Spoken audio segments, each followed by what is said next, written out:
Dzień dobry Państwu, bardzo serdecznie witam w drugim dniu Warsaw Microcredentials Summit 2025. Drodzy Państwo, kto zdobył wczoraj mikropoświadczenie za wytrwałość? Gratuluję. Dziś macie szansę zdobyć za zaangażowanie przed południem, ale tak zupełnie poważnie, moi drodzy, ja od wczoraj nic się nie zmieniło. Wciąż nazywam się Paweł Orleński. Wiedziałem, żeby nie opowiadać anegdoty o Hubercie Urbańskim, bo no właśnie, wczoraj już parę osób przy obiedzie mówiło do mnie, panie Hubercie, ale nic. Sam to powiedziałem, więc sam jestem sobie winny. Moi drodzy, koniec prywaty, zupełnie poważnie. Przypominam, że wydarzenie jest organizowane przez Instytut Badań Edukacyjnych, Państwowy Instytut Badawczy w ramach projektu Mikropoświadczenia, pilotaż nowego rozwiązania wspierającego uczenie się przez całe życie. Projekt i konferencje są współfinansowane z funduszy europejskich w ramach programu Fundusze Europejskie dla Rozwoju Społecznego. Dobrze, a teraz zanim zaczniemy, szybkie pytanie. Proszę się przyznać bez bicia, kto zdobył wczoraj więcej niż 3 mikropoświadczenia? Proszę się nie wstydzić, przecież wszyscy jesteśmy właśnie po to. No dobrze, moi drodzy, now we switch to English and dive into today's theme. Higher education meets microcredentials. Today's rule is simple, like yesterday. 20 minutes talks, 10 minutes discussions. So, fasten your academic seatbelts, let's go. Our first speakers show how microcredentials are being implemented in real Polish universities and not just in PowerPoint. Please welcome Anna Witek-Crabb and Sylwia Wrona from the Wroclaw University of Economics and Business. Ladies, please come in on the stage. Clicker, please be gentle. And microphone.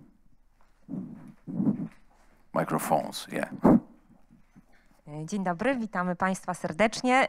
Jestem tu z koleżanką, z którą się wymienimy na scenie mniej więcej w połowie. Przedstawimy, a potem się wymienimy. Przyjechałyśmy z Uniwersytetu Ekonomicznego we Wrocławiu. Występujemy poniekąd w takiej podwójnej roli. Z jednej strony z tytułu tej konferencji występujemy w roli powiązanej z mikropoświadczeniami. Ja mam przyjemność pełnić funkcję pełnomocnika rektora do spraw mikropoświadczeń. Sylwia natomiast jest dyrektor Centrum Kształcenia Ustawicznego, kierownikiem merytorycznym jednego z programów, który będziemy tutaj dzisiaj prezentować. Ja nie zostawię na razie, później się wymienimy, także troszkę więcej wtedy opowiem o projekcie, który realizujemy, w którym mocno osadzone są mikropoświadczenia. Druga rola, czy drugi kapelusz, w którym występujemy, to jest kapelusz niepoprawnych entuzjastek edukacji. Obie mamy doświadczenie w projektowaniu doświadczeń edukacyjnych, które mają określone cechy i realizują określone wartości, o których chwilę chciałybyśmy powiedzieć w pierwszym punkcie tutaj naszego wystąpienia. Później chciałybyśmy nawiązać do tego, jak nam się te wartości, które realizujemy, chcemy realizować w edukacji, wiążą z mikropoświadczeniami. W 2 słowach opowiedzieć, na jakim jesteśmy etapie jako uczelnia we wdrażaniu mikropoświadczeń, a potem przede wszystkim skupić się na opowiedzeniu o 4 projektach edukacyjnych, które z mikropoświadczeniami czy z poświadczeniami cyfrowymi mogą czy będą się wiązać. Pierwszy punkt programu. Chciałybyśmy opowiedzieć o tym mindsetie, tak? O tym, w jaką edukację wierzymy. I tutaj chciałabym najpierw skierować uwagę na cytat po prawej stronie. Obie się do niego uśmiechnęłyśmy. Cytat z Richarda Feynmana. Ucz się pilnie tego, co cię interesuje, w jak najbardziej niezdyscyplinowany, bezczelny i oryginalny sposób. Cytat sprawił, że się uśmiechnęłyśmy, ponieważ odwołuje się do takich cech edukacji, które są nam bliskie, to znaczy do edukacji zorientowanej na podążanie za ciekawością, odważnej, tak, niekoniecznie szablonowej. Cechy edukacji, w którą wierzymy, tutaj wymieniłyśmy po lewej stronie. Chciałabym w 2 słowach o tych cechach powiedzieć i później nawiązać zarówno do naszych doświadczeń, jak i do idei mikropoświadczeń. Po pierwsze, wierzymy, że efektywna edukacja to edukacja spersonalizowana, to znaczy edukacja, która odpowiada na potrzeby uczących się, zarówno na potrzeby różne, szczególne, ale także na potrzeby związane z celami osób uczących się, aspiracjami, ich wewnętrzną motywacją, tym, co chcą zrealizować, dostosowana do warunków stylu życia, jaki mają.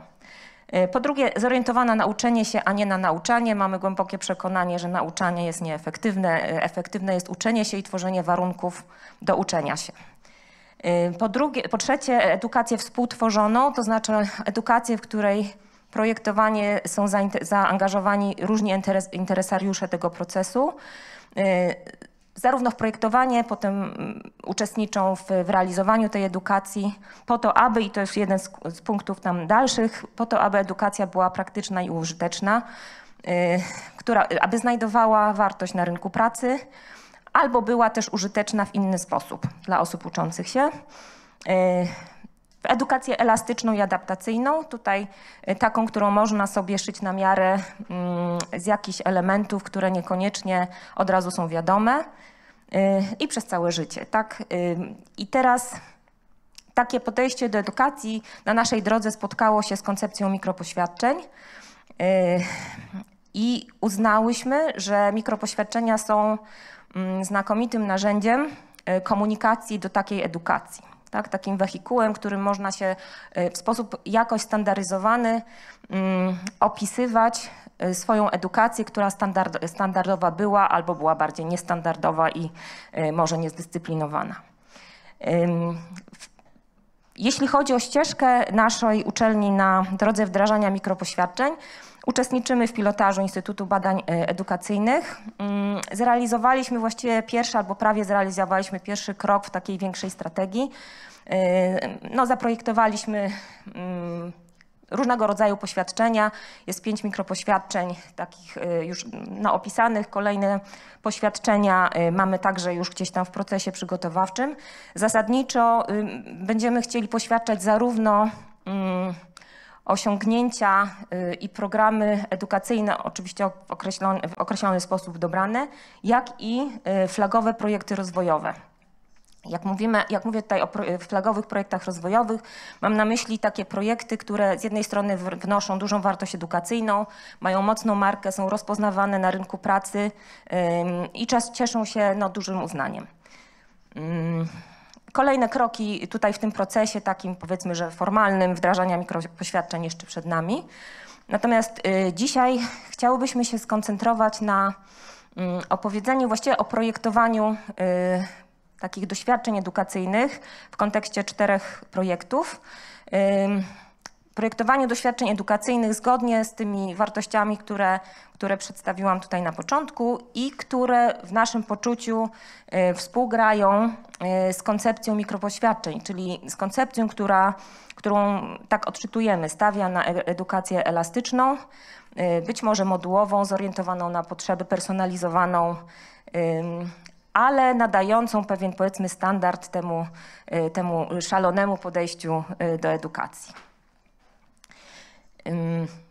Mamy tutaj 4 projekty.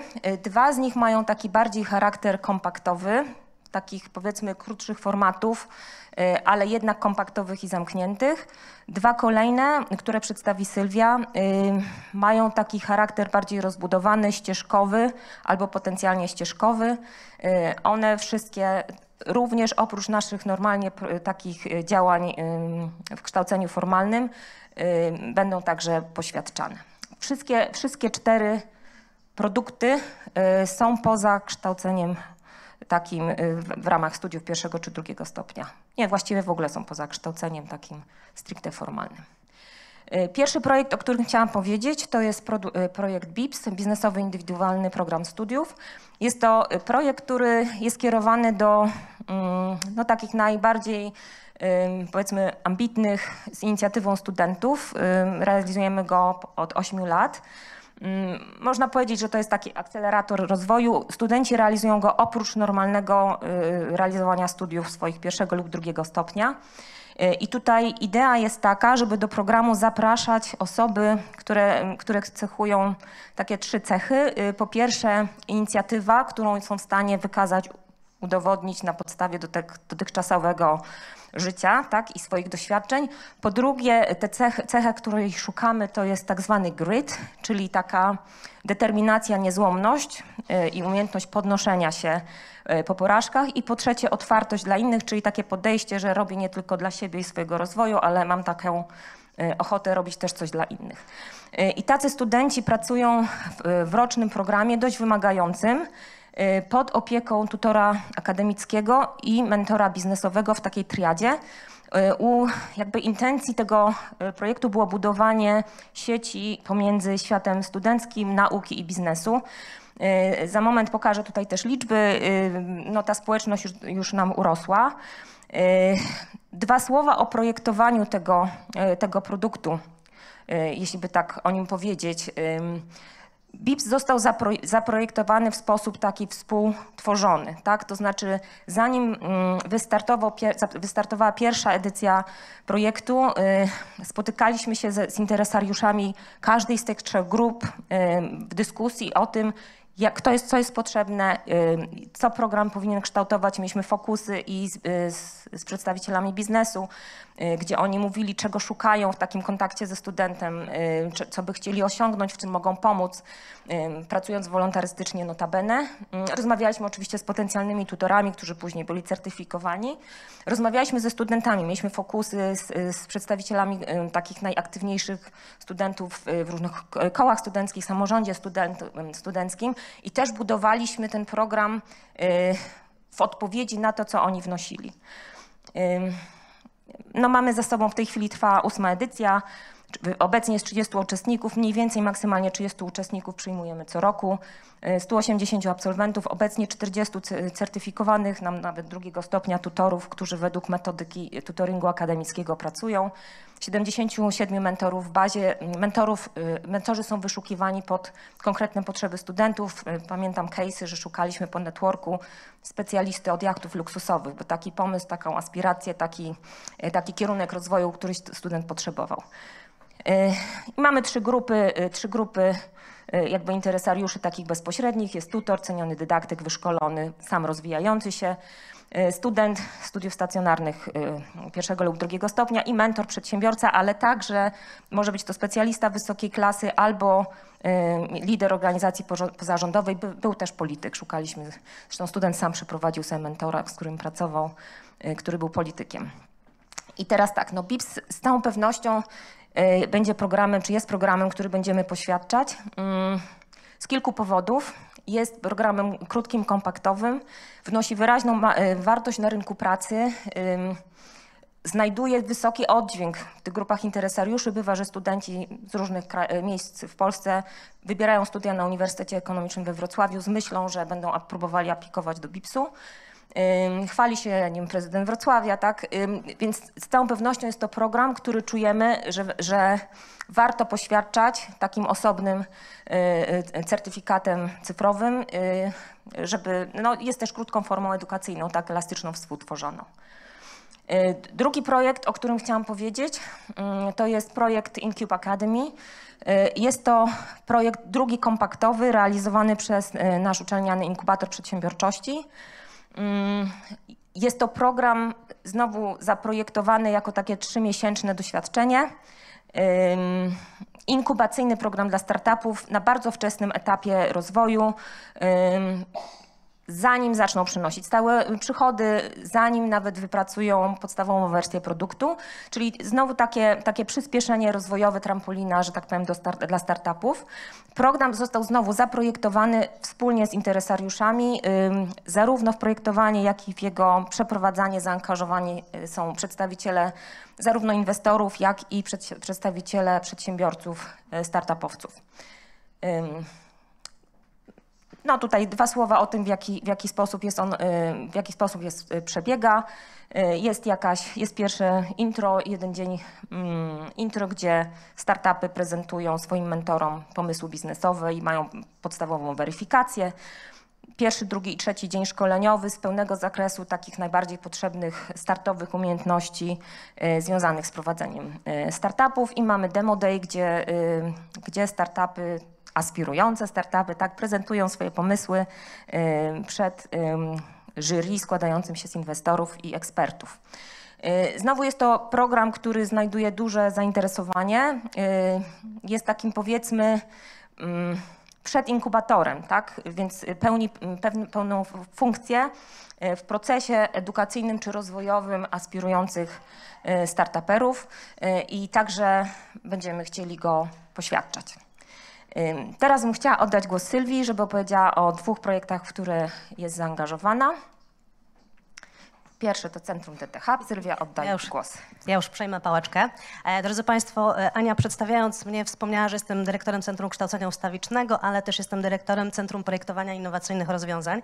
Generalnie na uczelni mnie nosi to bardzo, więc w różne aktywności się włączam, różne rzeczy tworzę. I pierwszy taki projekt, o którym chciałabym powiedzieć, to jest właśnie to centrum i oferta tego centrum, która będzie poświadczana. To jest jednostka, która specjalizuje się w projektowaniu użytecznych rozwiązań w metodyce design thinking. W oparciu o podejście human-centered design projektujemy rozwiązania na potrzeby konkretnych organizacji, wykorzystując właśnie narzędzia metodyki DT. Dla kogo? To jest i społeczność akademicka, to jest biznes, to są jednostki samorządu terytorialnego, to też są klienci indywidualni. Także też osoby indywidualne do nas przychodzą po to, żeby podnosić swoje kompetencje, rozwijać się. I jeśli chodzi o to, co będziemy chcieli też poświadczać w tym programie, mamy wypracowany już przez kilka lat naszej działalności kilka takich, w zasadzie można powiedzieć, produktów. To są warsztaty, DT Workshop, DT Project Team, DT Tools, DT Facilitation. To są takie formaty, gdzie ten pierwszy warsztaty metodyczne pozwalające poznać metodykę DT, wejść w ten proces, doświadczyć na sobie. W oparciu o podstawowe narzędzia metodyki. DT Tools to są warsztaty, które rozwijają te kompetencje związane właśnie z narzędziówką, bo sama metodyka jest bardzo mocno, nazwałabym takiego określenia, napakowana narzędziami. Więc tutaj możemy dodatkowo jeszcze rozwinąć swoje kompetencje w tym zakresie. Jeśli chodzi o DT Project Team, to są facylitowane sesje rozwiązywania konkretnych problemów. Przychodzą do nas organizacje ze swoimi briefami, tworzymy zespół, który w oparciu znowuż o narzędzia i o proces DT rozwiązuje te realne problemy, projektując konkretne, użyteczne rozwiązania. I DT Facilitation, kursy, które przygotowują do facylitacji takich spotkań projektowych. W oparciu o to stworzyliśmy jeszcze 2 takie koncepty. Pierwszy to są DT-tony. Jak sobie wyobrazimy hekatony programistyczne, to DT-tony są takimi hekatonami tylko w metodyce design thinking. Trwa to 3 dni, przychodzą organizacje, to są konkretne firmy, współpracujemy z ABSL-em, więc bardzo często są to takie marki jak 3M, HP, Schaeffler, które przygotowują po prostu konkretny brief i przez 3 dni przy wsparciu facylitatorów zespoły projektowe rozwiązują te konkretne problemy. W oparciu o to stworzyliśmy jeszcze taki koncept jak DT Creative Days. To jest z kolei coś, co pozwoliło nam troszkę odchudzić DT-ton do... przepraszam, jeszcze jedna rzecz. W DT-tonie zawsze biorą udział równolegle 3 firmy, 3 podmioty, 4 i dla tych 4 podmiotów projektujemy. Natomiast DT Creative Days to jest sytuacja taka, kiedy projektujemy dla jednej firmy, ale odbywa się to w naszej przestrzeni. Mamy dedykowaną metodyce design thinking przestrzeń. To jest przestrzeń, która została zaprojektowana w metodyce na rzecz metodyki, więc cała ta przestrzeń służy temu, żeby w taki niekonwencjonalny sposób projektować nie tylko edukację. I mamy oczywiście swoje materiały. Też w projekcie wypracowaliśmy konkretne narzędzia, manuale, tam delikatnie widać takie zdjęcie. Więc każdy ten kawałek nadaje się do tego, żebyśmy właśnie na koniec jeszcze poświadczali. Mało tego, ten program ma taki charakter, że można sobie tą ścieżkę stopniowo budować. No i projekt, o którym chciałam powiedzieć najwięcej, to jest projekt, który jak NCBR ogłosił w 2023 roku konkurs, fersowy konkurs. To jest ten konkurs, który został leciutko przedłużony, tak o miesiąc, specjalnie dlatego, żeby osoby zainteresowane dodały mikropoświadczenia. Więc to jest coś, co właściwie ma w sobie już zaplanowane od samego początku poświadczanie. Czym jest ten program? Krótkie formy edukacyjne. Nazwa się wzięła właśnie od krótkie formy edukacyjne, ale żeby dobrze się czytało, to zostało kafe, a poza tym edukacja przy kawie, kawę lubimy, więc dobrze się nam to kojarzy. Przy okazji logo też projektowałam, bo też mnie nosi, więc w przerwach, kiedy po prostu jest tak duży natłok pracy, bardzo często gdzieś tam graficznie, to mam takiego vibe'a. I teraz tak, chcemy przez 4 lata, projekt jest 5-letni, teraz mamy taki etap, kiedy wszystko projektujemy, dopinamy, za chwilkę o tym powiem troszeczkę więcej, jak w ogóle ten program wygląda. Natomiast przez 4 kolejne lata chcemy podnieść kompetencje prawie 1000 osób, kompetencje zgodne z potrzebami rynku pracy. Ten projekt realizujemy w partnerstwie z dolnośląskimi pracodawcami i projekt kierowany jest do osób w wieku 18-64 lata w momencie przystąpienia do projektu.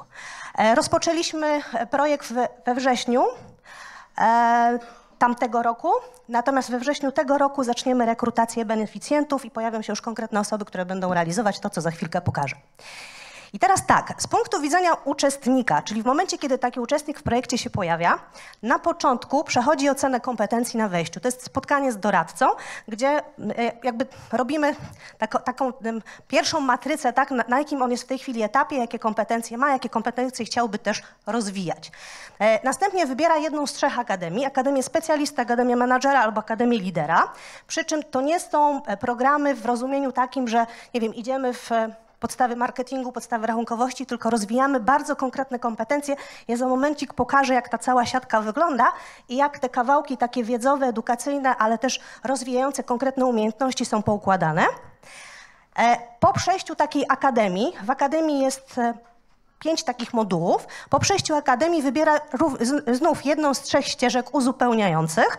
Te ścieżki uzupełniające to jest ścieżka Grow Up Academy i też za chwilkę ją bardziej rozwinę.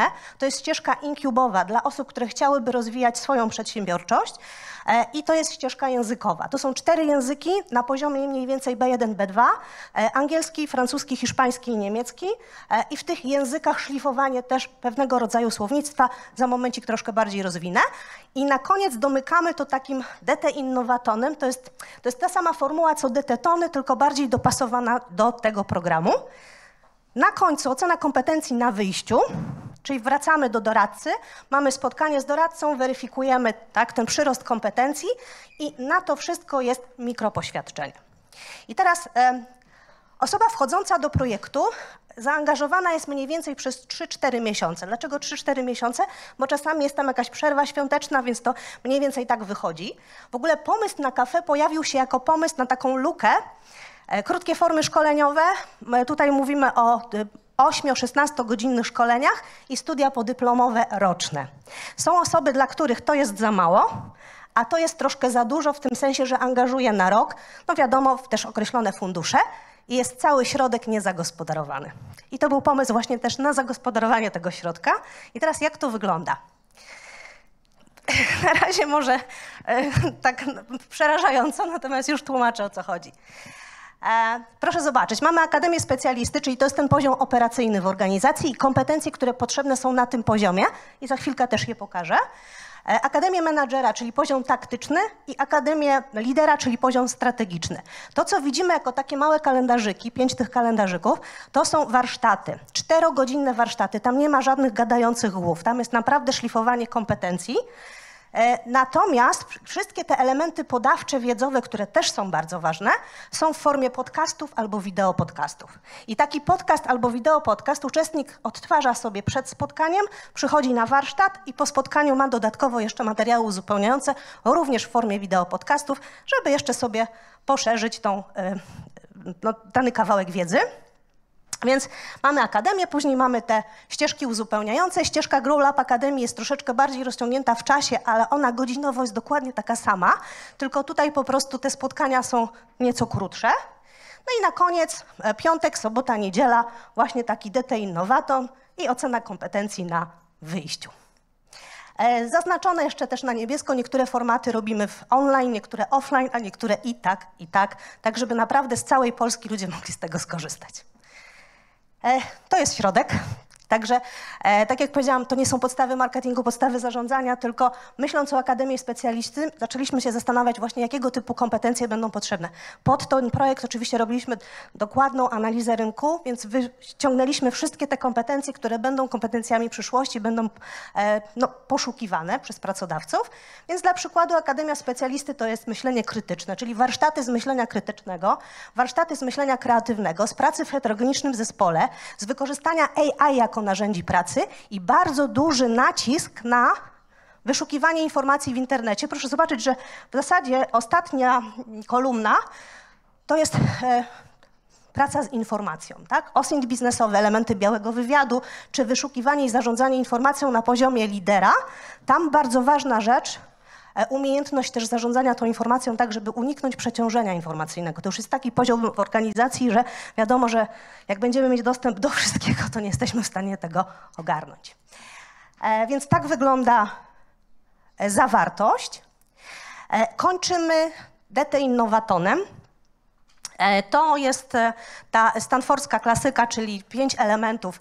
Empatyzacja, definiowanie problemu, ideacja, prototypowanie, testowanie. My do tego dodaliśmy jeszcze 2 kropki nad i, a mianowicie inicjacja i implementacja, tutaj jako inicjacja i wdrażanie. I tutaj w zespołach projektowych, 5-osobowych zespołach projektowych, tych zespołów będzie, czekajcie, szybciutko liczę, 12 podczas takiego wydarzenia. Uczestnicy projektują rozwiązania dla organizacji, które zaprosimy, które przygotowują briefy, czyli podczas spotkania są facylitatorzy, właściciele wyzwań, oczywiście uczestnicy i to jest ten moment, kiedy pojawiają się też asesorzy walidacyjni, którzy będą weryfikować właśnie ten przyrost kompetencji, tak żebyśmy potem mogli wydać mikropoświadczenie. Uczestnicy będą tworzyć rozwiązania dla problemów z takich 3 obszarów. Cyfryzacja, ekologia i społeczna odpowiedzialność, czyli Get Digital, Go Green, Be Social. To są obszary, które będą nas interesować, jeśli chodzi o tematykę wyzwań projektowych. Okay?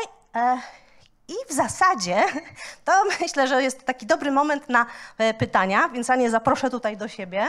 Tak jest, drodzy Państwo. Słuchajcie, zdecydowanie brawa są jak najbardziej zasłużone. Anna Witek-Crabb i Sylwia Wrona. Wrocław University of Economics and Business. Drogie panie, no, bardzo pięknie to wszystko brzmi, bardzo ciekawy projekt. To co? Myślę, że zrodziło się na pewno bardzo wiele pytań. Śmiało można je zadawać zarówno po polsku, jak i po angielsku, także let's open the floor for discussion. Questions, insights, reflection. All welcome. Who's first? Kto jest? Pierwsza chętna, bardzo proszę. Już momencik, będzie mikrofon. Dzień dobry, Anna Woźna z Politechniki Wrocławskiej, więc jak wrocławianka do wrocławianek. Dobrze. Co panie oferują mentorom w programie BIPS? Bo to jest właśnie nasze wyzwanie, z którym my się mierzymy, że ta współpraca z biznesem jest utrudniona, dlatego że coś trzeba im zaoferować. Dobra, zacznij. Zacznę. Powiem przewrotnie, radość i satysfakcję. To znaczy rzeczywiście nie oferujemy, z tym, że BIPS to nie jest jedyny program na uczelni, który prowadzi współpracę z mentorami. Mamy Centrum Współpracy z Biznesem, prowadzi z dużym sukcesem program mentoringowy od 15 lat, zresztą nagradzany i też notabene będziemy poświadczać mentorów z tego programu i tam wygląda to troszkę inaczej, więc ja może powiem z punktu widzenia projektu, który może też lepiej znam w tej chwili. Mentorzy, których zapraszamy do programu, to są zwykle mentorzy celowani pod określone potrzeby studenta i pod określony pomysł już studenta, który jakby wie, czego potrzebuje, czego by chciał. I szukamy wtedy osób, które mają taką cechę, taką misję do spełnienia, że chcą to robić. Także po pierwsze czują taką chęć podzielenia się tym, co sami już osiągnęli. Po drugie, wiadomo, szukają też współpracowników. Przez to, że BIPS jakby wyrobił sobie markę, że przyciąga studentów, którzy są potencjalnie bardzo atrakcyjni na rynku pracy, to też jest, myślę, że poza tym szczęściem i satysfakcją, tak? To już tak mówiąc bardziej wprost, to myślę, że to jest też ten element, który przyciąga. Po prostu jakby ta możliwość współpracy z takim studentem mamy, bo wiecie Państwo, w efekcie BIPS-u powstają bardzo różne efekty, tak? Czasami to są efekty wewnętrzne. Ktoś opowiada, jak się zmienił, co mu się w głowie poprzestawiało, jak zmienił ścieżkę życiową. Bardzo tu różne historie, ale może to nie moment. Ale są też takie efekty bardzo wymierne, tak? Są przedsiębiorstwa, które powstają, także przedsiębiorstwa, które powstają jako joint venture z mentorem. Chociaż tutaj trzeba być ostrożnym, tak, żeby się jakoś te role w nieładny sposób nie pomieszały, tak? Czy powstające firmy, czy jakiś współudział. No gdzieś mentorzy wciągają studentów do swojego networku i widzą korzyść w tym, że mają takiego człowieka w networku i że mają dostęp do społeczności tej BIPS-owej. Był taki czas, że ta grupa mentorów się w ogóle spotykała. No teraz jakoś mniej to facylitujemy i słabiej to idzie. Ale gdzieś to przez jakiś czas działało. To jeszcze uzupełnię tutaj jedną rzecz, taką, która też może mieć znaczenie, bo ten nasz program ewoluował. Tak? My co roku oczywiście przyglądamy się mu, jak coś trzeba, to zmieniamy koncepcję. I teraz jest tak, że na początku jest współpraca z tutorem i student z tutorem wypracowuje sobie też pomysł na mentoring. Więc potem jak idzie do tego mentora, to już idzie z jakimś konceptem. Też jest to łatwiejsze wtedy, żeby poszukać takiego opiekuna w biznesie. A ja tylko dodam ze swojej strony, że jak przystało na pana Galileo, poszukałem trochę przeróżnych badań i w jednym z badań LinkedIna doczytałem, że profile na LinkedInie, które posiadają mikropoświadczenia, słuchajcie, zwiększają szanse na kontakt od rekrutera o 65%, więc powiedziałbym całkiem sporo. Więc te mikropoświadczenia no, mają duże znaczenie. Dobrze. Dziękuję. Jest pan. Pan był pierwszy, przepraszam. Już zmierza do pana nasz człowiek z mikrofonem, także już za moment usłyszymy pańskie pytanie. Dzień dobry, Andrzej Kraśniewski, Politechnika Warszawska. Jaki tu jest model biznesowy? Czy ci beneficjenci programów płacą, czy nie płacą? Czy koszty są pokrywane z tych projektów? A co jak się projekt skończy? Jak to finansowo funkcjonuje? To zacznę od projektu tego ostatniego, CAFE. CAFE jest finansowane ze środków Unii Europejskiej. To jest program FERS-owy. Mamy finansowanie na 5 lat. To jest projekt, który uzyskał finansowanie ponad 7 milionów. Zresztą był najwyżej w konkursie oceniony jako najlepszy ze wszystkich złożonych po prostu projektów. Natomiast w momencie, kiedy my to przetestujemy, tak, w tej chwili wypracowujemy, jak przetestujemy przez te 4 lata, poprzyglądamy się też temu, bo chcemy pracować w taki iteracyjny sposób nad tym projektem, to później ten model ma wejść na stałe do oferty Centrum Kształcenia Ustawicznego. Czyli oprócz szkoleń, które oferujemy, oprócz studiów podyplomowych, będziemy jeszcze właśnie coś takiego proponować. Na ten moment jest bezpłatny dla beneficjentów. To jeszcze o DT. Jeżeli chodzi o DT, o Design Thinking, to te aktywności, które są kierowane do akademii, czyli do pracowników naszych i do studentów, one są również bezpłatne. Natomiast Centrum Projektowania Innowacyjnych Rozwiązań działa normalnie jako jednostka komercyjna, podobnie jak Centrum Kształcenia Ustawicznego. Czyli jak firmy się do nas zgłaszają, to po prostu wyceniamy tą naszą pracę i za to uczelnia, tak, to jest dodatkowy przychód dla uczelni. Też DT Hub jest jakby jednostką uczelni, także tam są zatrudnione osoby, które świadczą, że tak powiem, pracę na potrzeby uczelni. Jeśli chodzi o Incube Academy, to jest komercyjny projekt inkubatora przedsiębiorczości. BIPS jest projektem, który uczelnia niesie na swoich barkach. Tak? To znaczy on był dwukrotnie postaraliśmy się o środki. O finansowanie i pewnie będzie supportowany finansowaniem, natomiast to, czego nie ma w finansowaniu zewnętrznym, uczelnia pokrywa. Dla studentów jest bezpłatny, darmowy jest dla mentorów. Tak. Dobrze. Kolejne pytanie, bo mam jeszcze 4 minuty. Myślę, że z 2 pytania zdążymy zadać. No, a bardzo proszę. I heard you say that you are including assessment of what the credentials are credentialing, and you're credentialing really important skills that are difficult to assess. And so how have you overcome the challenge of these really important skills, like how to have a client phone call that are difficult to just have a multiple choice test, for example, to have a reliable assessment? Proszę pozwolić, że ja będę jednak, że tak powiem, w swoim języku. Jeżeli chodzi o też ostatni projekt, tak? Bo generalnie odnosimy się do projektu CAFE. Przepraszam, to jest właśnie to, tak? Czyli cofam. Dobrze. Cofam. O, jeszcze? Jeszcze? Tak? Czy nie? Czy to? A w zasadzie to może być Tak. to.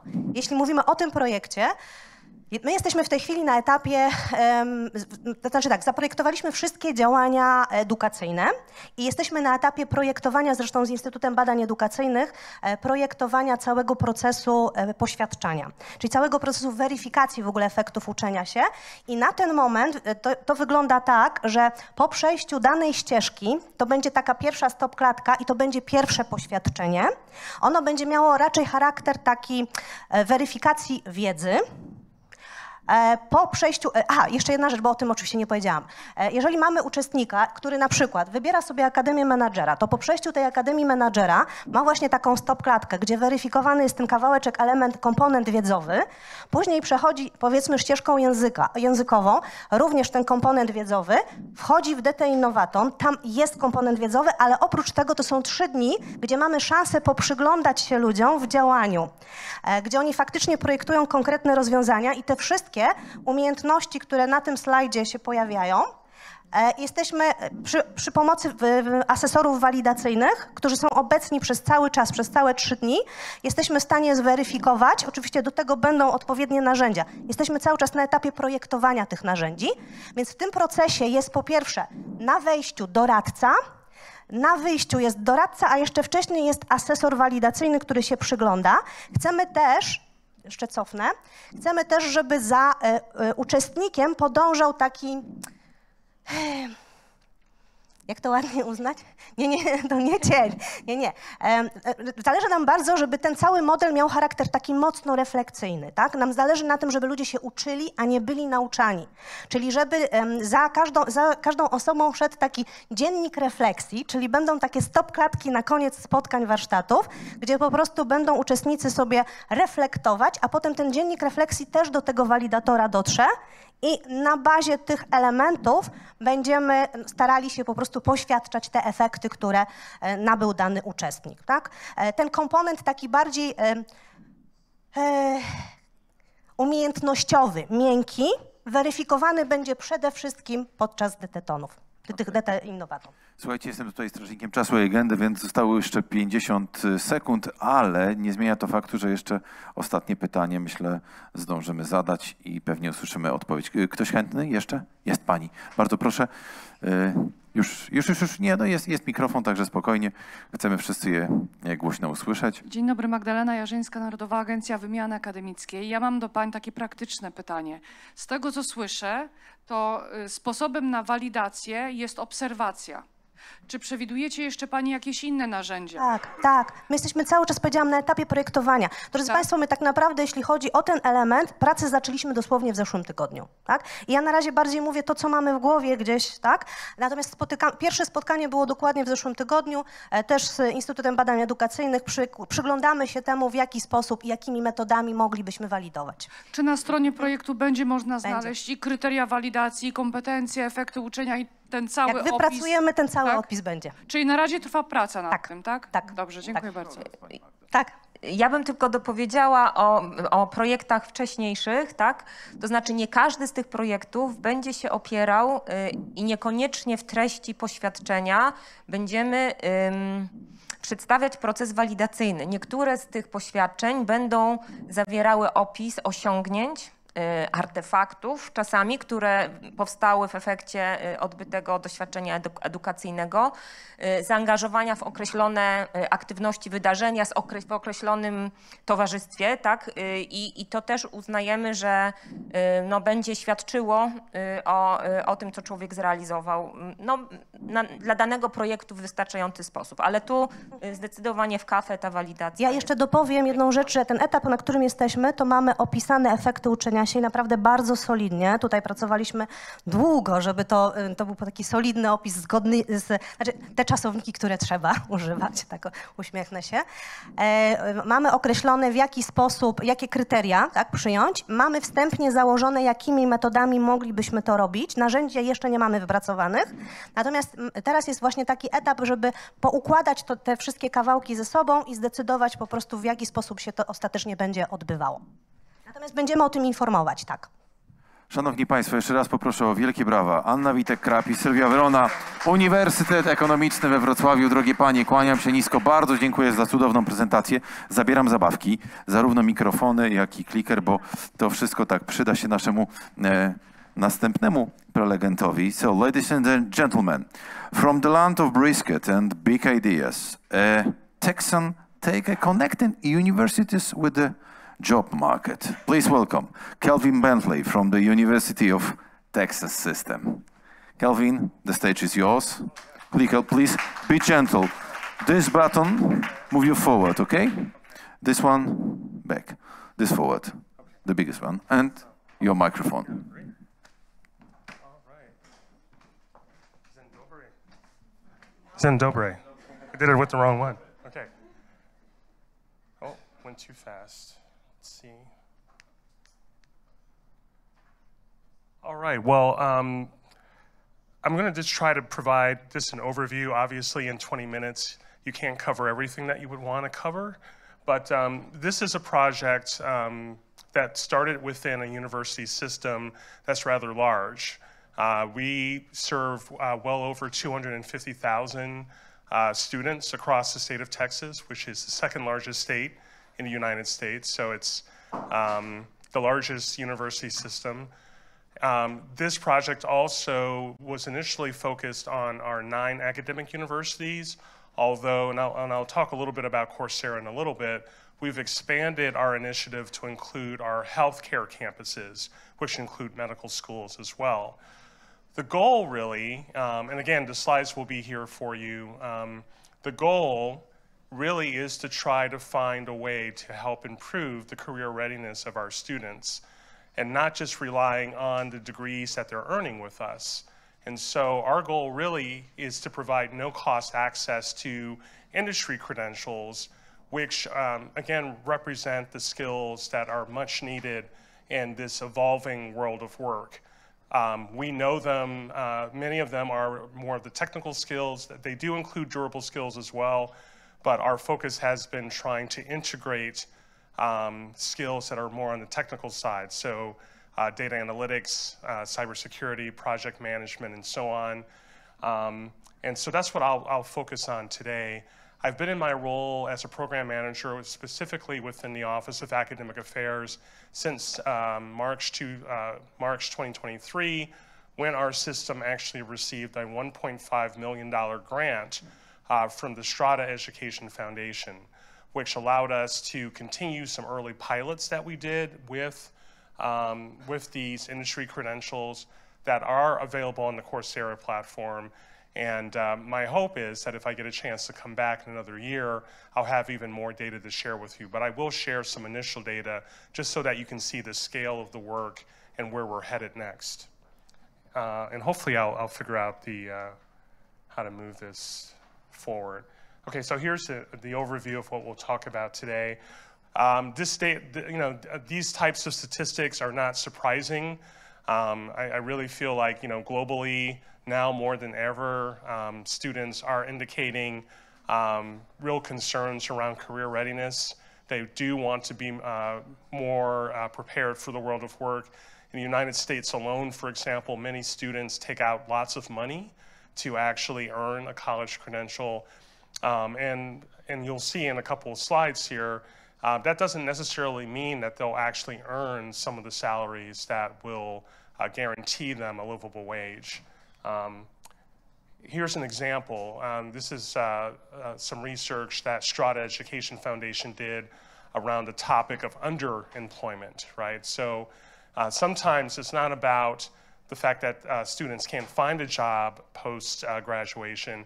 It's that they take on jobs that at least the first couple years post-graduation don't really equate with great wages, right? And this is some data that just suggests that it takes students a little bit of time, at least 5 years or more, to really find jobs that will help correct this underemployment problem. Interesting enough, in Texas, we also have access to median salaries of our alumni.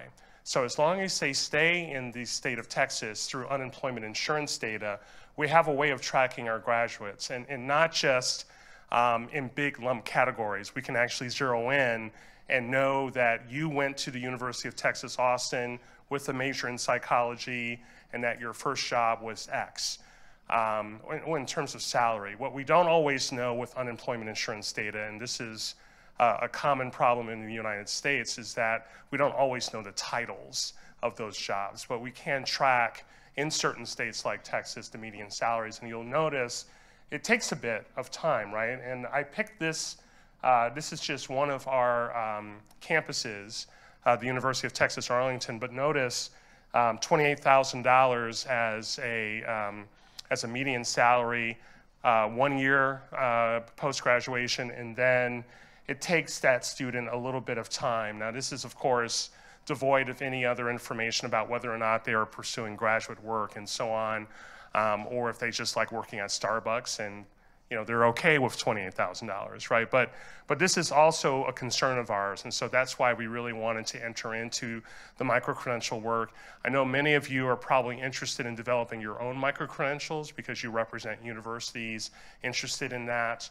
But we really wanted to put even more of a focus, I think, on industry credentials, with the hope being that the brand recognition of those credentials will get employers' attention even more so than some of our university brands, which do have power, but our focus has also been on how can we actually help our liberal art majors, so psychology, philosophy, and so on, how can we help them stand out in the world of work a little bit better.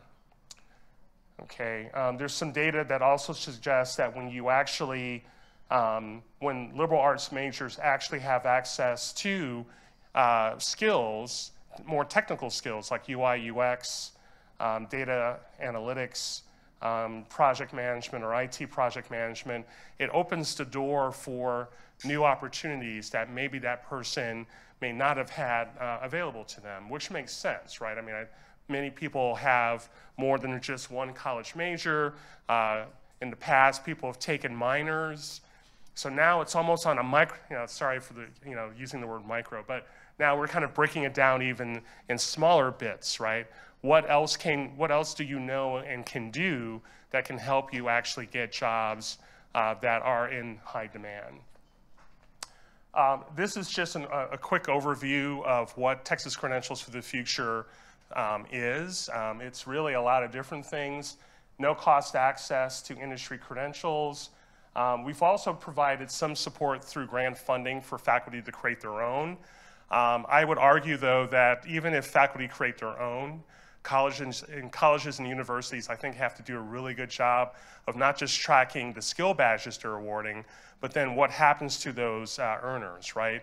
And I think that's something that also we have to track with industry credentials. So if you want to create your own, you can, but we did want to focus on industry credentials because our faculty are also very busy.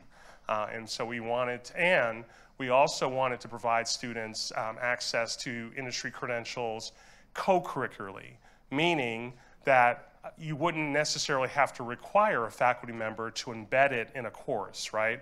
Or a series of faculty in an academic program to build it into that program. I believe wholeheartedly, though, it's a full court press. You have to do a lot of different things. Some programs lend themselves to industry credentials being bundled. Some students, though, may never have a faculty member who will make that choice. And so you have to give students, I think, equal opportunity to gain access to these skills.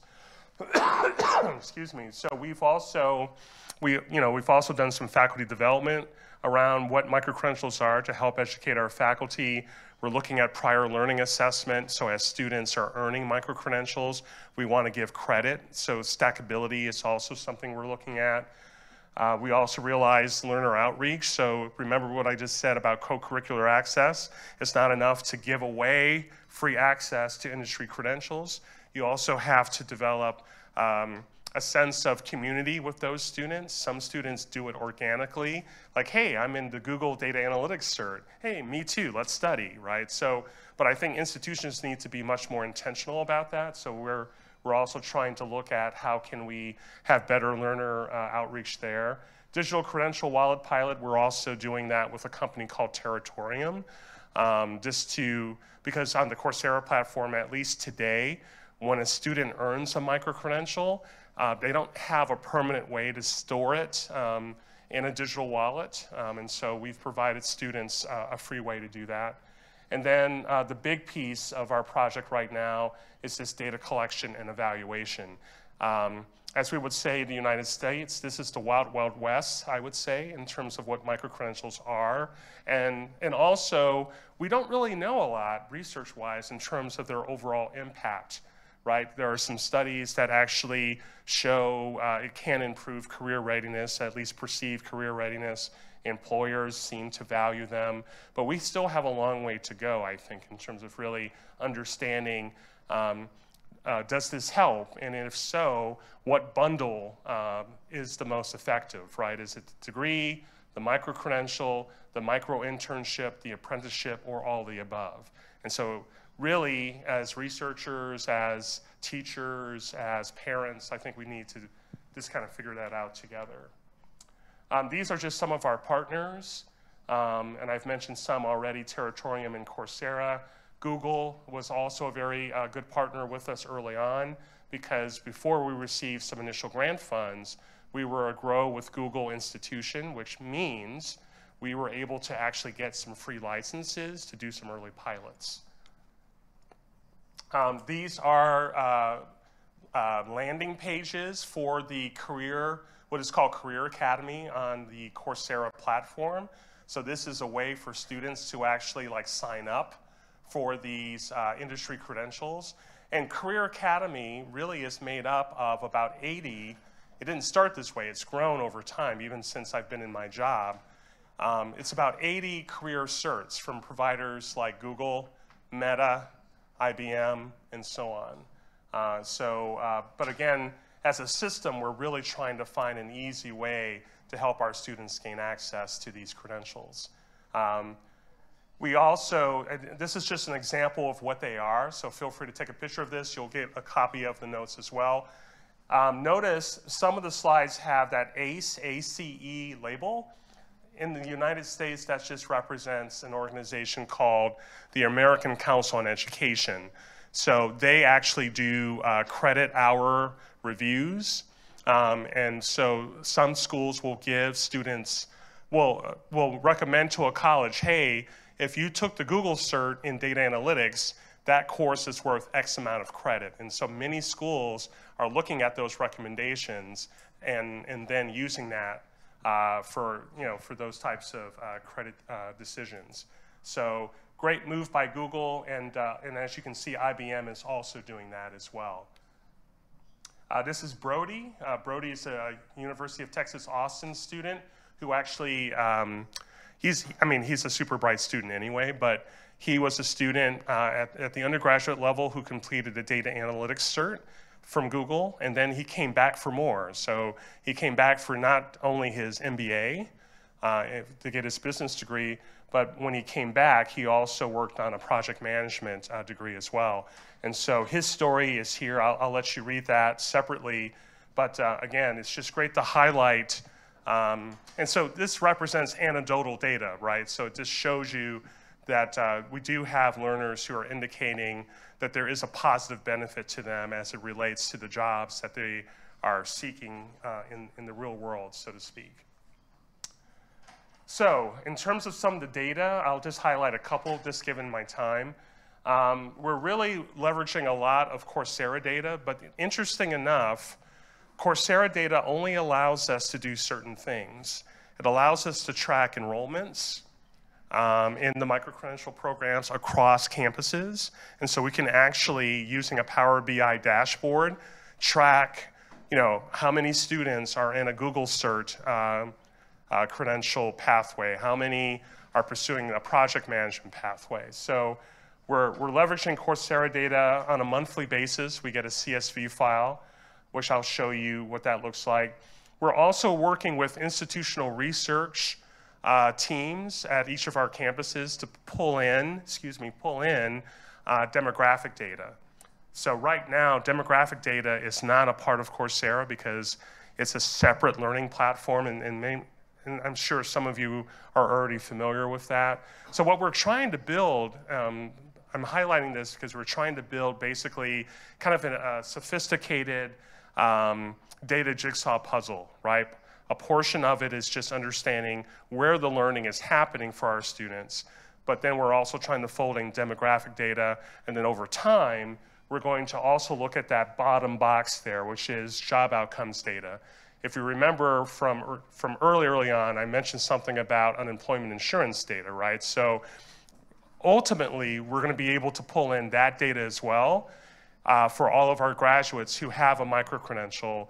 And our hope is that we'll be able to make some interesting comparisons between those graduates who got a microcredential versus those who did not across majors. Again, it takes time to really do that work, but that's where we're headed in terms of some of our data. Here's a high-level overview of some of that data, and some of it is already outdated because we get these monthly data uploads every month. But we have, I would say we're probably closer to about 20,000 learners. And again, that's a unique number.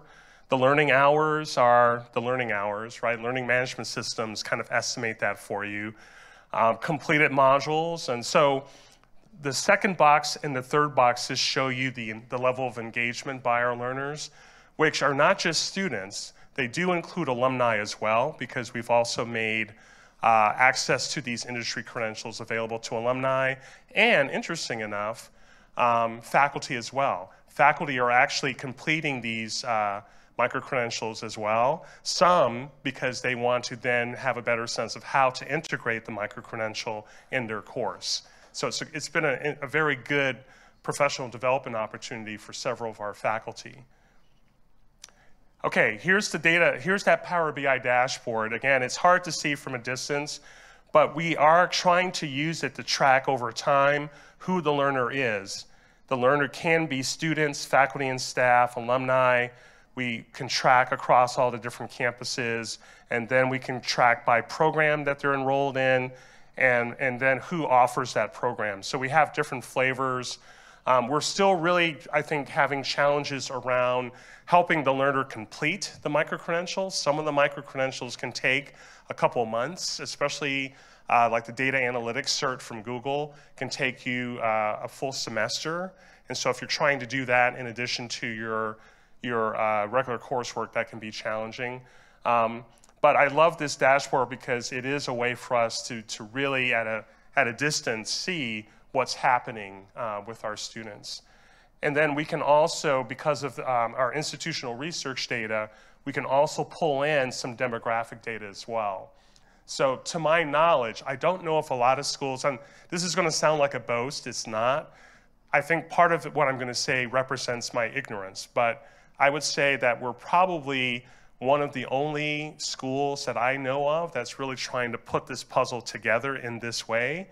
Some might counter that and say, well, what about the MOOC research, which may have done some of these things, but these are current students, right? So these are not visitors of our programs. These are, like, you know, for the most part, the majority of them are current students. So we're just trying to have a better sense of who they are and what are they gravitating toward. We also, I have a separate slide too that also breaks this down by major as well. So we're going to continue to look at that. And part of the reason why I'm here, because my supervisor at first was kind of like, wait, if you're just going to talk about Texas, I don't know, this is an international conference. And, but I'm also very proud of the work that I'm doing nationally.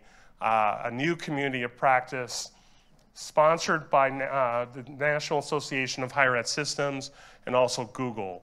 So what we're trying to do is kind of replicate some of the things we're doing in Texas across other colleges and university systems nationwide.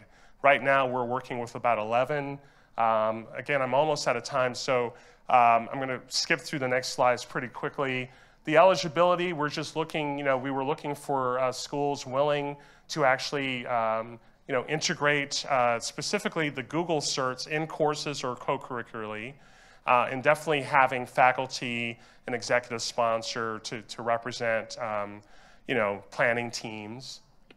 And these are the schools. They include other systems, University of Hawaii. I wish I can go there and, you know, meet some of those folks there. But all the people that I get a chance to work with across all of these systems have done a great job, I think, of really like being a champion for this work. And what we're going to learn, even though our system is very large and we're trying to do this work at scale, we will only learn information based on our system, right? So if we can start pulling in interesting data that's similar to some of the things that we're doing in Texas, that might confirm as well as refute some of the things we're doing. So look, if I can come back next year or 2 years from now, I'll have even more data to share for this. And right now we're doing pretty well across those systems. There's at least 83 campuses that have active Coursera accounts,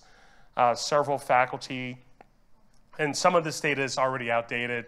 We probably have closer to 100 faculty now, and definitely more system leads on board. And then the unique learners, our goal really is to get to about 10,000 unique learners. We'll have that, I think, fairly easily. We just started actually earlier this year, really kind of seeing more of the momentum there. Enrollments are strong, and then we are, again, seeing an uptick in completions. What's different with this project is that it also includes the use of Google's AI Essentials course, as well as Google's Prompting Essentials course, which currently our students don't have free access to, but our hope is that we'll be able to add that to Career Academy and have that as a selection for our learners. And here's our next steps. We're going to continue to do our research, really both within the University of Texas system and within our community of practice. And, you know, again, this is the wild, wild west, as well as an interesting world of work that we're going to do collectively, right? So whether you are from the United States or from Poland or from Germany, we have a unique opportunity right now to learn about this work. Even though we might define microcredentials, heck, many of us spell it differently. Like, we decided not to go with the hyphen. Some people like the hyphen. I don't really get the difference there, but that's okay. And I know I'm out of time, but this is part of the goal too, right? Like, we really want to focus on what I would say long life learning, right? So, you know, live as you were to die tomorrow, learn as if you were to live forever, right? And so that's really our focus. How can we actually quantify that learning regardless of where it happens and over a longer period of time? So with that, I think it's time that I stop talking so that you can ask questions. So. Kelvin Bentley from the University of Texas system. Thank you very much, Kelvin. Yeah, this is the Q&A session, so now I'm waiting for your questions. Yes, the first one. The micro. Oh, okay, perfect. Thank you. Hello. Yeah, it's working. Yeah. It's working. I have a question regarding the mutual roles of your university and partners like Google or Coursera. So specifically, do the courses or certifications by Google, say, are their original products that you guys, so to speak, sell or offer to your students, or do you co-design them? And if it's their original products, what do you see your role as university? Is it, you know, why would students come to you to buy Google's product rather than directly to Google? And do you recognize it somehow that makes it more beneficial to the student? And same with Coursera, do you actually create content and put it up on Coursera for your students, or do you allow the usage of other Coursera resources and somehow recognize them and kind of embed in your curriculum or recognition? No, that's a great question. So maybe I'll start with the end and then circle back to the beginning. So there are schools like University of Texas Austin, which has a very strong brand internationally. And so they have content, as well as a couple of our other schools that have content on the Coursera platform. We gravitated toward the use, and remember, right, like Coursera is simply a platform. It's not really, they don't develop their own content. But we wanted to work with Coursera because we wanted there to be kind of like a learning management system, like a one-stop shop where students can find access to these. And you're right, any learner on their own could actually, like, you know, go and get a Google cert in X.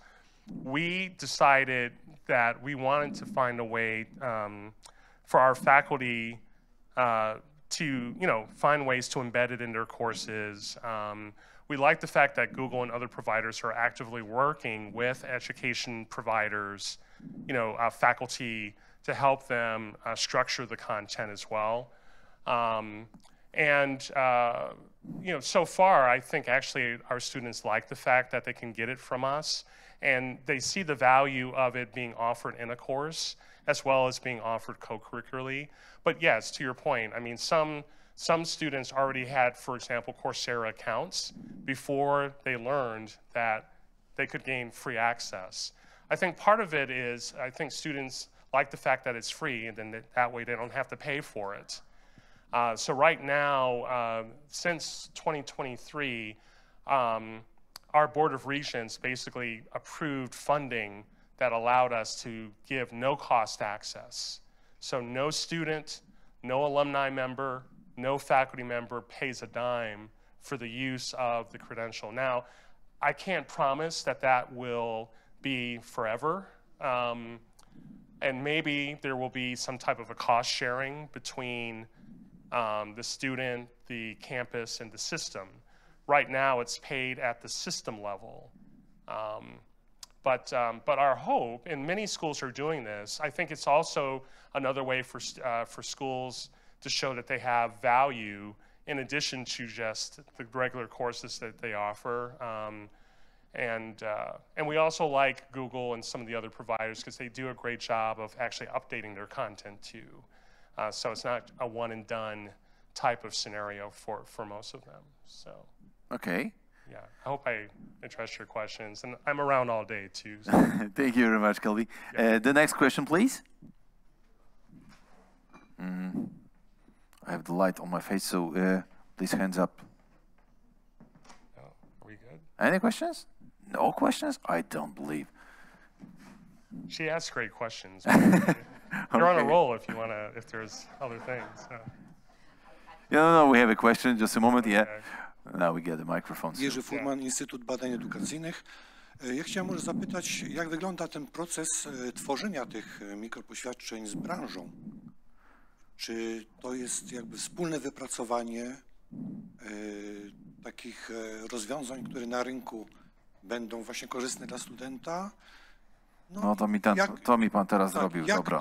Jak to właśnie ten proces u was przebiega? Dobrze. Should I be worried? I don't know. No. We have a question about the how designed the process between university. Yeah, it's correct, from the university and to industry part. Yeah, thank you very much.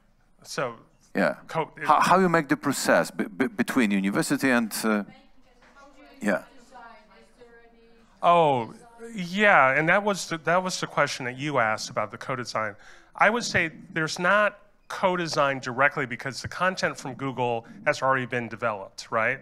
Now at the faculty, I mean at the university level, what I'm finding when faculty embed it in a course, many of them are really doing more than just saying, here it is, go complete it. They are actually connecting it with assessments in their course.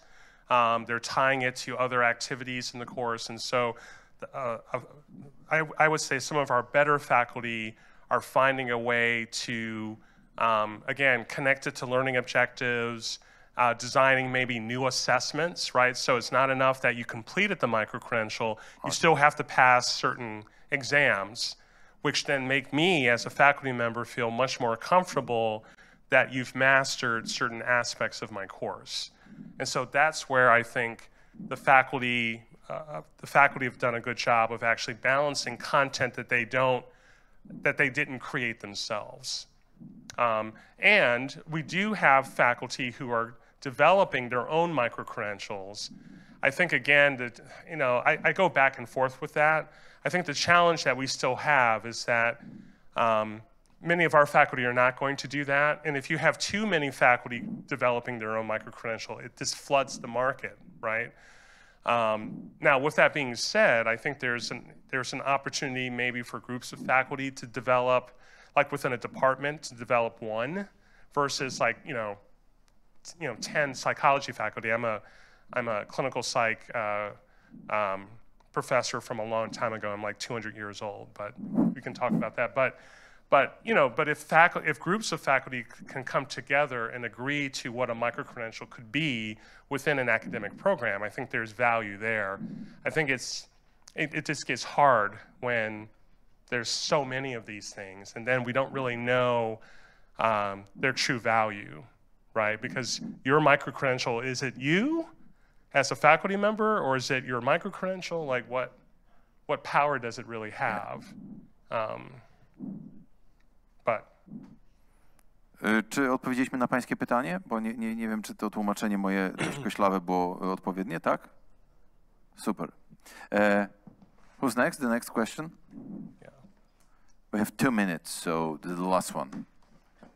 Of course. Can I go again? Oh, yeah. Wrocław again, yeah. I wanted to ask you about the originally developed microcredentials that you started talking about now. Do you have any guidelines or anything that would filter down what you would allow to be a microcredential delivered by the university? Because I totally agree with the fact that flooding the market with microcredentials will water down the reputation of the university, and you want to be a trusted brand. So do you have any kind of guidelines there or thinking of them? Yeah, no, that's a great question. So I would say some of our campuses do have their own guidelines. So even though I work in a system, like a system office, we don't dictate to our campuses, how they should develop their own microcredentials. There is, each campus has faculty governance, and the faculty, a good example would be the University of Texas, Austin. So if you Google UT Austin and then digital badges, you'll find their governance page. And so they have a bunch of rules about what a microcredential is and what they will accept amongst the faculty. So if you develop a microcredential, it goes for a review, and that's never seen by myself. And I'm low on the totem pole too, so it wouldn't go to me anyway. But it never goes to like my supervisors because it's a University of Texas Austin decision. And so yes, Noah can also speak to this too, I think. But faculty governance is so important, I think, in those types of decisions. What I don't always know about our campuses is, are they going to do the research that I hinted at before? That's my worry. That again, we're kind of like, hey, and sometimes I think it's not about the microcredential. Maybe in higher ed, we just need to start unbundling the skills and the competencies. And if you get a badge, that's great, like something for your transcript. But we need to do a better job, I think, of unpacking the skills and the competencies so that our students, when they leave us, they can tell a better story, right, about what they know and what they can do. And whether they got a skill badge, right, who cares?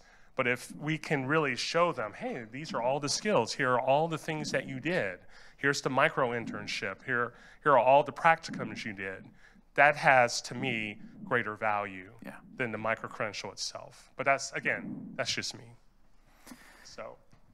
Kelvin Bentley, University of Texas System. Thank you very much, Kelvin. Yeah, I keep it. Thank you. Yeah. Ladies and gentlemen, what happens when we stop thinking of credentials as checkboxes and start seeing people? Please welcome a true connector of dots and humans, Noah Geisel. Clicker.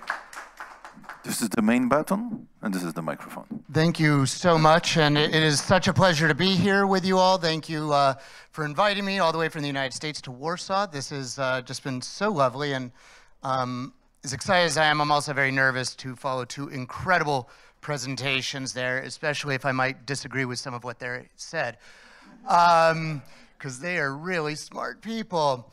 Michał, when he started us off yesterday, talked about that this is not about the technology and some incredible app.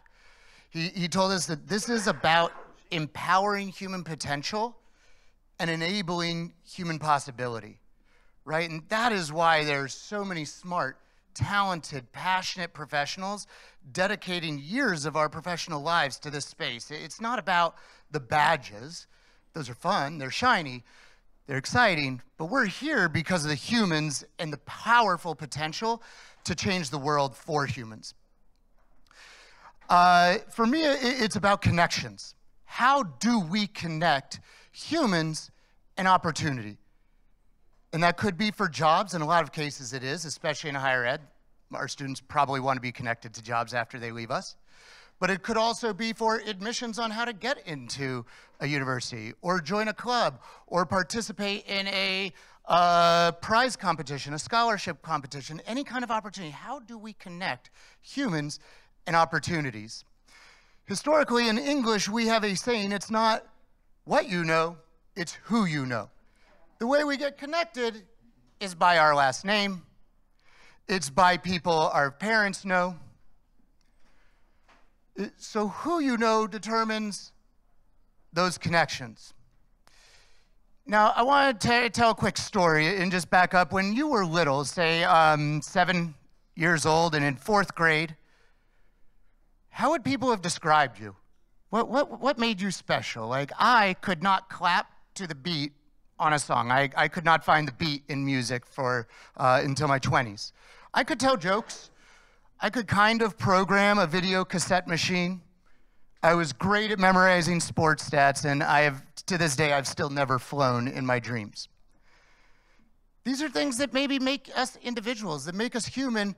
And the reason I bring this up is I had a really great project, speaking of design thinking, to work with an elementary school where they said, we want to reshape how we assign students to the 4th grade classrooms.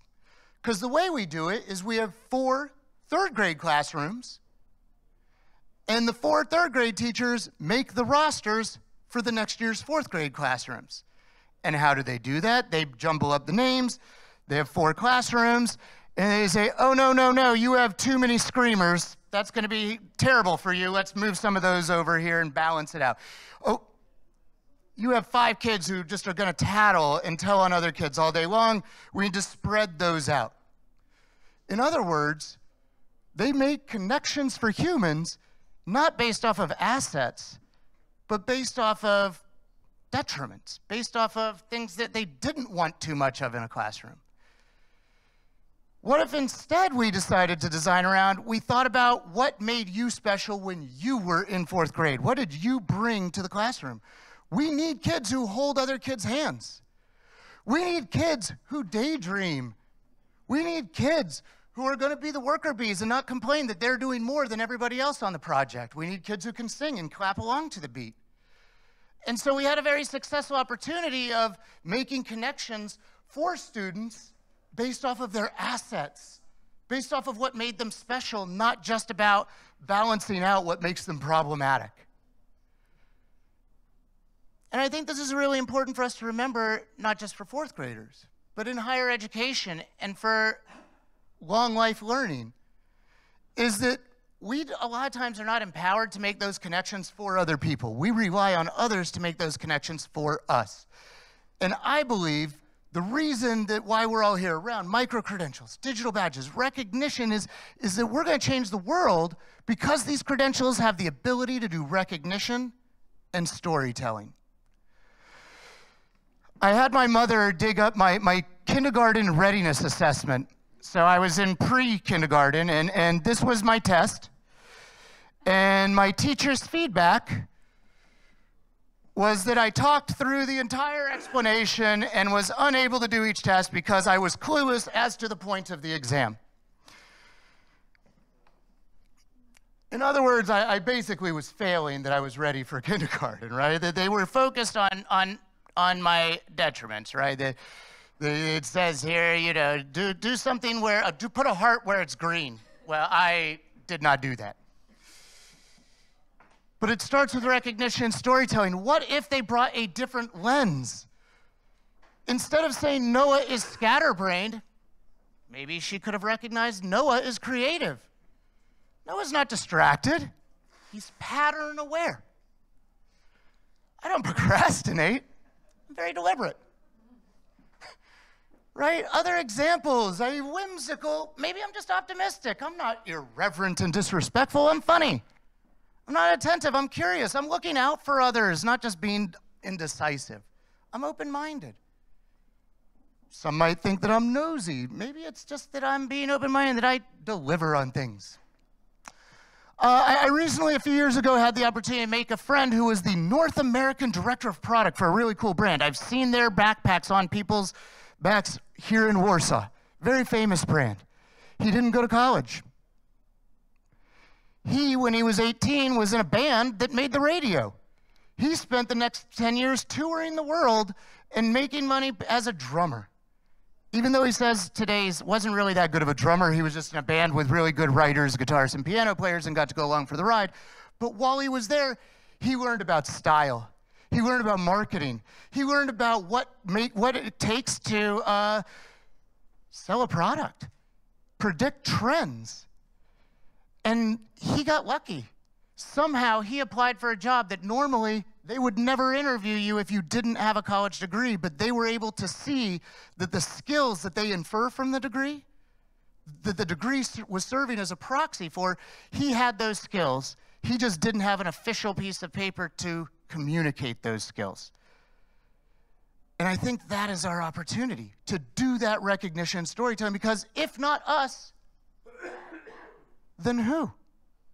Because there's a big difference between saying, trust me, I have these skills, and trust a university in Warsaw and their assertion that I have these skills.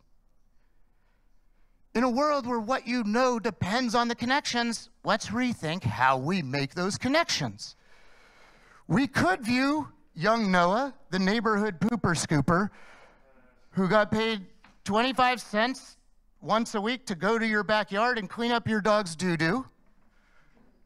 He could have been recognized for having terrible fashion, an inability to match his colors in his clothing, a lack of awareness that this is probably going to get him beat up in school. But that wasn't my narrative. I knew that actually it showed that I had the ability to go sell something that people didn't know they needed.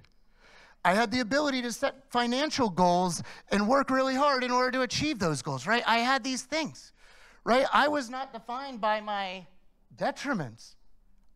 I was able to tell my story through my assets, right? And I think, but I'm an exception. I'm privileged. I'm very fortunate that I had that awareness. I don't think most people have that awareness, that I worked cleaning up tables in a restaurant and that I knew how to communicate the skills I learned. I worked for a summer bringing people orders from the court of bad news from the justice system. It's called a process server. You bring them a piece of paper from the court that they're about to have their wages taken away for money they owe or something. And it's a terrible job, but it taught me empathy with other people's worst days. I worked as a volunteer at the Sundance Film Festival, and I knew to communicate to future employers that meant I could take direction and set my ego aside. As an intern, I had the ability to keep my mouth shut and not focus on what I wanted to do, but execute on others' intervention. I had in high school a terrible interaction with the police in my town and learned how to turn that bad interaction into a future working relationship where we decided to start a youth advisory board with the police department. Right? I had the ability to have the recognition storytelling that later on helped me get a job on a major motion picture that was in movie theaters. I worked for several years as a tour guide in Costa Rica, even though my Spanish wasn't very good. Even though my Spanish wasn't very good, I was the National World Language Teacher of the Year in the United States of America. I've got to be a keynote as a speaker in other countries. I've started my own conference, The Badge Summit, thebadgesummit.com, next month in Colorado if you want to come to our conference. It's a great event. I used to have a lot of followers on Twitter, right? That these are things that I was able to leverage because I knew how to tell my story. There's power in recognition and storytelling. And those of us with that power, higher ed, post-secondary education, we are in charge of that storytelling. We don't just have the opportunity to use that power, we have a responsibility to use that power, to do the recognition storytelling. Our colleagues who are doing the program at the business school, it's not just here's a cumulative at the end of the program, a narrative that you took this class. Here are credentials that you know how to do professional language on a call with clients. Here's a recognition that you know how to do business research, right? Naming those, noticing, naming, and credentialing the skills and assets that matter and telling those stories. Because grades are important, I guess, but they're not reliable narrators. I went to a very well-known United States university. I have a degree that says I got good grades and took many, many classes in Spanish. I graduated, I moved to a Spanish-speaking country, I got in a taxi cab and told the taxi driver my new apartment's address, and 5 minutes later, I finally had to pull out a printout of the address because I could not communicate how to get from the airport to my apartment despite a degree in Spanish. My grade was not a good narrator. Now I do speak Spanish, by the way. So, you know, it's just this really great opportunity. I think we saw that in the earlier presentation from our colleagues at the business school. We heard about that from Kelvin. We're seeing it throughout the 2 days of this conference, that we are empowering, enabling, and scaffolding amazingness for our learners. We have an opportunity to tell the stories, to credential it in ways that are trusted and verifiable, to use the social capital of our institutional brands to author those stories so that how we help people connect is in a way that changes the world based off of not just who we know, but what we know. Thank you. Thank you, Noah, for the great presentation. Ladies and gentlemen, any questions? I hope so. Who's first? Of course.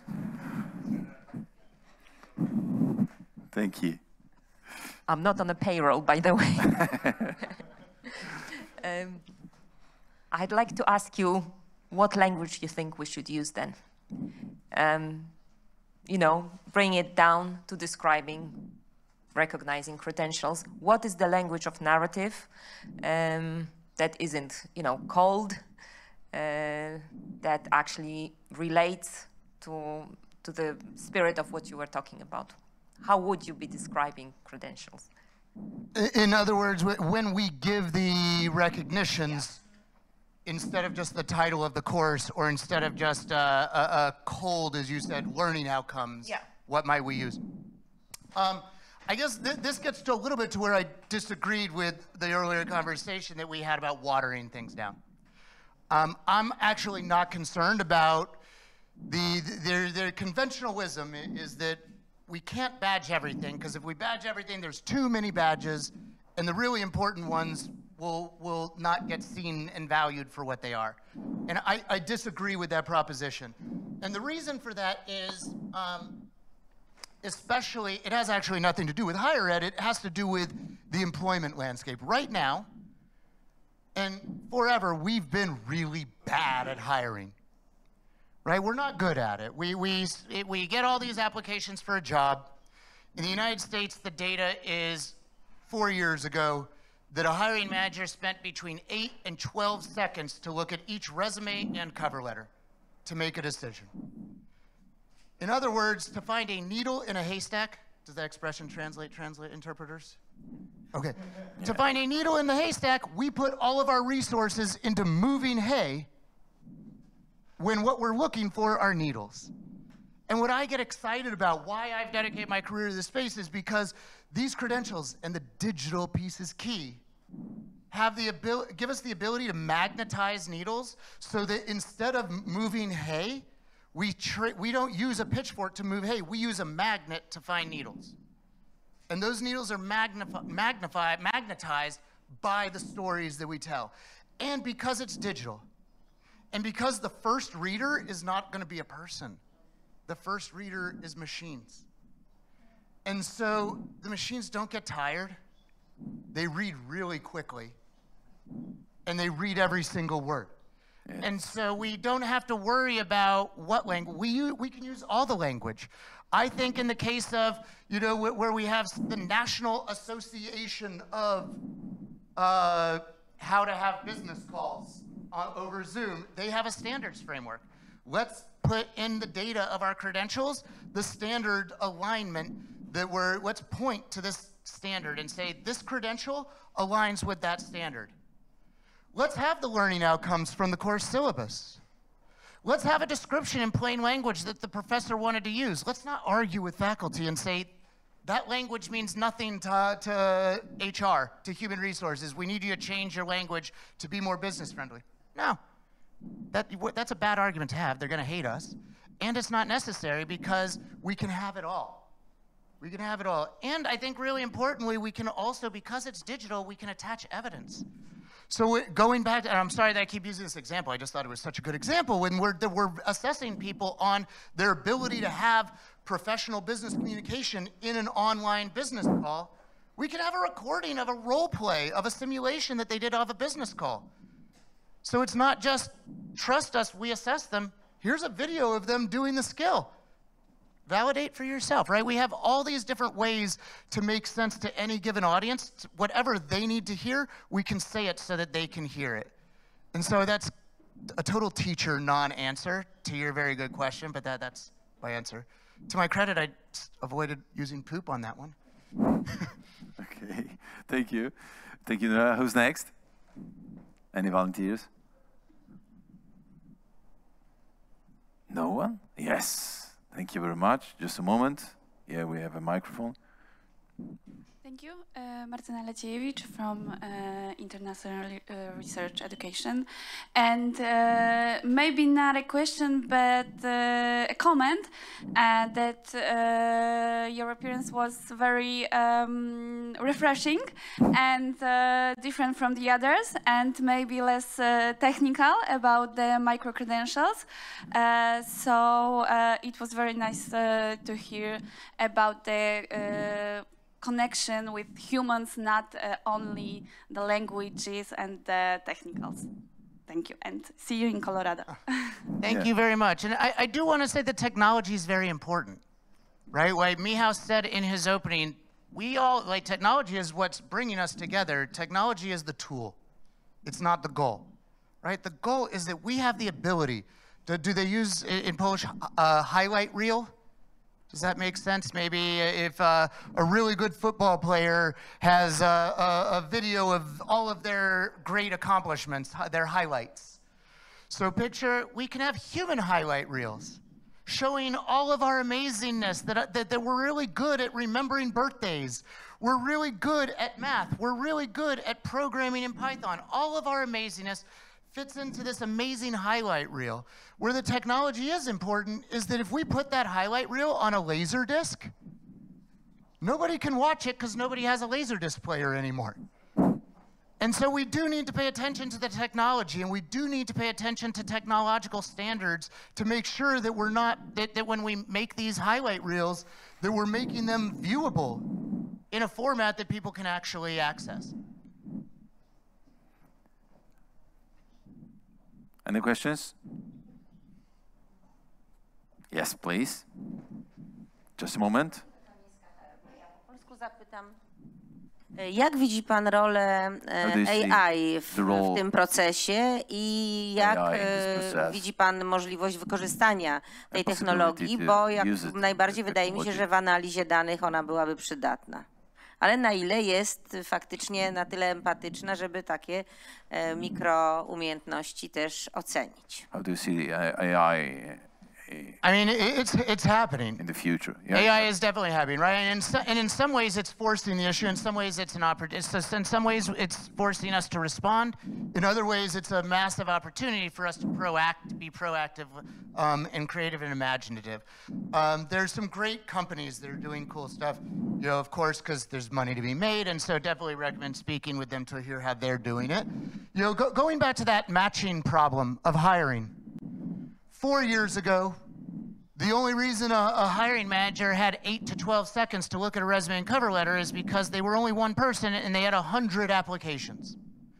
Today, job seekers can use AI to apply for many more jobs in a given day, right? And they're taking the job description, giving it to AI and saying, rewrite my resume, rewrite my cover letter to make me the perfect applicant. And so the hiring manager, instead of getting 100 applicants, is getting 400 applicants, and they all look the same. And so that's going to be a problem, right? And so where AI is going to come in is right now, AI is being used by companies to, basically the AIs are drinking each other's output, if you will. But the humans know not to drink in the punch bowl because it's tainted. And so, you know, the opportunity there is, as the AI right now is looking at all the resumes and cover letters to find keywords, what if instead the AI is looking at the resumes and looking at the cover letters and their credentials that are machine readable in order to find trusted signals that relate to the skills that they're looking for? Because there's this big worldwide movement of skills-based hiring. And unfortunately, a lot of people interpret that as an assault or an attack on degrees. I don't see it as an assault on degrees.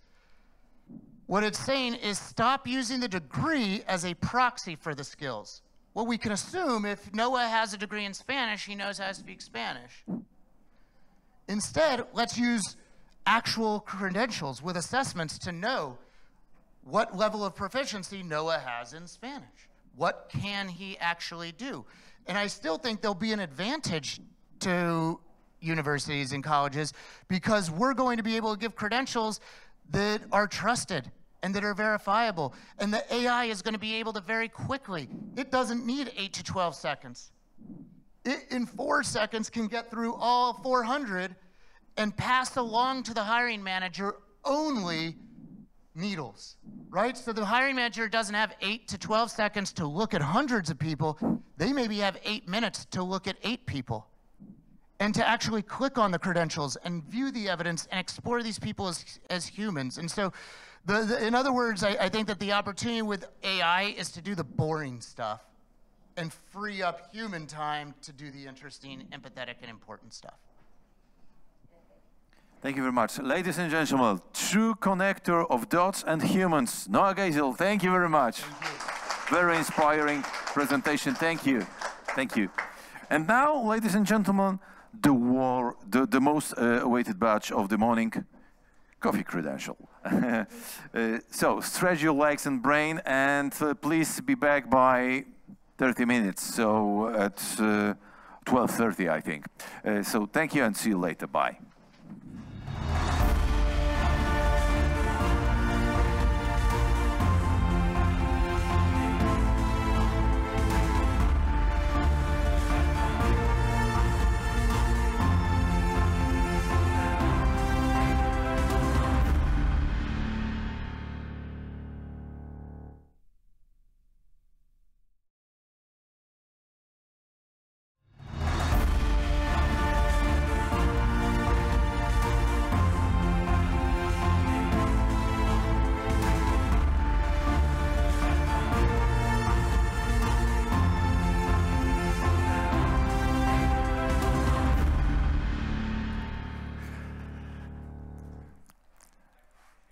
Ladies and gentlemen, welcome back. I hope that you stretch your legs, brain, and, you know, coffee was great, really. If you don't try the sweets, you should it, because they are absolutely delicious. Okay, from vision to version, from draft to deployment, she's seen the full journey of the Microcredential engine. Please welcome Aleksandra Antonaci, but Aleksandra is not with us today, but she recorded her speech.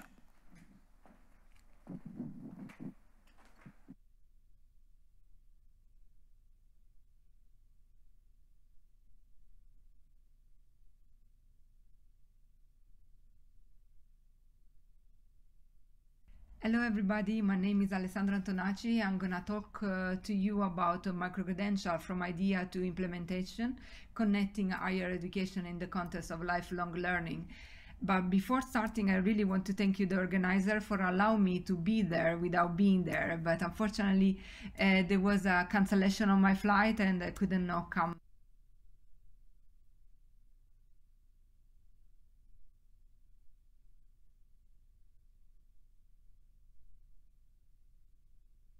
Let's start with a bit of a context. So due to the changes in society and labor market, there is a growing need in Europe for people to update their skill. Microcredentials are exactly that new format that allow people with a life, like working people, to have also the possibility of being busy with study, lifelong learner indeed. Microcredentials are indeed this format that allow addressing the skill gap. They are defined like we see, a record of learning outcomes. I'm not going too much in detail. We do know the story. Let's go into the detail of the MCE project.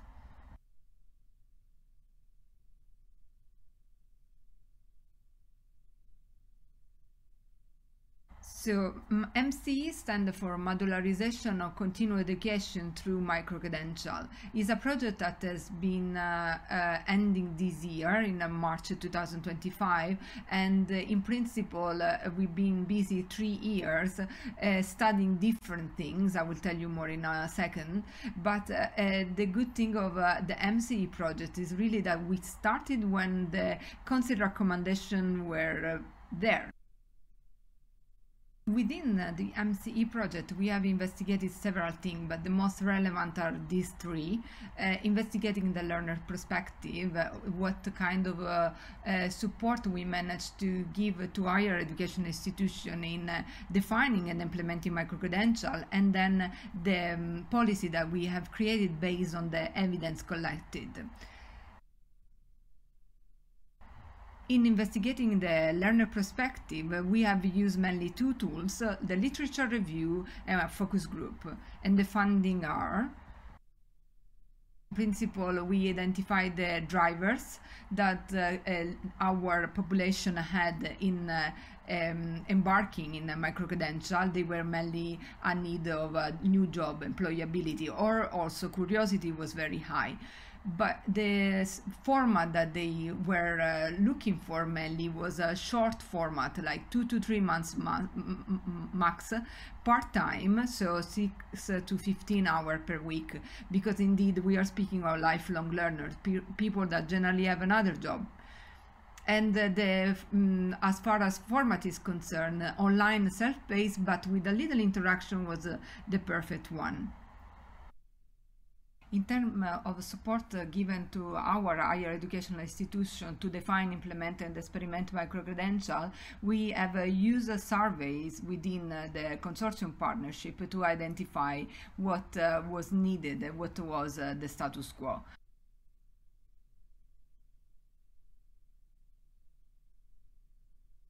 Fundings were the following. So in principle, the majority of funding were coming from the student fee. So they were paying their own microcredential instead of being able to access to public support. The variation of interpretation and identification of microcredential was a big gap, a big problem within the European, the MCE, and was difficult to implement microcredential because the institution couldn't understand within their own what was a microcredential. And also these significant differences between institutions, the way in which microcredentials were also implemented was not the best for recognition, but we will talk about it later. So to support higher education institutions, specifically in the online setting, which is what we have investigated, it's important to have an alignment between the mission, the strategy of the institution and the European frameworks. Also, the internal quality assurance mechanism needs to be explicit to microcredential, not only to lifelong learners. So the strategy and the way in which is conducted has to be clear. A sustainable financial model, not only based on the learner pocket, but also would be nice to have other support funding. And it's important to always enable and value this cooperation with other stakeholders, specifically employer, but also other institutions. We also have collected evidence within the partnership, but also within Europe to figure out where were the policy related to micro-credential, and that there was a discrepancy, a variation also here at the national level. So there were nations like Portugal or Spain that had a plan and funding for developing microcredential, and other countries that there was not really a national policy leading this lead to fragmentation. So we have conducted internal survey also in this case, and our main funding are available on our website mce.edu.au.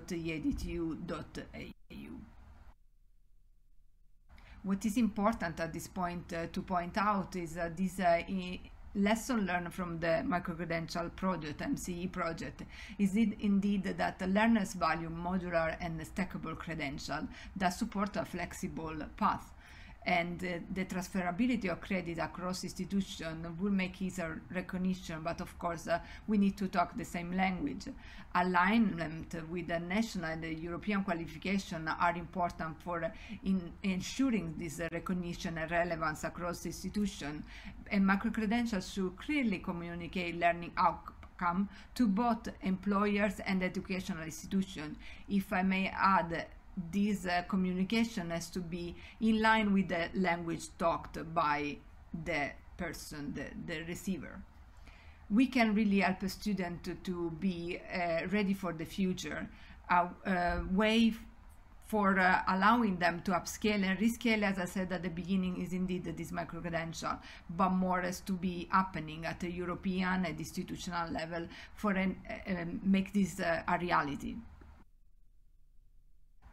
To make the point more explicit, microcredential can enhance flexible learning and lifelong education, but collaboration with policy making and industry is crucial for credibility, because somebody will prefer to do a microcredential that is issued by IBM or any other authority that is important in that sector. Clear framework and recognition process are needed. Digital transformation in credentialing is necessary, and in this case come the talk about interoperability in a second. There is not one size fits all approach that will work. Any institution, any nation has their own need and their own aim, so it's important that everything is tailored to the need of the specific institution and situation. Therefore, key challenges are standardization, employer recognition, and sustainability.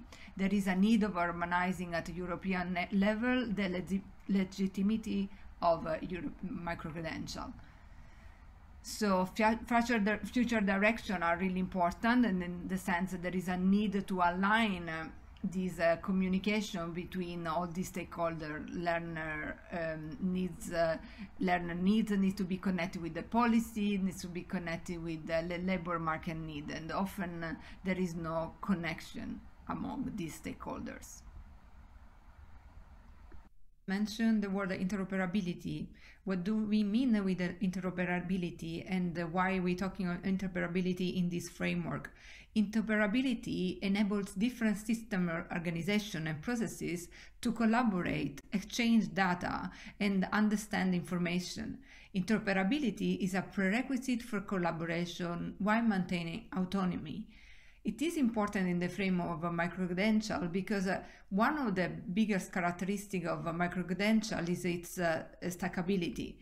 To make this at a higher level and enable things like European degrees or joint program, then an interoperable ecosystem is fundamental. that learners want to embark indeed in a learner journey and learn more about some specific topic, so as to orient himself or herself in finding the best course, apply to that course, so having a login credential, then do the course, and then finally have the certification. In all this process, in all this journey, there are, of course, generation of data, exchange of data, information. At this level, there is the following.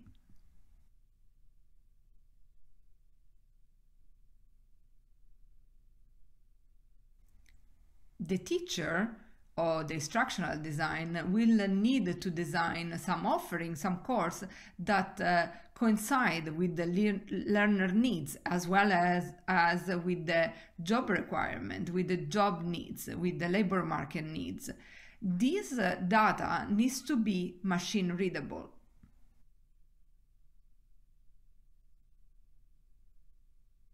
The learner has identified the course they want to follow, then has to log in on that course, start the admission enrollment process, and all these require other information to be exchanged. An interoperable system is fundamental to simplify credit recognition across institutional enrollment. In an ideal world, with the same login, the learner should be able to log in a platform of the organization 1 and organization 2, or how many organizations are involved for this joint microcredential or program.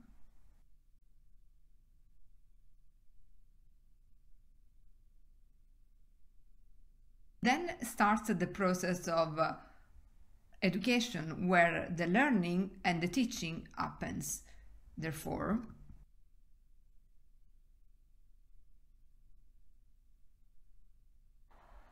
at educational level, there are a lot of information that are exchanged, specifically has to be understood the access tools.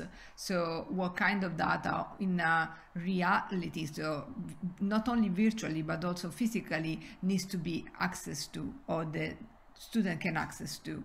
And in always this interoperable setting, who generate the content, what resources are used, what resources are created by start, let's say.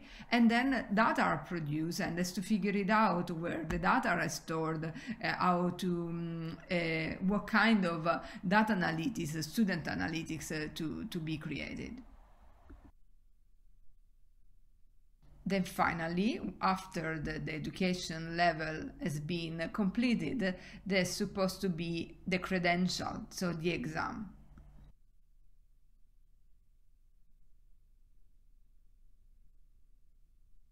At credential level, the digital management of educational credentials, so the issuing, the verification, maybe the revocation, needs to be understood. And one example can be, are we going to use the Moodle platform or that specific platform to issue the credential? Or are we going to integrate this with the European digital credential platform and stuff of this kind? Furthermore, this credential has to be portable, so has to be figured out.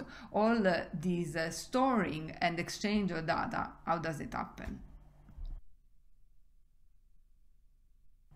Then the learner journey is completed, and at the center of everything there is indeed the learner, to make his journey, her journey, seamless. All these layers to comply. But this is only one part of a big ecosystem. Let's see in detail.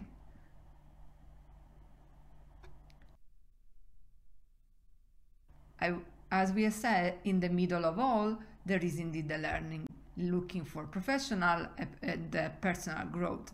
These learners move through different phases, from orientation to application to education and certification. But this is not the only layers that we have to consider when we speak of interoperability.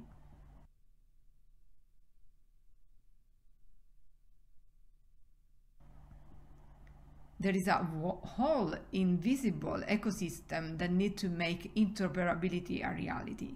As you see at the top, there is the user view, let's say. So the course level, the top layer is the objective of the user, the learner, the teacher, and the staff want their need to be fulfilled. But then at the organizational level, the business layer, something has to happen, so has to be disciplined. What are the organizational goals? Are we disciplined? For instance, microcredential, are they this kind of length, or what else? So this can include information like the curriculum development, the exam organization, and so on.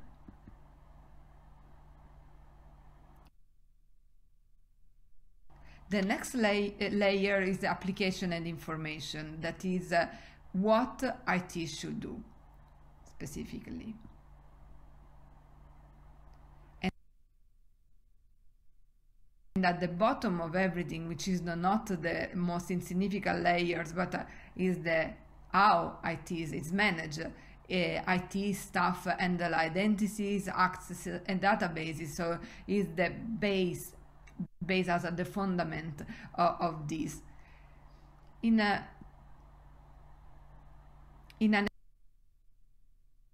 ecosystem like this, has to be understood that all these layers, all these little microsystems are important in the functioning of the ecosystem, and at the same time the autonomy of the user and the identity of the institution needs to be kept.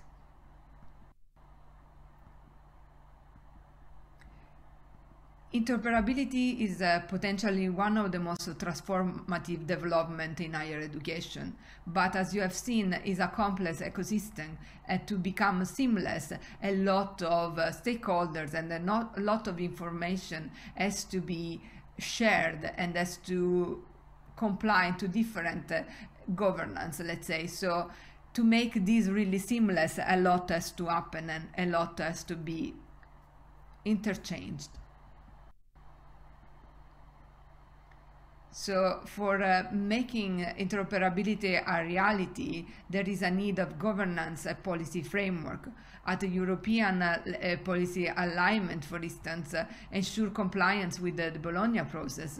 Our regulatory compliance, we have to be sure that we are GDPR compliant, but also to respect the IE Act, for instance. The trust framework define agreement on recognition of microcredential, joint degree and learning outcome. At the technical infrastructure, interoperable digital credential system has to be understood and has to be clear if we are going to use blockchains or other infrastructure. Common standards to be defined, otherwise it's impossible to exchange information. And also all this information stored on a cloud or are decentralized on a sort of storage. Institutional collaboration and understand our platform speak to each other, let's say, has to be also clear. And inter-university European degrees are becoming a reality. Indeed, a lot is happening at European alliances level. The most in our network, what we know the most are the Una Europa and OpenU, but there are of course many reality at the European alliances that are working toward this, and I think there you will hear about it. So what has to happen? Definitely, as a next step, there is a need of standardized policies and processes, alignment with the digital assessment and recognition of learning outcomes has to be understood what kind of solution needs to happen for make credential verification secure. strength and collaboration among national policymakers and make discussion on digital interoperability. Then has to happen some piloting and understand how much the scaling has to happen.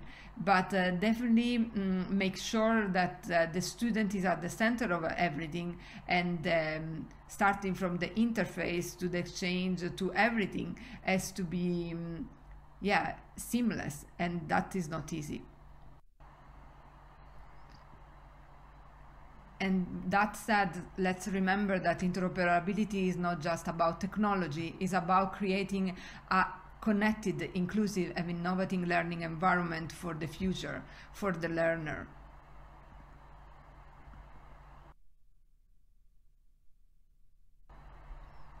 I want to acknowledge the use of the graphic that come from interopervisual.eu, and these are some references of the data that I've mentioned are available here. Please Google or visit our website mce.eedu.eu.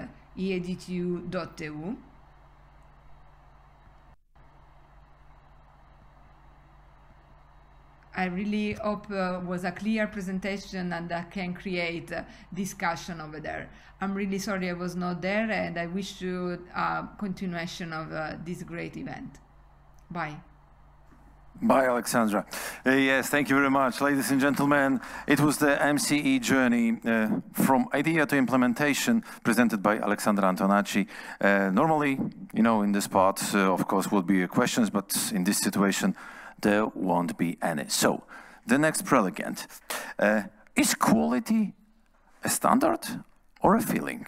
Please welcome Jolanta Urbanikowa, who proves that Polish academia can be both and innovative. I hope so. Czy potrzebuje pani klikera? Na pewno tak. No mogę pani coś podtrzymać ewentualnie. A mikrofon?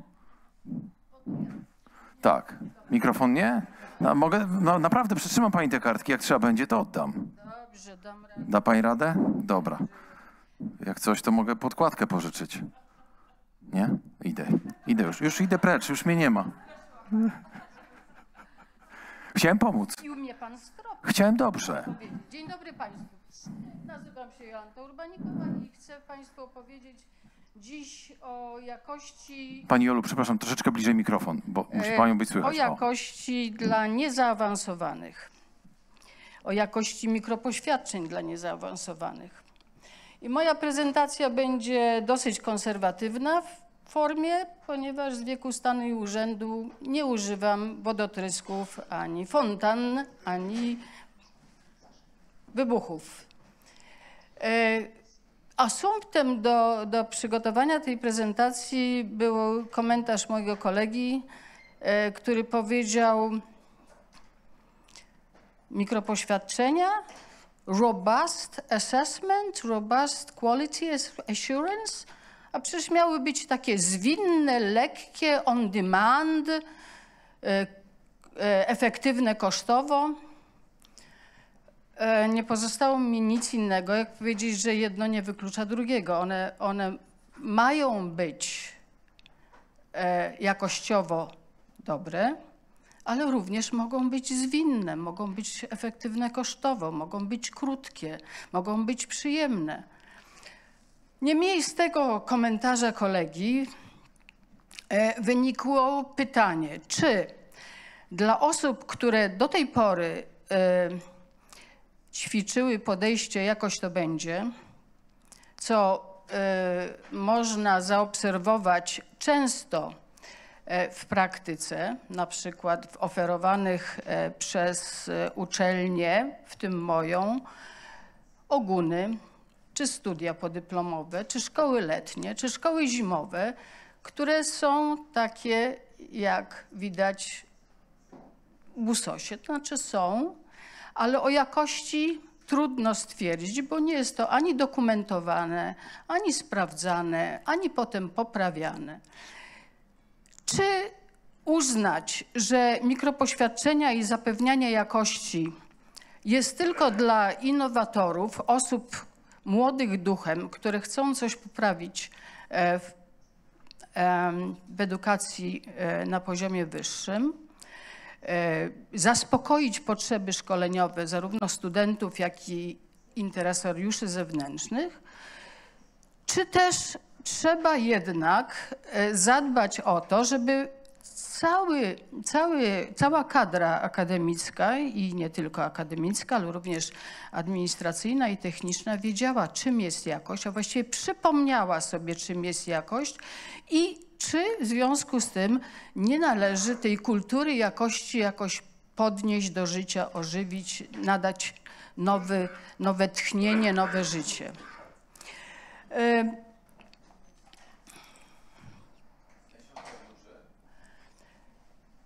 Dlaczego moim zdaniem trzeba również szerzej popularyzować mikropoświadczenia, jak również zapewnianie jakości mikropoświadczeń wśród całej kadry? Ponieważ mikropoświadczenia w szkolnictwie wyższym to nie jest tylko wymyślanie, tworzenie nowych kursów, kształcenie i nadawanie poświadczeń, ale również uznawanie poświadczeń, uznawanie mikropoświadczeń dla celów dalszego kształcenia, na przykład w toku rekrutacji, ale albo potem po przyjęciu na studia dla konstruowania elastycznych ścieżek kształcenia. I również pamiętać należy o tym, że mikropoświadczenia łączą się, czy będą się szerzej łączyć z walidacją efektów uczenia się pozaformalnego i nieformalnego bez przechodzenia kursów na uczelni, bez poddawania się kształceniu na uczelni, a jedynie zaspokajaniu jakby potrzeby potwierdzenia opanowanych kompetencji w toku kształcenia pozaformalnego i nieformalnego interesariuszy, którzy przychodzą do uczelni po to tylko, żeby dostać certyfikat formalny, który może się przydać w karierze zawodowej albo w innych przypadkach. Czyli mikropoświadczenia to nie jest coś, co do tej pory ćwiczyliśmy, nie limitowany jakby zasadami zapewniania jakości repertuar rozmaitych usług edukacyjnych. Mikropoświadczenia powinny się cechować wysoką jakością. Powstaje pytanie, czym jest jakość? Bo jeżeli Państwo pamiętają wypowiedź Freudensteina, holenderskiego edukatora, on zawsze twierdził, że jakość jest jak miłość. Każdy wie, kiedy przychodzi, a jak przyjdzie ją zdefiniować, to zostaje się z pustymi rękami. I podobnie chyba jest z jakością. Definicji jest mnogość. Na pewno można ją definiować poprzez cel, poprzez dopasowanie pewnych działań i efektów do celu, jaki sobie stawiamy. A ten cel dla poszczególnych działań powinien być związany z celami strategicznymi uczelni.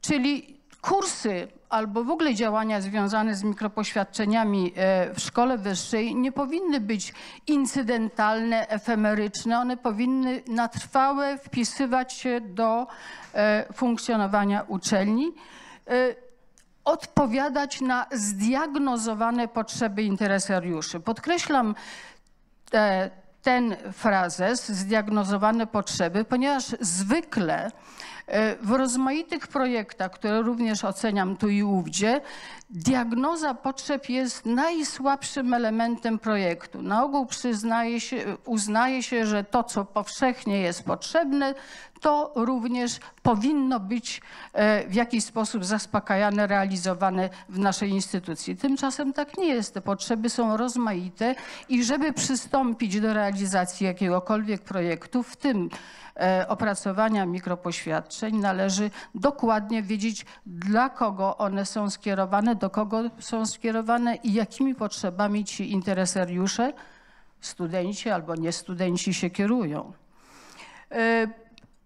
Powinny mikropoświadczenia być elementem elastycznych ścieżek kształcenia, czyli dawać się zintegrować z tradycyjnymi formami kształcenia w taki sposób, żeby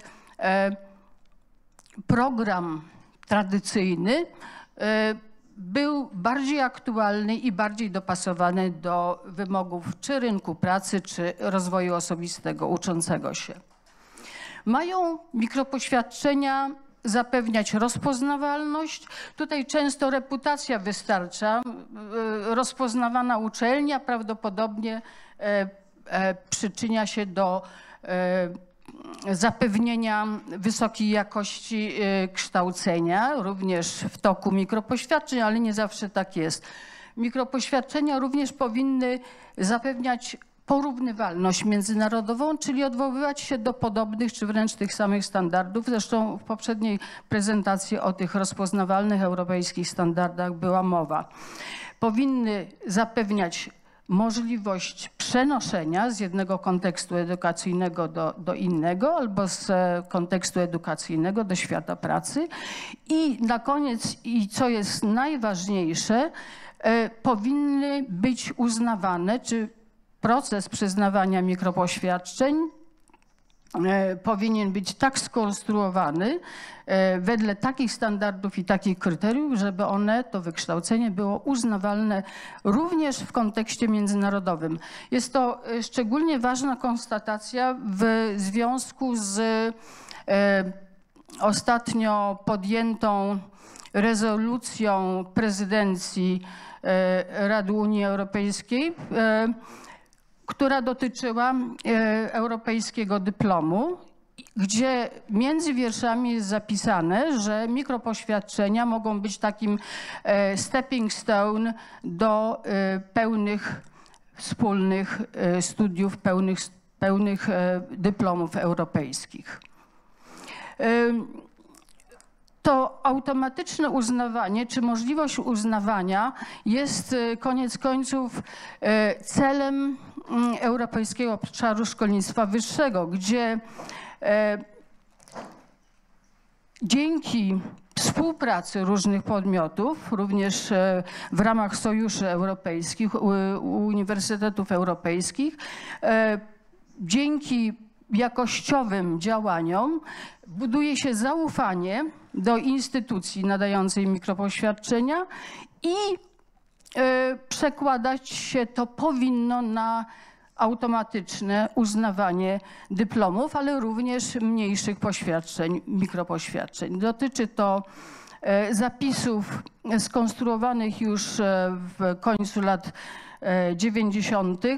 w konwencji lizbońskiej o automatycznym uznawaniu kwalifikacji w regionie europejskim, także w niedawno podpisanym traktacie o automatycznym uznawaniu kwalifikacji uzyskanych w szkolnictwie wyższym, no i oczywiście na mocy różnych umów dwustronnych czy wielostronnych dotyczących uznawania, wzajemnego uznawania nadawanych kwalifikacji, na przykład w ramach sojuszy. Czyli jakość jest niezwykle istotna dla realizacji tego najważniejszego postulatu procesu bolońskiego. Jak rozpoznajemy jakość? To wiemy, kiedy przychodzi do nas paka na przykład i dokonuje ewaluacji programów, a w przyszłości ewaluacji kompleksowej, posługując się standardami określonymi w dokumencie pod tytułem European Standards and Guidelines. Tych standardów jest wiele. Tu wynotowałam te, które zdecydowanie dotyczyć będą również oceny jakości nadawanych w uczelni mikropoświadczeń. Najistotniejszym z mojego punktu widzenia jest ten standard, który dosyć często jest jakby niedostrzegany wystarczająco ostro, mianowicie standard 1.3 kształcenie i ocenianie zorientowane na studenta. Najczęściej w różnych raportach dowiadujemy się, że ten standard jest realizowany poprzez uzyskiwanie feedbacków od studentów. A to nie jest wystarczające, żeby móc powiedzieć, że kształcenie jest zorientowane na studenta, proces oceniania jest zorientowany na studenta. Tu jest również wymagane zasięganie opinii czy współudział studentów w procesie projektowania programów kształcenia.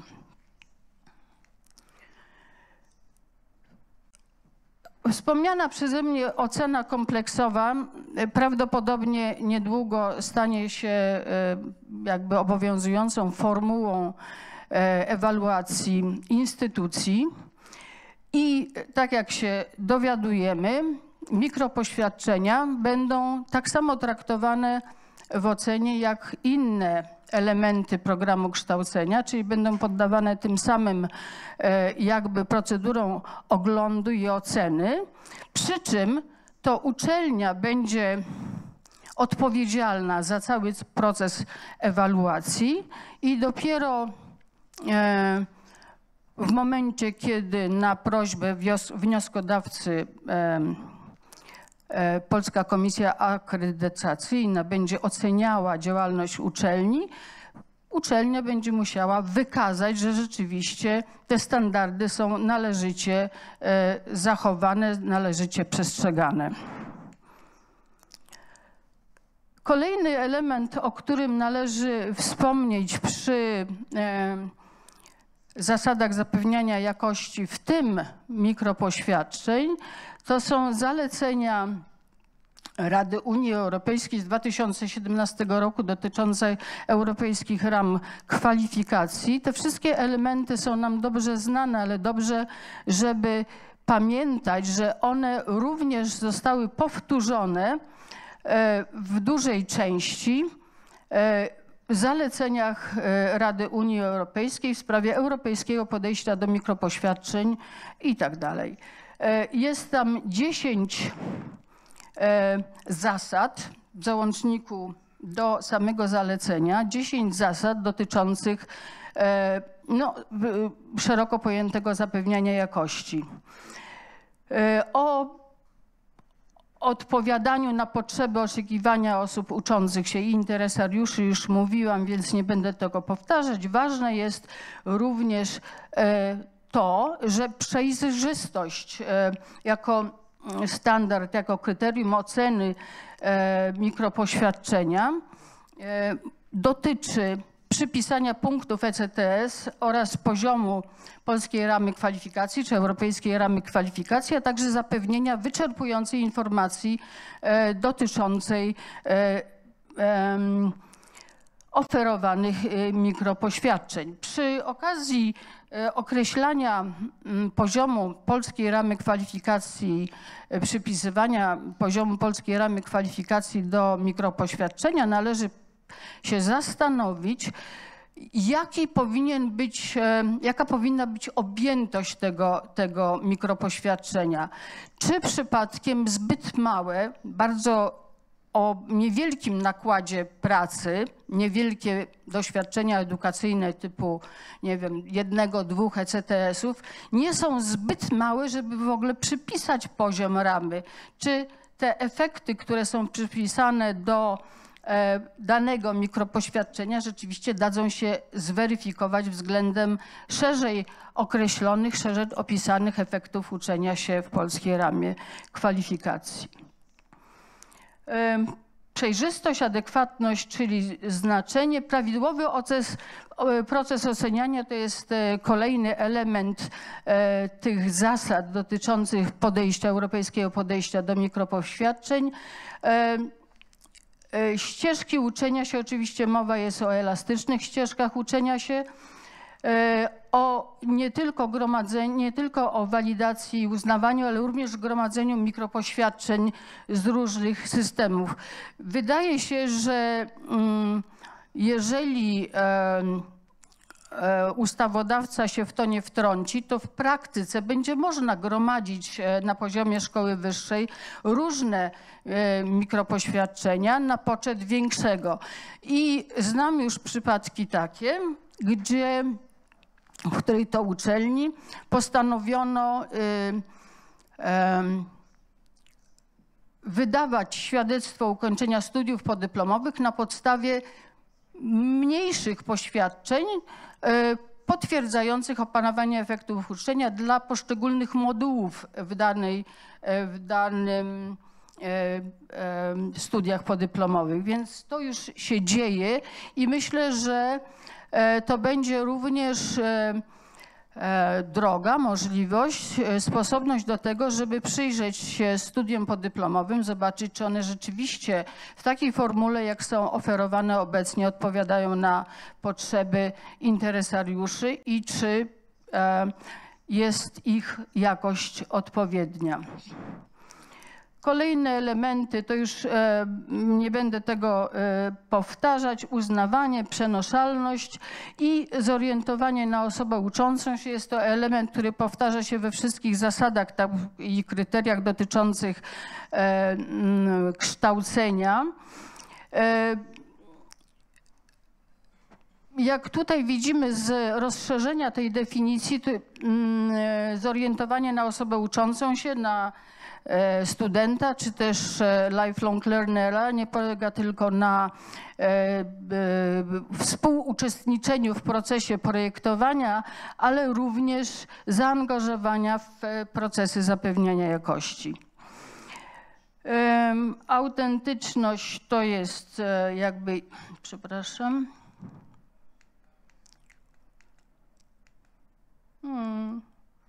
chyba mnie system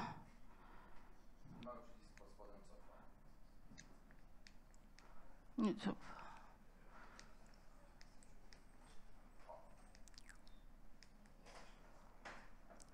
Bardzo istotnym elementem całego tego systemu zapewniania jakości i realizacji kryteriów określonych w zaleceniu Rady Unii Europejskiej jest system informacji oraz poradnictwa dotyczący,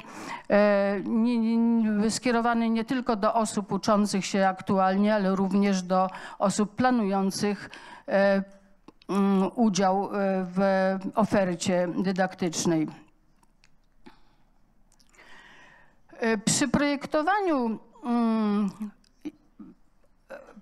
oferty dydaktycznej dobrze jest posłużyć się znanym od dawna cyklem Quality Assurance Deminga lub jakby unowocześnionym nieco podejściem do zapewniania jakości, który jest przedstawiony na obrazku po prawej stronie.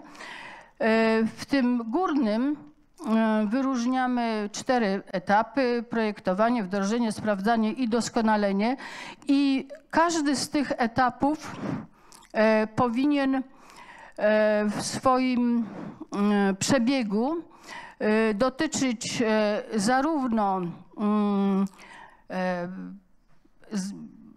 aktywności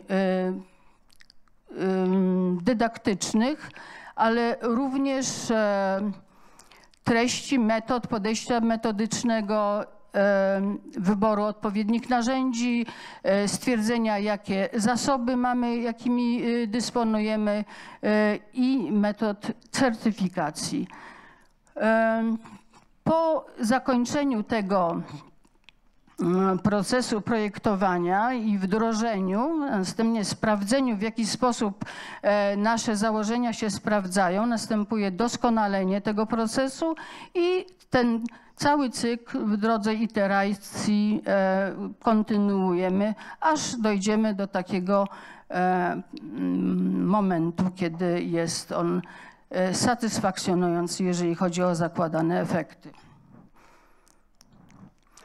Przy planowaniu, przy projektowaniu naszych kursów prowadzących do nadania mikropoświadczenia dobrze jest się posłużyć taksonomią Blooma, taksonomią celów edukacyjnych oraz wdrożyć podejście konstruktywnego dopasowania, które polega na tym, że cele i efekty uczenia są powiązane z działaniami edukacyjnymi, a te powiązane z ocenianiem, tak aby cały ten system był spójny i skuteczny.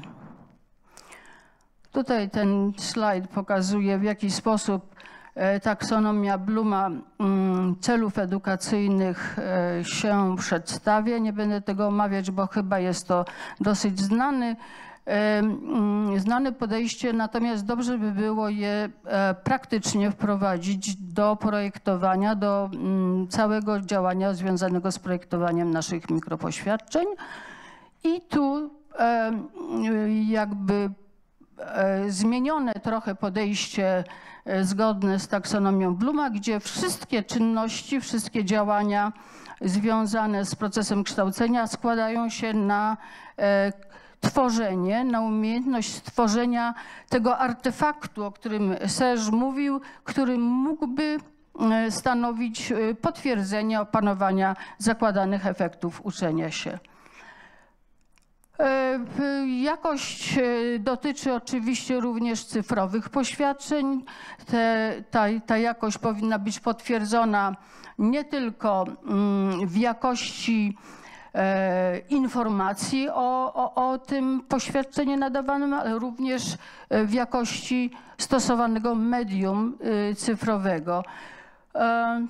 Cechy, którym się powinny charakteryzować zarówno informacja o poświadczeniu, jak i o medium, o platformie, są tutaj opisane. Myślę, że jeżeli organizatorzy udostępnią te slajdy, to będzie można sobie je przeczytać indywidualnie. I na koniec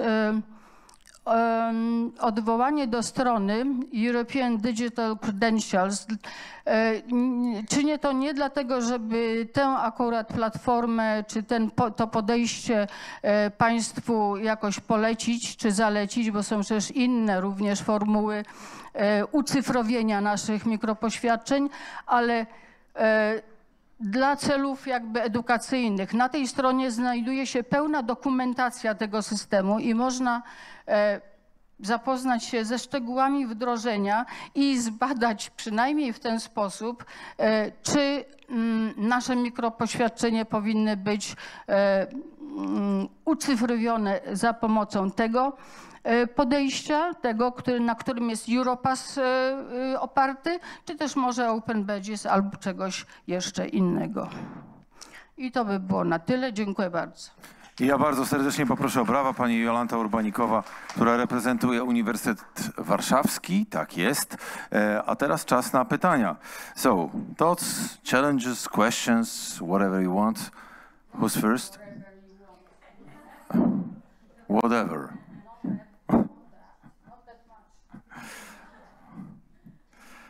Jest. Mamy pierwsze pytanie. Bardzo proszę. Już zmierza człowiek z mikrofonem.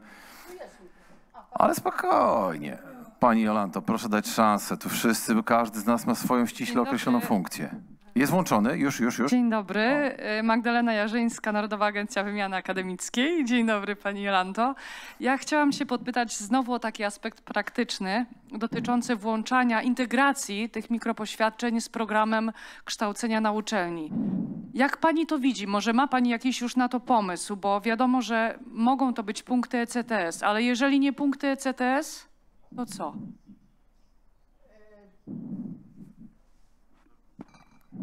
Punkty ECTS to tak czy siak, wydaje mi się, bo żeby coś uznać za taki legalny, dopuszczalny element procesu kształcenia, który się składa na dyplom wydany przez uczelnię, no to ECTS-y powinny być również uwzględnione po to, żeby ten nakład pracy został zaliczony do wymiaru programu studiów.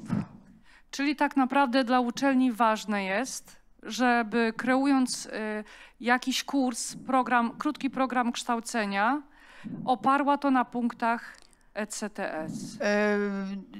może nie oparła na punktach, tylko uwzględniła punkty, bo oprzeć się powinna przede wszystkim na efektach uczenia się, na zakładanych efektach i stosownej metodzie dydaktycznej, która prowadzi do opanowania zakładanych efektów uczenia się. A punkty powinny być, żeby móc to w sposób formalny rozliczyć. Pisać w program.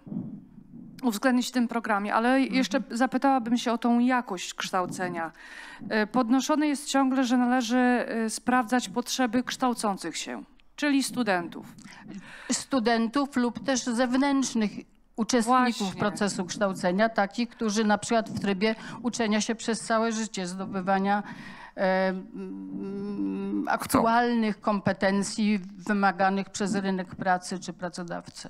Dobrze, czyli jakby pani to widziała, bo rozumiem, że bada się potrzeby studentów bezpośrednio po kursie, ale czy to w jakiś sposób nie powinno wiązać się na przykład ze śledzeniem ścieżki kariery danej osoby, czyli wprowadzanie takiego elementu, bo ta opinia studenta zawsze ma taki trochę subiektywny wydźwięk. No i uczestnika procesu. Tak, uczestnika. A pytanie, co z takim obiektywnym potwierdzeniem, jak to się faktycznie dzieje? Czy to też w jakiś sposób powinno być brane pod uwagę? Potrzeby mogą być diagnozowane w różny sposób. Albo przez dopytanie czy zbadanie potrzeb osób, które planują rozpoczęcie procesu kształcenia, albo potrzeby przedsiębiorców, rynku pracy poprzez na przykład analizę oczekiwań Rady Interesariuszy, bo takie są na przykład przy każdym wydziale na Uniwersytecie Warszawskim. Więc tu też te potrzeby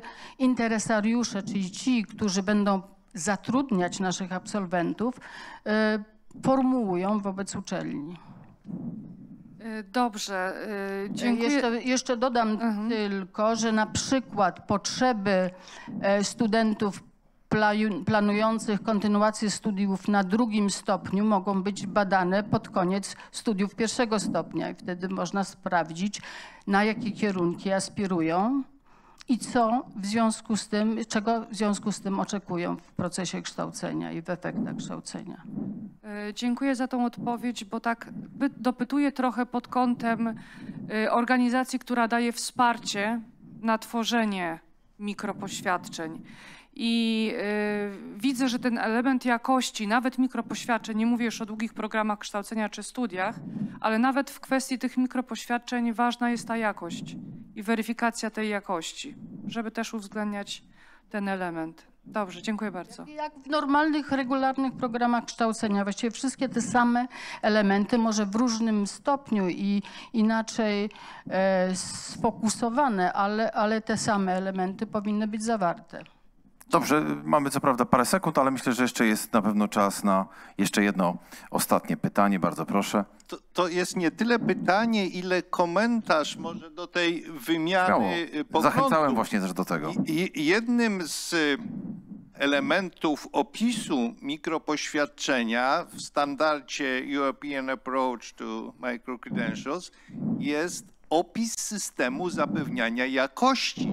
Tego nie ma na przykład w przypadku dyplomów, a jest w przypadku mikropoświadczeń. To jest jeden z unikatowych elementów opisu mikropoświadczenia zgodnie ze standardem europejskim. Więc to jest niejako silniejsze wymaganie niż to, które dotyczy podstawowego produktu uczelni, czyli dyplomu.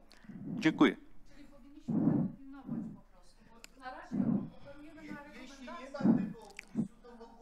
Nie ma.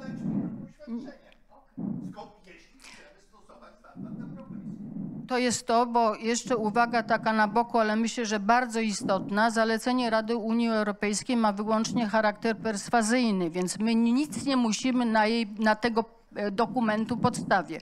Natomiast jeżeli chcemy wdrażać mikropoświadczenia, to musimy przyjąć 11 obowiązkowych elementów opisu i ileś tam nieobowiązkowych, a do tego 10 zasad, 10 tych kryteriów, które są podane w aneksie drugim do zalecenia Rady Unii Europejskiej. Więc tak naprawdę decyzja jest po stronie uczelni, czy my chcemy wydawać mikropoświadczenia, czy chcemy je uznawać, Czy chcemy walidować efekty z kontekstu nieformalnego i pozaformalnego w postaci mikropoświadczeń, czy też wolimy uprawiać to, co do tej pory często, gęsto się uprawia, czyli jakość to będzie.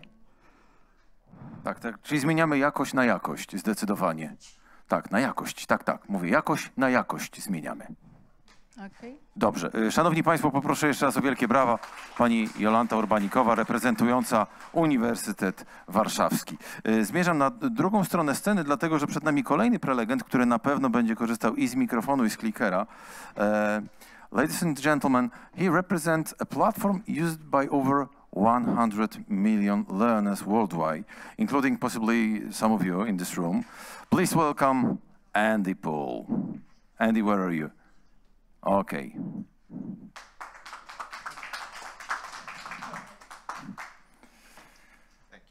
Thank you very much. You need it?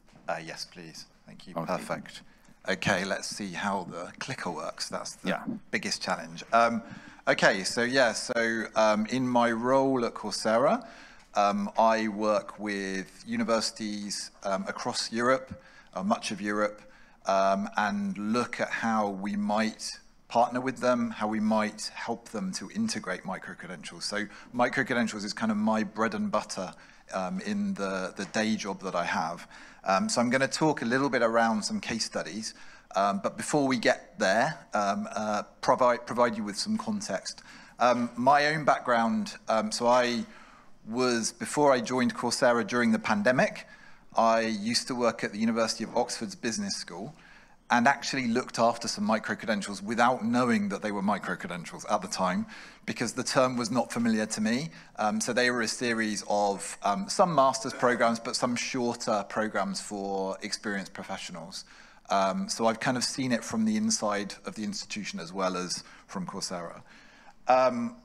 So this is our ecosystem. I think a lot of people will probably have heard of Coursera, know Coursera in some shape or form.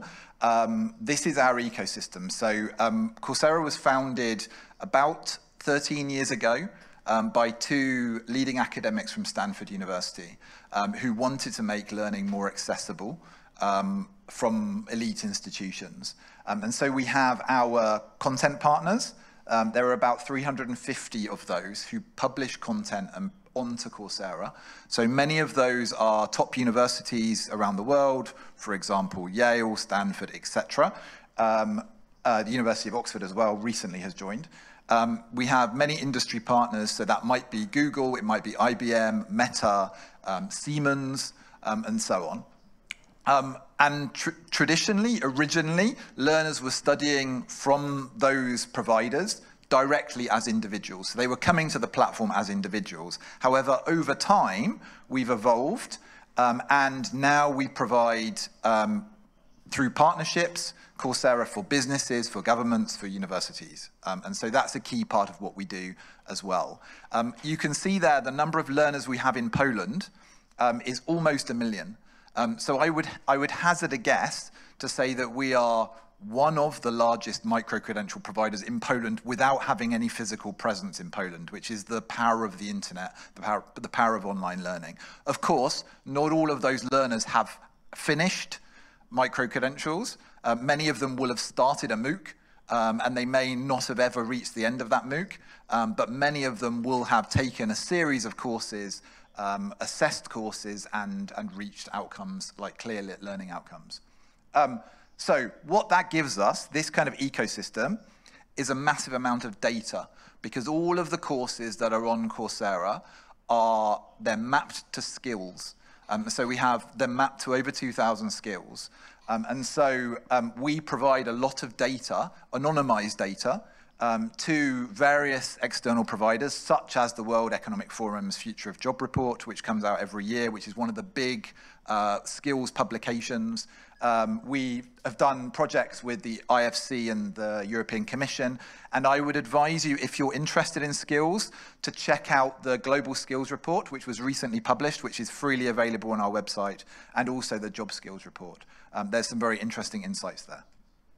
Okay, so if we're talking about educational institutions specifically and how we approach that, like ultimately, what we're trying to do at Coursera is to solve challenges that they might have. And those challenges, you can see in the middle the Coursera and the certificate. Ultimately, this all boils down to ways in which Coursera, through our large amount of content from external providers, not our own content, might help to solve challenges. So often, we come across universities, colleges, ministries who are seeking to make their programs more flexible, to widen access. They might be seeking to align more closely with the labor market. They might be seeking to use their faculty differently. So maybe they're under pressure to boost their research output and they need to free up some faculty time. Maybe they need to fill skills gaps. Maybe they need to internationalize their learning. So ultimately, all of these types of things can be done through partnerships with us. The best example of micro-credentials that I'm aware of in education, besides the University of Texas system, which was a great example earlier, is this one in Kazakhstan.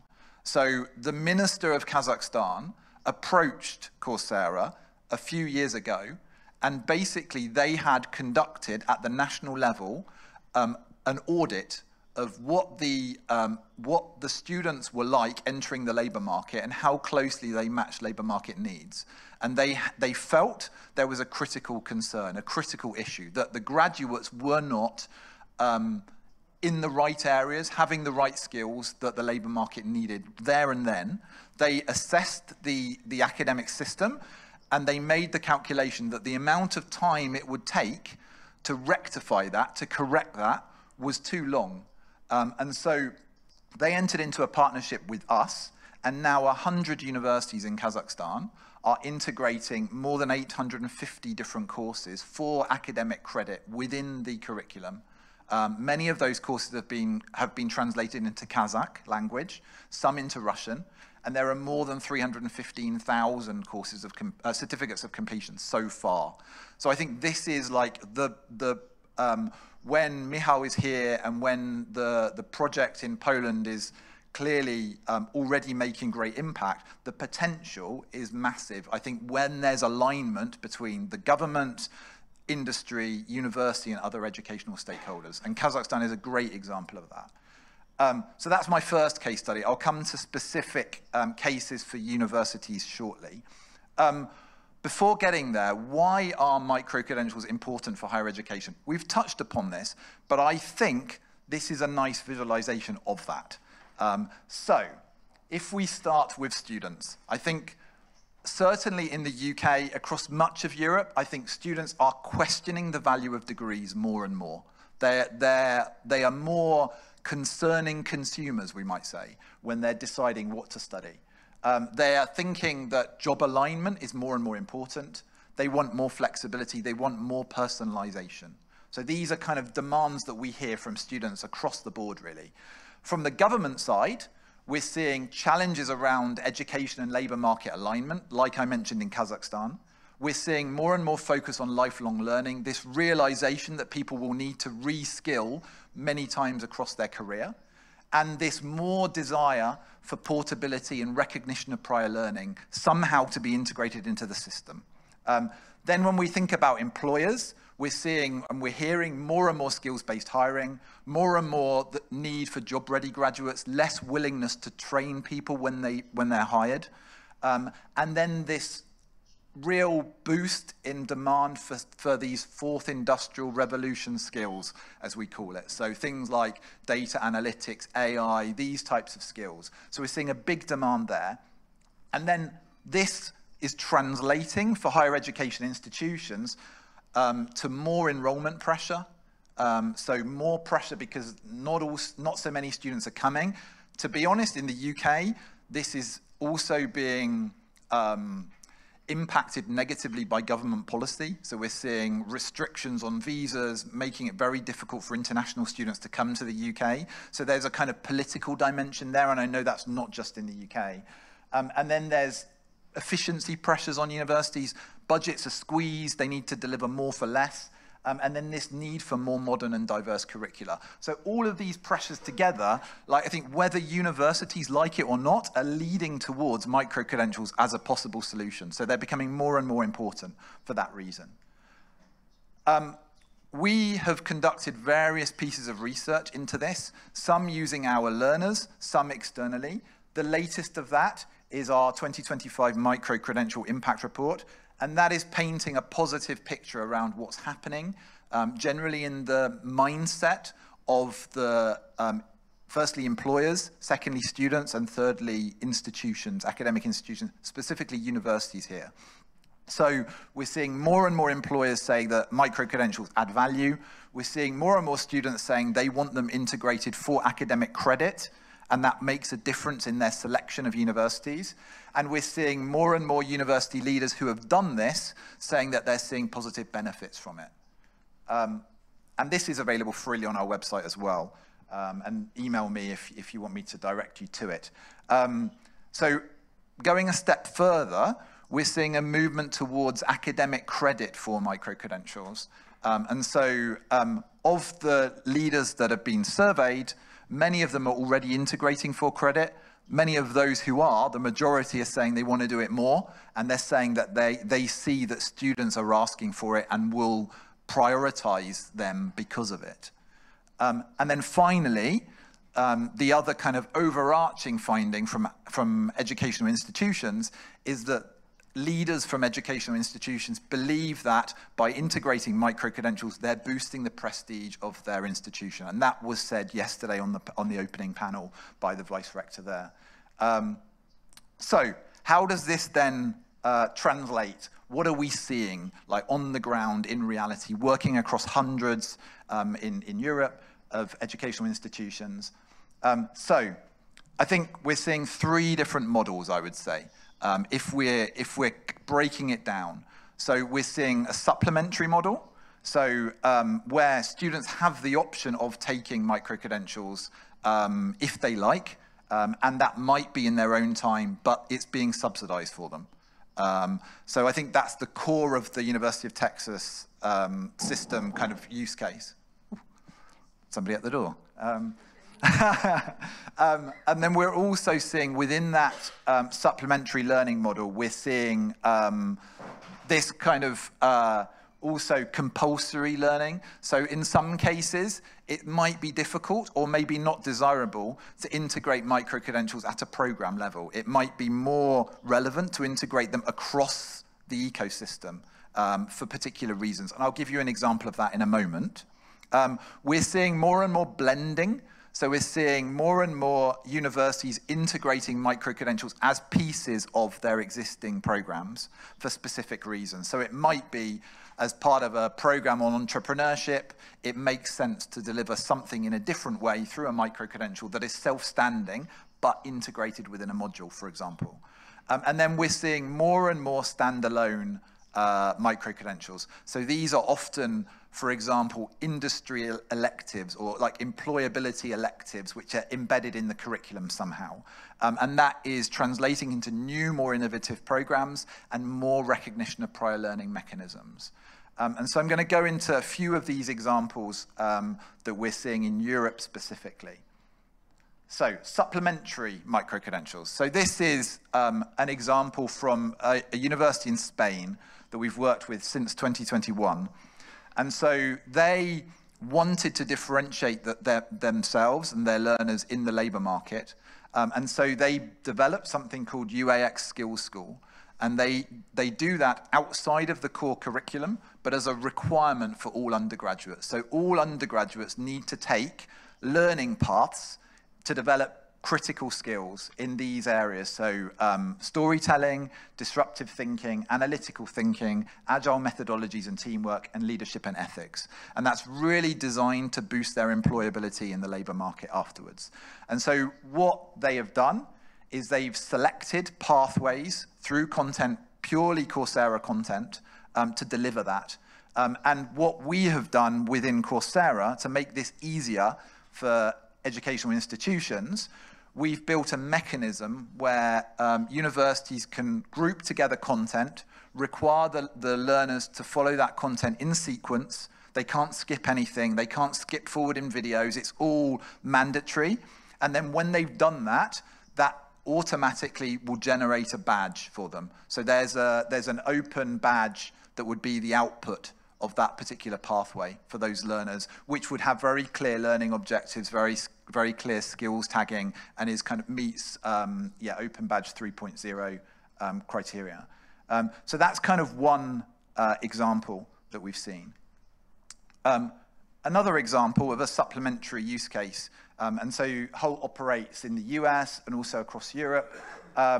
So this institution, well-known business school, has a challenge that they have a very international learner community coming from different areas. When they hit their master's programs, they have extremely diverse experience, and they're very difficult to teach because they come from different areas to build those foundation skills. So they viewed micro-credentials as an opportunity to build a foundation program that's self-standing, that is entirely optional, but recommended to their learners. And so they pulled together, so this started on their AI and business analytics program, and now this has been hugely successful and it's been rolled out across all their master's programs. And so what they've done essentially is use a tool that we've created called Course Builder, which enables institutions to basically outline what their learning objectives are, and the system will then find content from Coursera partners based on all those learning objectives. And it will find the individual videos, the reading text, and so on, and it will build a course automatically for the instructor, and then it's down to the instructor to then edit that, refine it, and make it as they want. They can insert their own content, of course. They can use the tool to create assessment and so on. So that's the kind of sort of tools that we're using to make micro-credentialing easier when content is often blended. And I think in the session, Kelvin's session earlier, you asked the question about adapting micro-credentials. So it is possible to adapt Google micro-credentials, for example. When you do that, you would lose the certificate from Google. That's the thing. So there's a trade-off. So you can go into a Google micro-credential and recreate it in your own model and blend your own content, but you just need to weigh up whether you want to sacrifice the Google brand by doing that. That's how it works. So for credit integration, so we have a number of really good use cases here. I mean, this slide came up earlier. Now it's got the ECTS flags on. So as well as doing the sort of American credit recommendation process, we've worked through with IBM, with Google, with Microsoft and Meta to get those for ECTS as well. So basically what that means is we've submitted the content to FIBA, a quality assurance agency in Germany, and they have independently reviewed this content and determined if it is appropriate for embedding into degrees awarding ECTS. And so they've recommended that it is, and we have the reports for each of those. So if institutions are looking to integrate them, the reports are a really nice tool because they will go into the detail. They actually highlighted that some of the areas of these programs are exceptional, and specifically they're exceptional in exactly the areas where micro-credentials should be, which is they are job aligned. So they're exceptional for employability skills, and they're exceptional for the relevance of the expertise of the people who are teaching them, who are instructing them, because they're from industry. And so 3 examples of using those industry micro-credentials. So with the one on the left, which is Oulu University of Applied Sciences in Finland.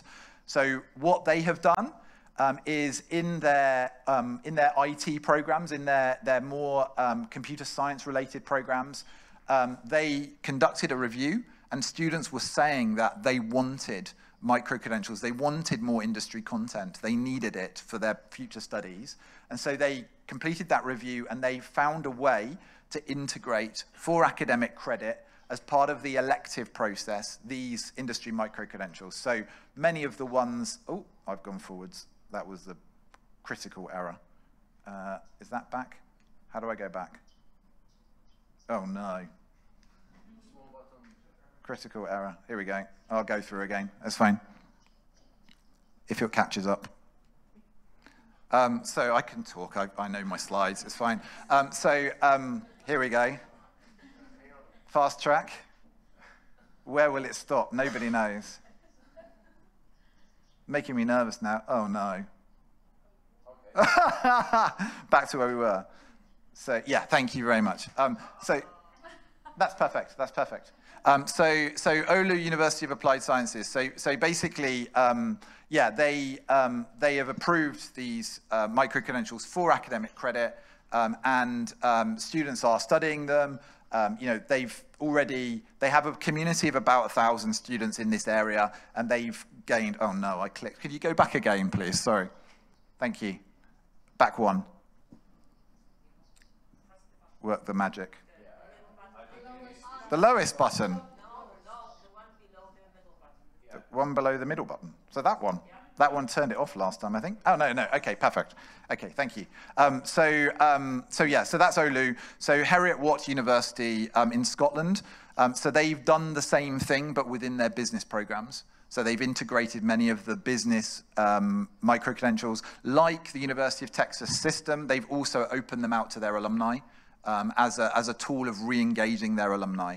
And really what they wanted to do, I mean, if you think about the mechanism is really clever. If you can integrate for credit within your programs, some of these micro-credentials, if then you can offer them out to your alumni, then the alumni take the micro-credential. That micro-credential has credit if they come back and study in the master's program. So it's a way of kind of re-engaging the alumni and then building recognition of prior learning into the master's program, and then trying to attract alumni back. So it's quite commercially interesting as well. And then the University of London has been highly innovative in this area. So they launched this Bachelor's of Computer Science several years ago, and they integrated 4 industry micro-credentials for credit within it, but they also integrated a recognition of prior learning mechanism in there.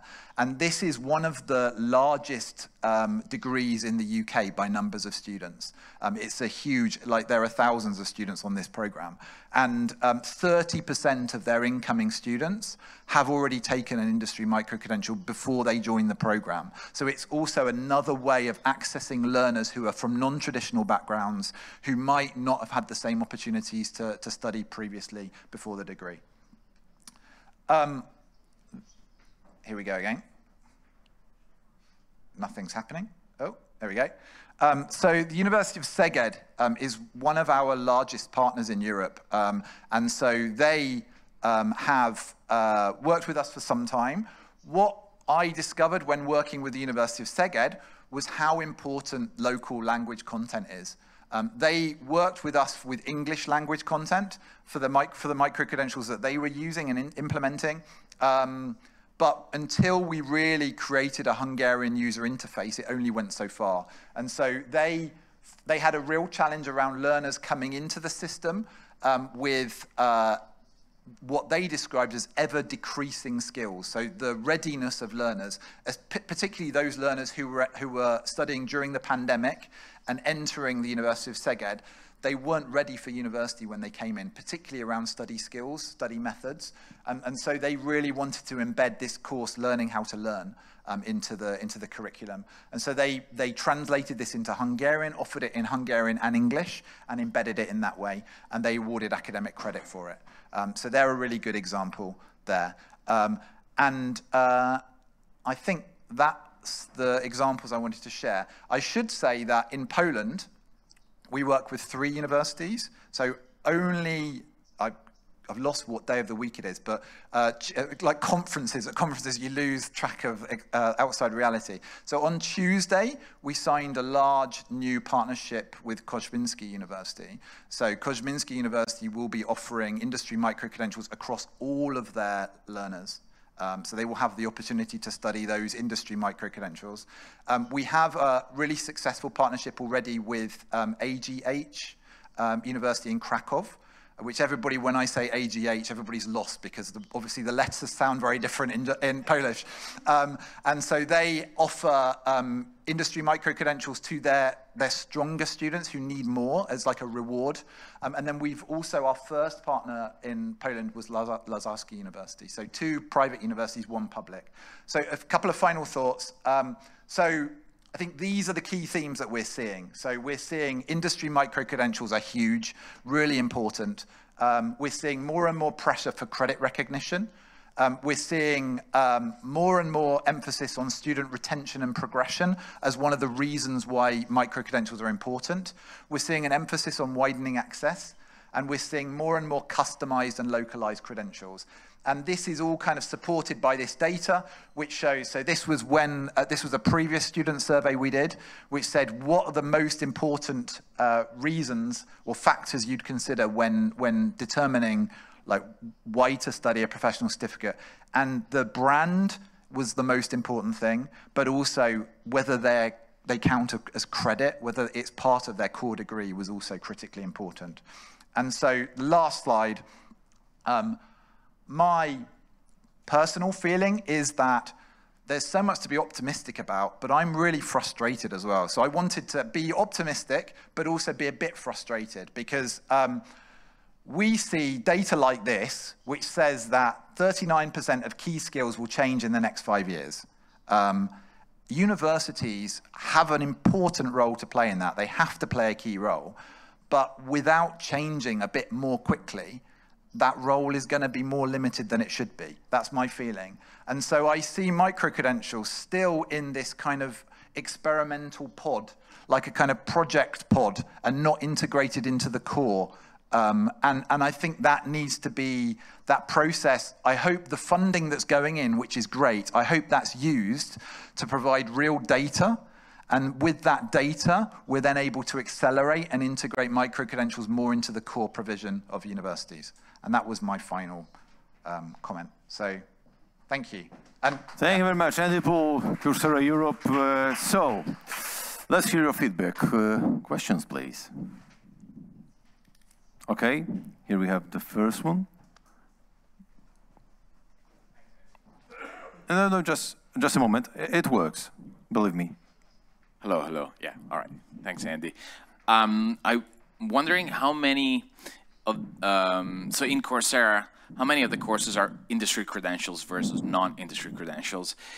And related question, when you look at credit recognition, is that done only for industry credentials? Or are you seeing examples where, for example, one university might be using content from Coursera that is done by another university for credit? Okay, great question. So I would say roughly half of the content on Coursera is industry, roughly. We're seeing more growth in industry content. The biggest demand is industry content.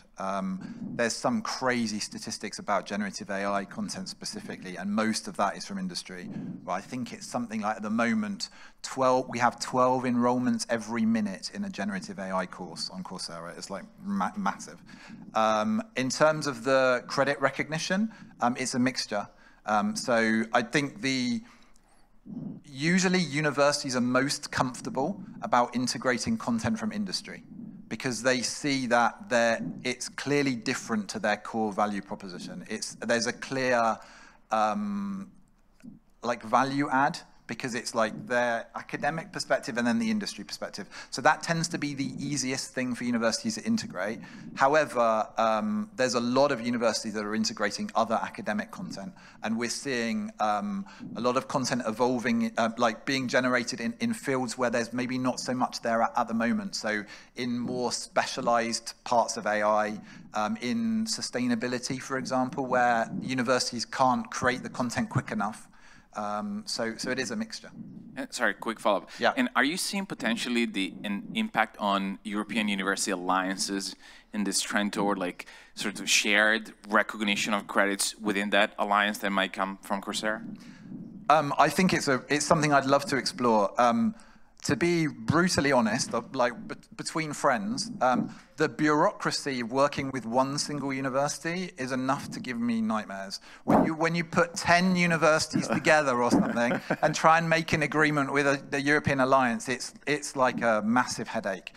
So that's something that I would love to do. I'd love to aspire to, but I think it's much easier to do that from the inside when you're working with the universities who are within the alliance, and they're effectively lobbying for Coursera's involvement rather than going in from the outside. I can see, like, I mean, even from a university's perspective, getting that alignment in the alliance is really difficult. But for a third party, it's extremely difficult. Okay. The microphone, please, here. Okay, so you will be the next one, okay? Yeah. Oh. I promise. Oh, sorry, there's two of us. It's okay. Okay. Quick question. Do you see any correlation between credit recognition and course completion stats? We see a massive correlation, yeah, absolutely. So I think if you were to segment that, you know, it's clear that when there is an external reason for learners to complete content, they take it much more seriously. You know, they're much more motivated. Yeah. So it's very clear. We carried out a huge national project in Ukraine for the first 2 years after the war started, and some of the completion data there was just phenomenal because Coursera was embedded within the degrees. There wasn't an alternative to those courses, and some of the universities, you know, across the whole board, and this was across thousands of learners, the completion was something like 90-something% from the courses, which is, you know, phenomenal from what you would consider to be a MOOC. And one of the big you know, criticisms of that in the past has been the completion rates. So yeah, absolutely. Okay, thank you. Okay. Thank you very much. I have a couple of questions. Yeah. First, I would like to ask you if you're seeing any patterns in universities of them restructuring their programs as a result of cooperation with Coursera in terms of, like, I don't know, changing the assigned number of hours or dividing them between the staff and the, you know, digital resources from Coursera, or are they treating Coursera resources as additional to the teaching hours? So that's one question. And the other one is, how do you help, and if yes, then how? Do you help universities to navigate across your resources in terms of assuring quality? Because I can imagine, you know, if we were going to do AI with you guys, there would be like thousands of courses there. Do you have any kind of quality markings, ratings, or okay? Yeah, great questions. So the first one is yes. So we see, like, it depends on the use case of the university. I think the question, this came up before, but the first question is why? Why are you doing this? Like, I mean, I've seen examples of people who have been like, yeah, we'd like to have Coursera as part of the university, and they'll open up Coursera to students, and then they expect that it's all going, something magically is going to happen. That's not the reality. Students have limited amount of time. They need to understand why. It needs to be aligned with them or whatever. So integration is really important. Some universities will say, we've got 6 hours. We want to use Coursera for 6 hours across all of our different programs, and that's like how, and they're structuring it like that. Others will say, you know, we will award, you can award a maximum of 10 credits within your particular program using Coursera. So that each university tends to have its own approach, and we have a team who work with universities to help them to navigate that. And so, you know, part of the partnership that I mentioned with Kosminski, so the team will come to Warsaw. They will help faculty to navigate. They will talk about best practices for blending content with asynchronous content and you know, physical on campus. And some universities have said that as a result of that, it has changed their wider approach because they learn more around the value of asynchronous teaching and what best pedagogy might look like. Obviously, it depends, though. No worries. Okay, I see. The time is over. So thank you very much, Andy. Andy Poole, Coursera Europe. Thank you. I take it. Thank you. Colin, the next speaker, will explain us how microcredentials and interoperability can become the best friends, even without social media. Colin, the stage is yours. I think you need some toys. Yes, thank you very much. Be careful, gentle. This is the main. The main button. If you want to move forward, Let's see what works. It seems press the big button, yeah. Now it was magically. Thanks for the kind introduction.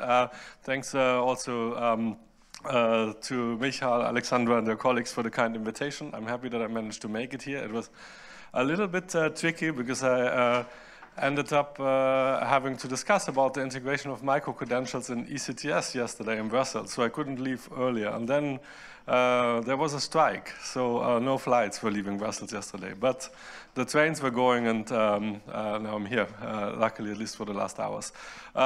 So I'm going to talk a little bit about how, as the moderator just said, how we're trying to make micro-credentials and technology become best friends, and how we try to create specifications and the basis for an interoperable ecosystem for exchanging data, reliable data on micro-credentials and quality indicators. Why are we looking into this?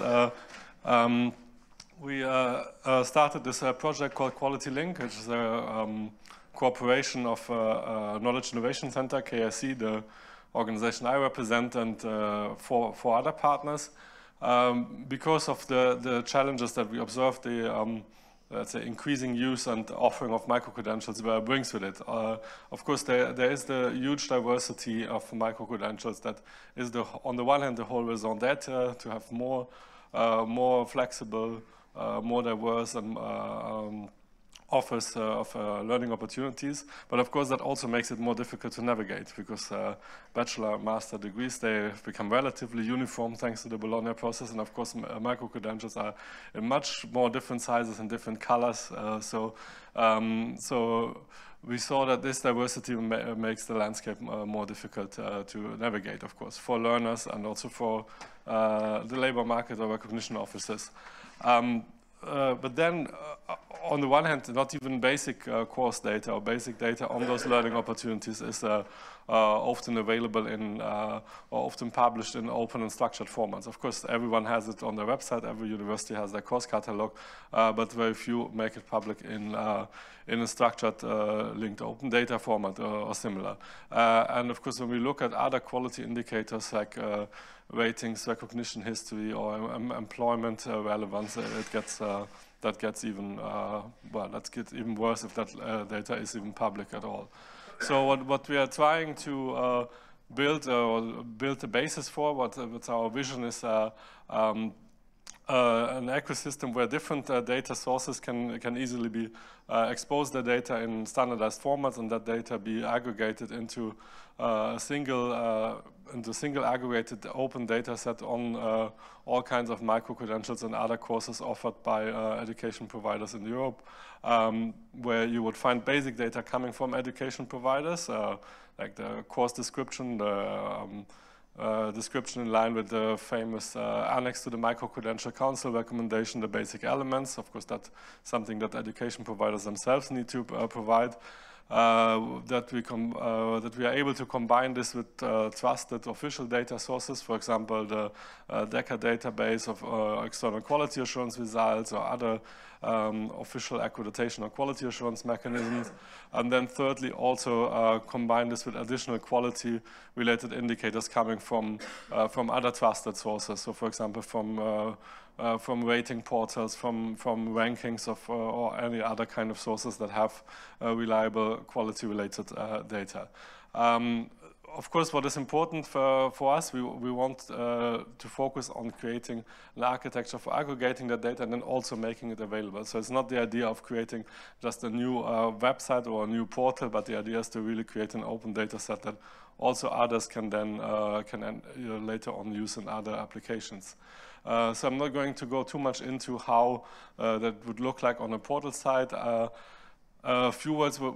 On the one hand, we look at basic descriptive data about micro-credentials and other learning opportunities. On the other hand, we also looking at covering a certain set of quality indicators. We have set out 5 possible quality domains where we might have relevant indicators about labor market relevance, teaching methodologies, accessibility and inclusivity, learner success and satisfaction. And here are just some examples of what kind of indicators we are potentially looking at. For example, how do the skills and learning outcomes in the micro-credential relate to labor market needs? What's the ratio of staff to students? How do results look like? How have people's career been impacted after taking this credential, etc. We are actually, in parallel to our technical work, we are also surveying both learners and other stakeholders on what kind of quality indicators actually they find most important. And it would be quite interesting at some point to contrast this with the results of the study that Andy just showed on what's seen as most relevant from the side of industry and university leaders. Just before explaining a bit about how we're going to approach this and some challenges we have identified so far, what are the main use cases, why we think that it's important to have such an open infrastructure and an interoperable infrastructure for data and credentials. Of course, for higher education institutions or other providers of credentials, it can be an opportunity to create better Europe-wide visibility of their learning opportunities. Especially, of course, it is related to the case of European Universities Alliances. A lot of alliances are working on joint course catalogs, so using that infrastructure and that proposed standards can be one way of accomplishing that in a simpler way than reinventing a joint course catalog for every alliance anew. Of course,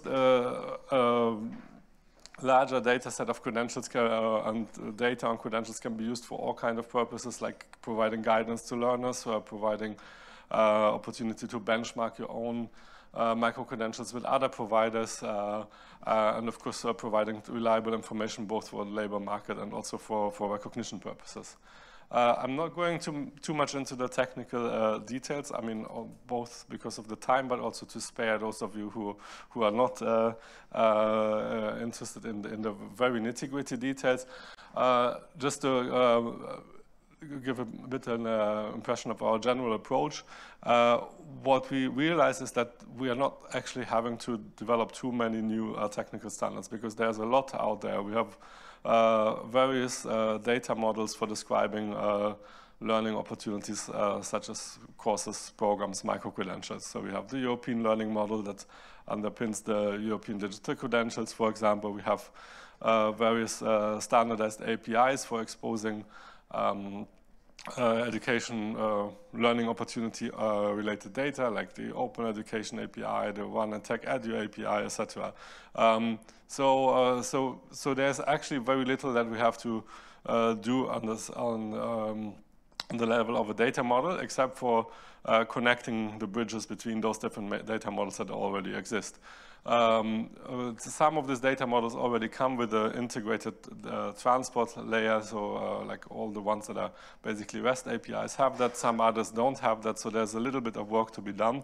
And then, of course, there's some work to be done if how to discover and manage data sources exposed by different education institutions or other providers. So what we are trying to do is basically what is highlighted here in red on this chart. We are trying to really use what is already there in terms of open standards and data models in Europe and fill the little gaps that are in between to create a whole functioning ecosystem. So by doing that, we want to make sure that the bar to adoption remains low, of course, so that if you already use any of those existing standards, it is easy to start from there.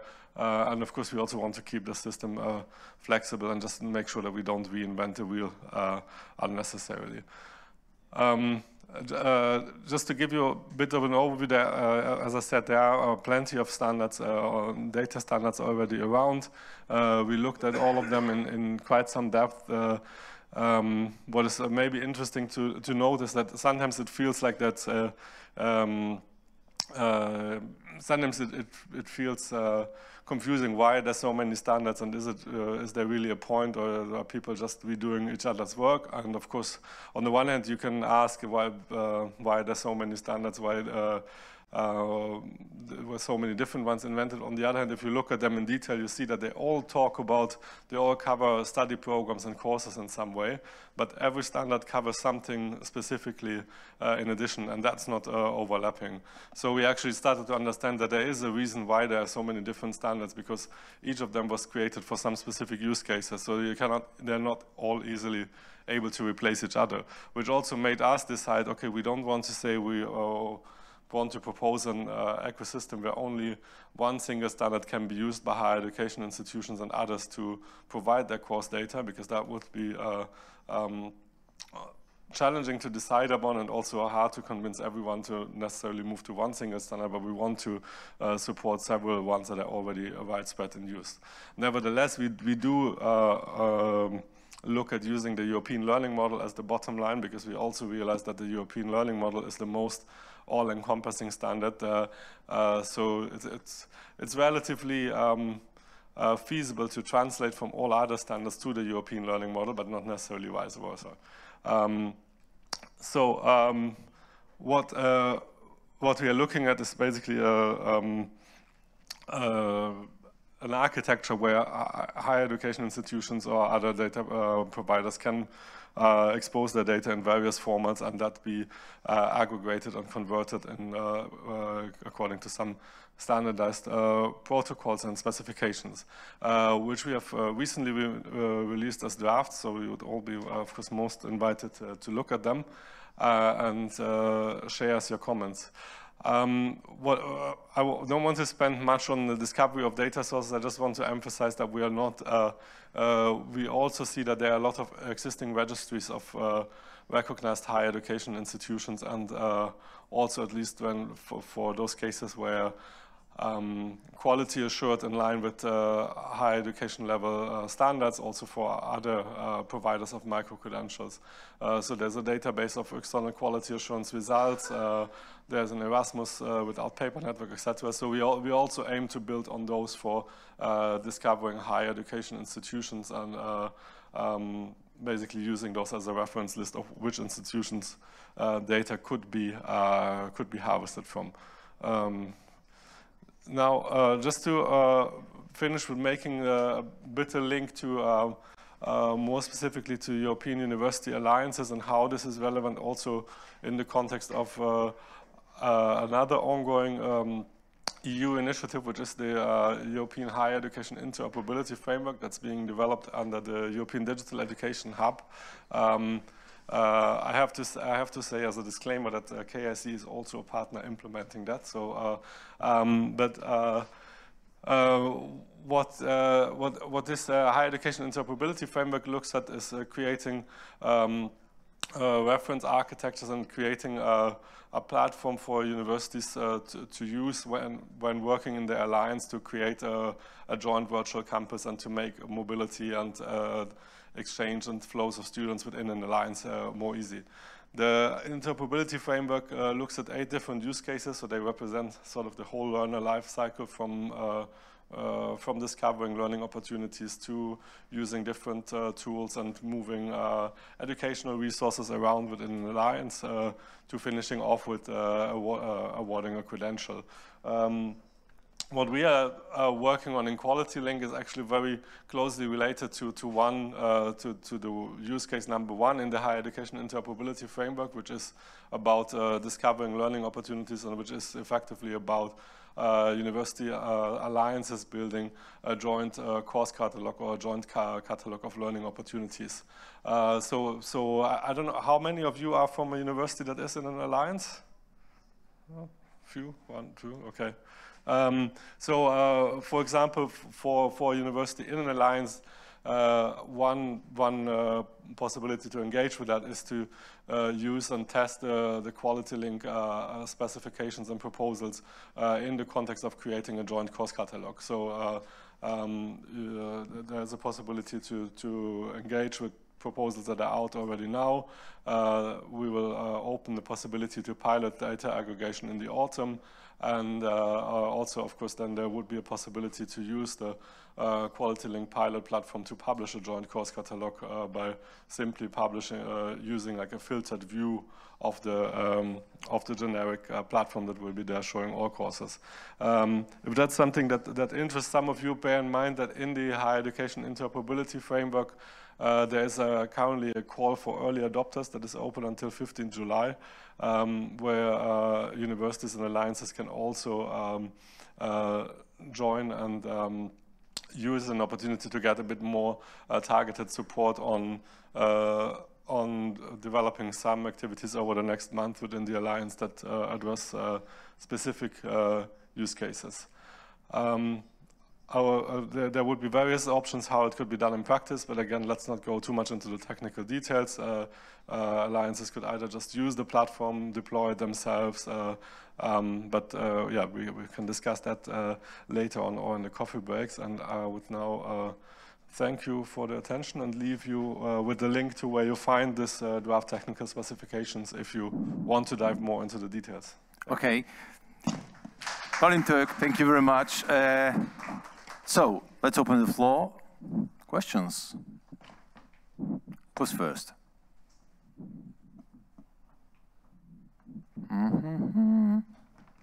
Okay. Yeah, Kelvin? thank you. In the United States, there is an organization called Credential Engine. And so I was just curious about whether you have collaborated with them to make, to kind of share effective practices in terms of doing this work.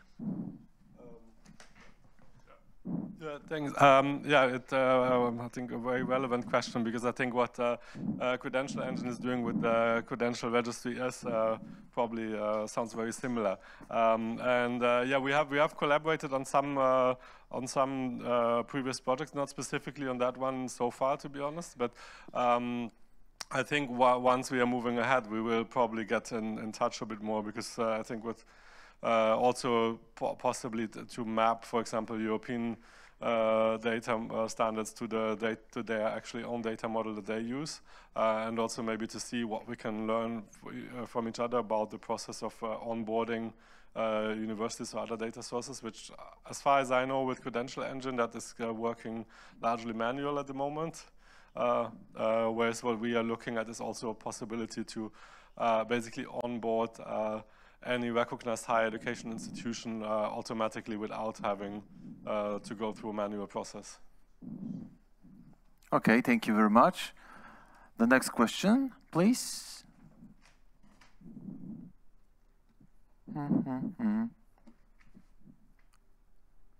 Anyone? I know. Okay, I know lunch is waiting. No, it's okay. So in terms, we heard from another presenter today who shared, she's sitting right here, but about quality standards and. So yeah, Jolanta. Jolanta. Yeah. So with quality, do you also do you want to have schools share more specific data, like about not just about like grades and things, because grades, are not always the best predictor of quality, but like survey responses from the learner, that type of data, some more qualitative data. Are you also interested in demographic data so that you can understand, the differences in terms of quality as it varies for men versus women, or people across different cultures?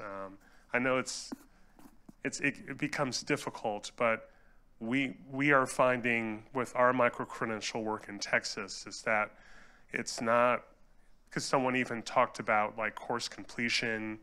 So there's lots of different ways to maybe for schools to compare themselves. But we're finding that we need to do it in a lot of different ways, right? So it's, did the learner complete the microcredential? If so, who are they? What was their major?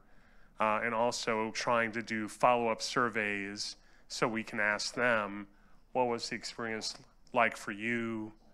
And then eventually, how do we take data from employers and use that? But I was just curious about like your data strategy, like are there other bits of data you would love to be able to allow schools to study? I mean, in short, I would be thrilled if schools were willing to share such data. So I mean, because all that, I mean, most of the points that you mentioned, for example, completion rates or like also demography of the learners in a credential. I mean, all this are actually things that we have set out to be potential quality indicators that might be relevant for some. I mean, of course, what I want to stress is we don't want to give a definitive answer which are relevant quality indicators for everyone and which are not, because it's a bit like you mentioned the analogy with quality is like love before, that we want to leave it up to people themselves.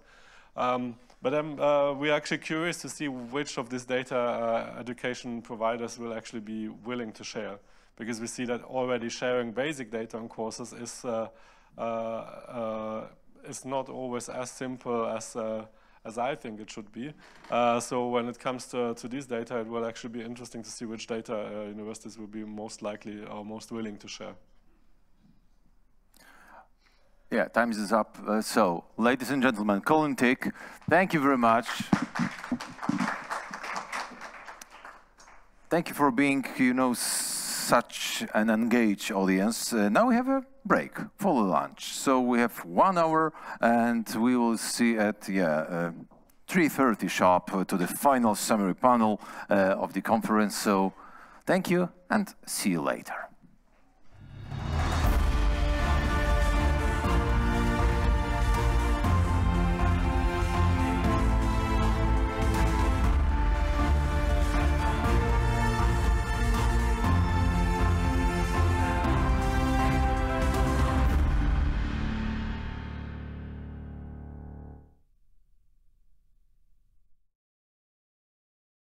A dzisiaj, przypomnę, mówiliśmy o rzeczach ważnych. Wczoraj również mówiliśmy o ważnych rzeczach, ale dzisiaj mówiliśmy o przyszłości szkolnictwa wyższego, rynku pracy, edukacji szkolnej.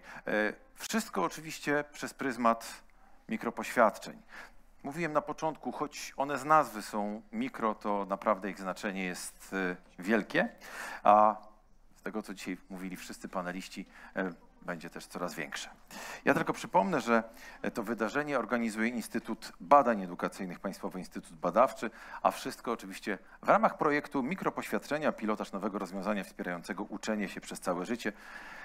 I jak nie trudno się domyślić, i te tutaj flagi też na dole mówią, współfinansowanego z funduszy europejskich. Moi drodzy, zapraszam na scenę człowieka, którego już poznaliście wczoraj, który jest absolutnym liderem projektu i poprowadzi też panel zatytułowany Local Insight, Global Impact. Zapraszam na scenę Michała Nowakowskiego, czyli pora na podsumowanie, które nie tylko zbiera wątki, ale też otwiera kolejne drzwi. Ale o tym już więcej gospodarz. Absolutnie. Cieszę się, że w tak dobrym zdrowiu i w dobrym humorach docieramy już praktycznie do końca. Czeka nas tylko jeszcze takie króciusieńkie podsumowanie. Mamy przedstawicieli wszystkich streamów, wszystkich paneli tematycznych, na których w tematach były dzisiaj rozwijane te nasze wystąpienia i bardzo serdecznie zapraszam. Ja całe szczęście jestem ze wszystkimi z panelistami po imieniu, z czego się bardzo cieszę, więc nie będę też robił tej sztuczności żadnej i będę tak się do nich zwracał, jeżeli oczywiście pozwolą. Jeżeli komuś to nie będzie pasowało, to proszę mi tam pstryczka w nos dać. Zapraszamy w kolejności realizacji tych paneli, czyli polityki publiczne, Jerzy Bielecki, Instytut Badań Edukacyjnych, Państwowy Instytut Badawczy. Witam Cię, Jerzy. Zasiadaj, masz największe pole do wyboru. Ja tylko jedno sobie miejsce zarezerwuję. Rola technologii, Asia Felczak, proszę, dziękuję bardzo. Dzień dobry. Standardy funkcjonowania, Wojciech Stęchły. A jest tutaj. Cześć Wojtku. Proszę. Nowe kierunki rozwoju szkolnictwa wyższego, Jolanta, Urbanik. Zapraszamy serdecznie.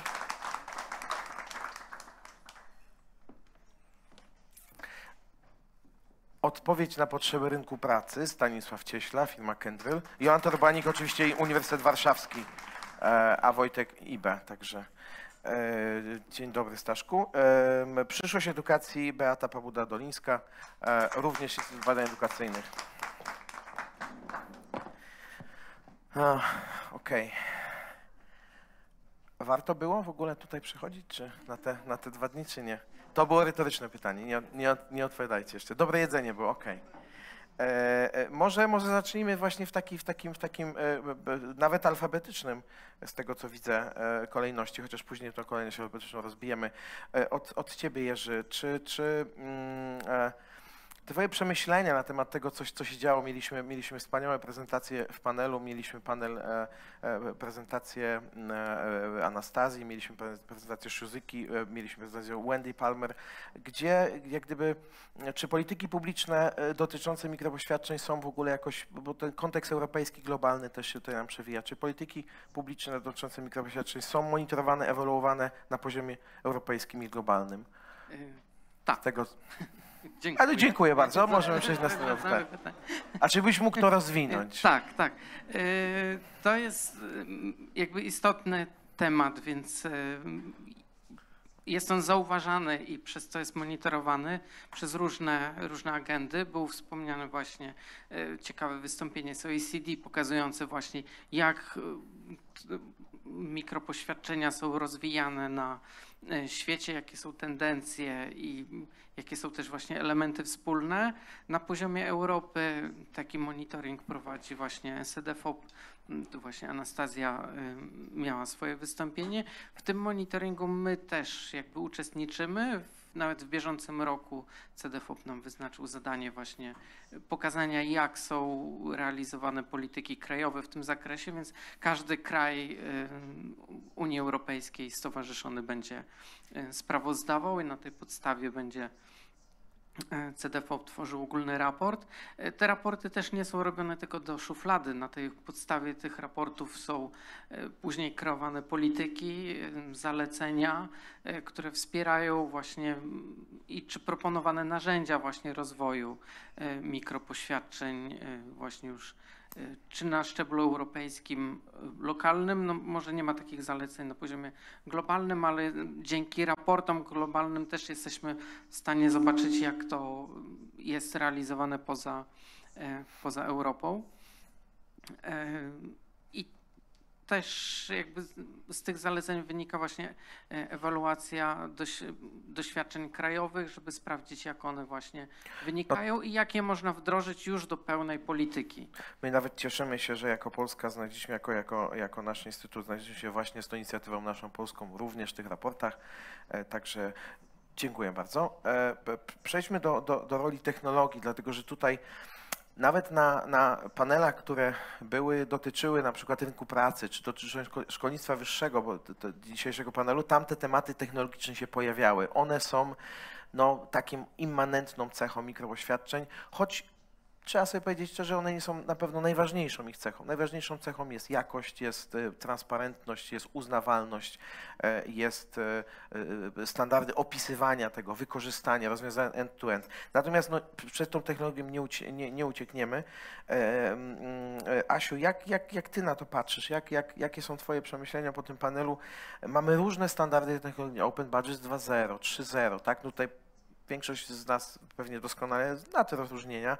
Mamy European Model, mamy wiele innych rozwiązań. Który z nich jest najlepszy, który z nich jest najbardziej upowszechniony? Tak? To jest takie tricky pytanie, ale co ty na ten temat myślisz? No, pytanie jest tricky. Ja miałam przyjemność spędzić cały dzień na sesji technologicznej.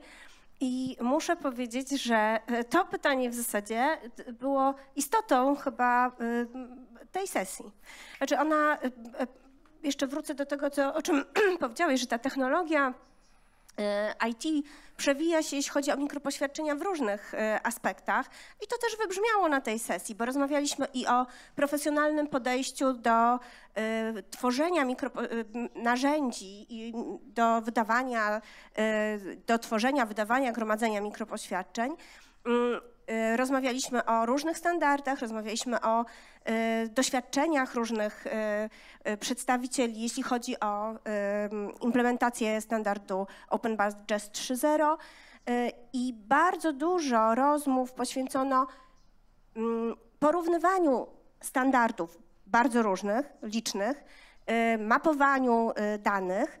I to jest, widać, jakie to jest wyzwanie na poziomie europejskim, światowym. Myślę, że ta sesja w ogóle nie odpowiedziała na to pytanie, które ty zadałeś i ja też na nie nie odpowiem. I nie wiem, czy ktoś by się pokusił. Natomiast to pokazuje, jak złożony jest ten problem. Z tym problemem zresztą teraz pozostała polska ekipa zespołu deweloperskiego. Muszę tutaj wyznać, że ten zespół miał już pewien pomysł na wdrożenie polskiego, tego naszego standardu mikropoświadczeń.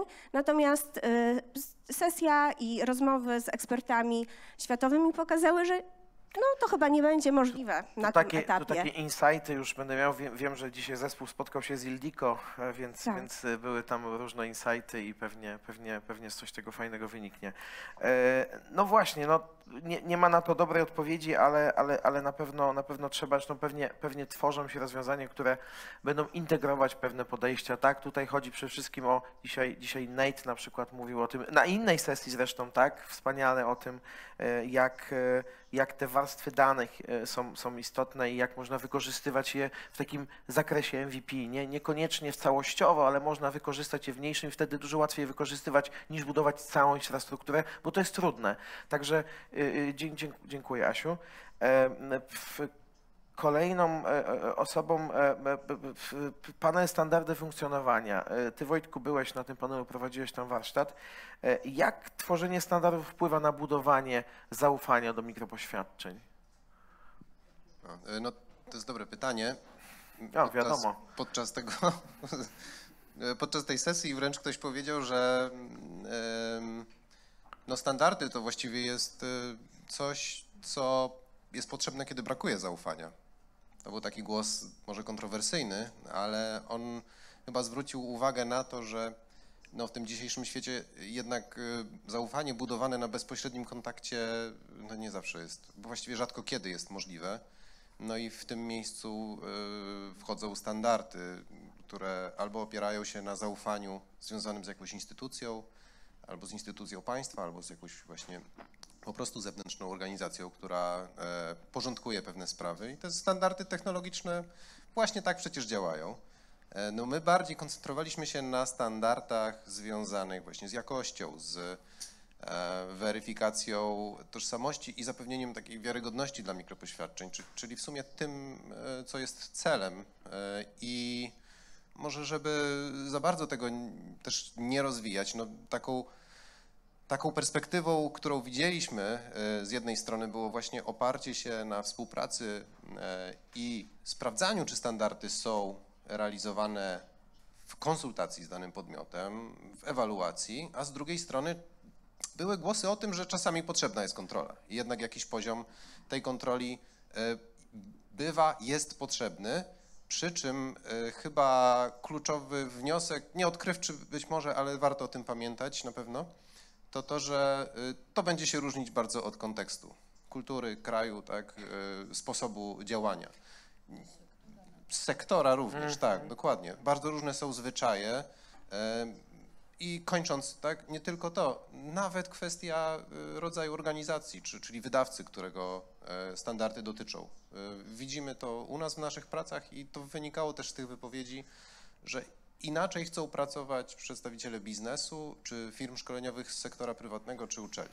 Czyli być może te nasze intuicje, bo wiadomo, że to jest pilotaż, my jeszcze nie mamy gotowych rozwiązań, te nasze intuicje, że może będzie tych standardów kilka, może będzie kilka rozwiązań dedykowanych na przykład do szkolnictwa wyższego albo do rynku pracy, może one są słuszną. No, na pewno będziemy mieli kilka tygodni na to, żeby podsumowywać to.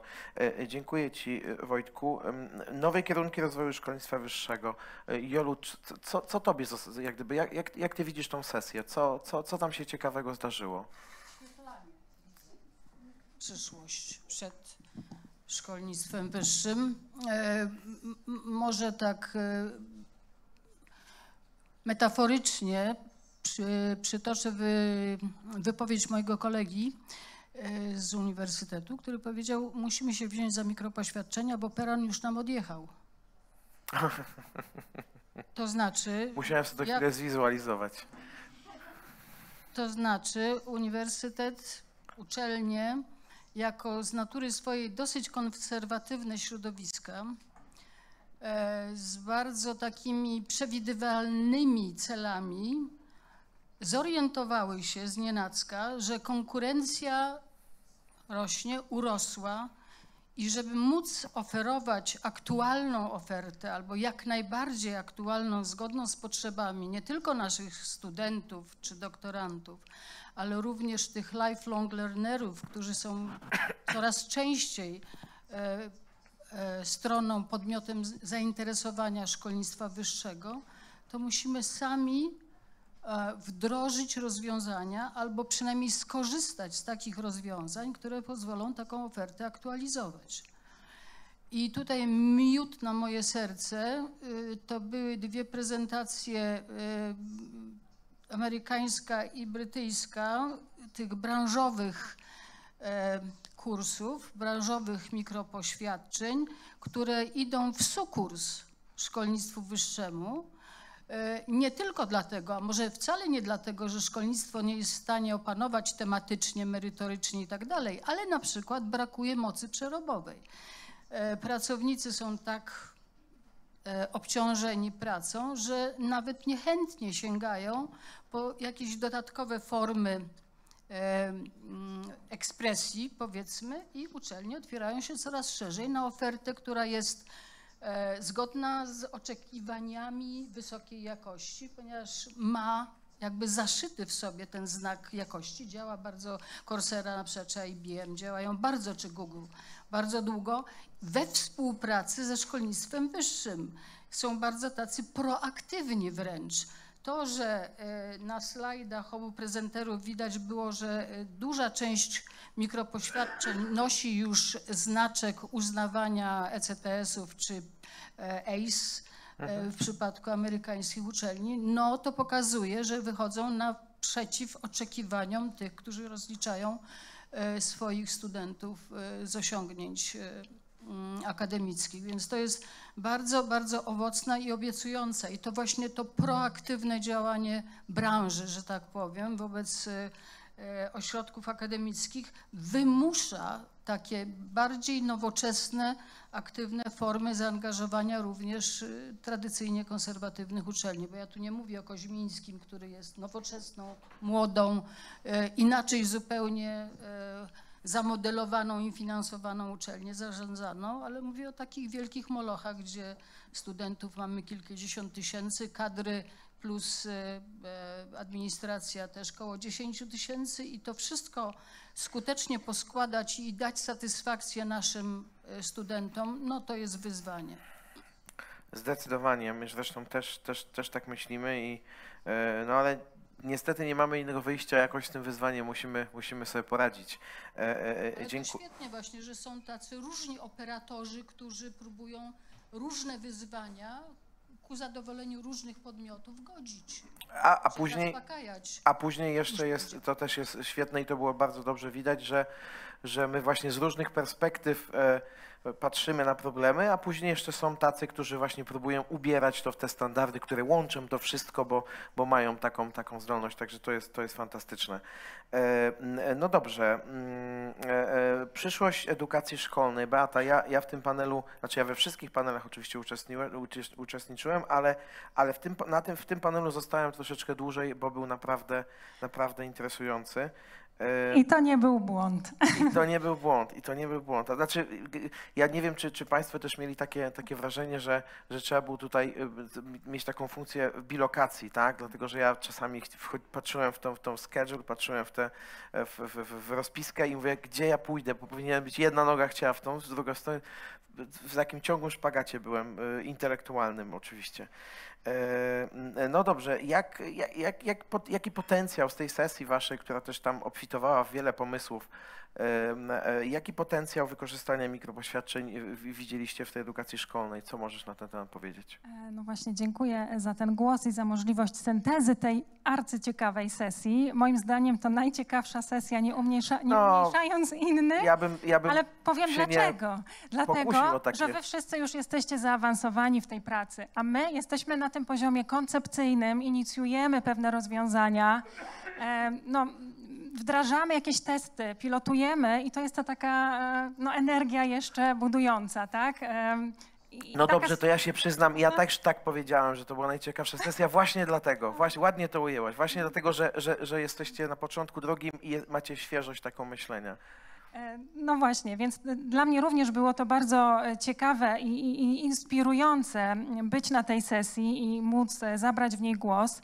Jak się okazuje, mikropoświadczenia są takim rozwiązaniem łączącym w sobie najważniejsze elementy nowoczesnych nurtów, teorii edukacyjnych, na przykład personalizacja procesu uczenia się, zakładająca taką aktywną, autonomiczną rolę osoby uczącej się.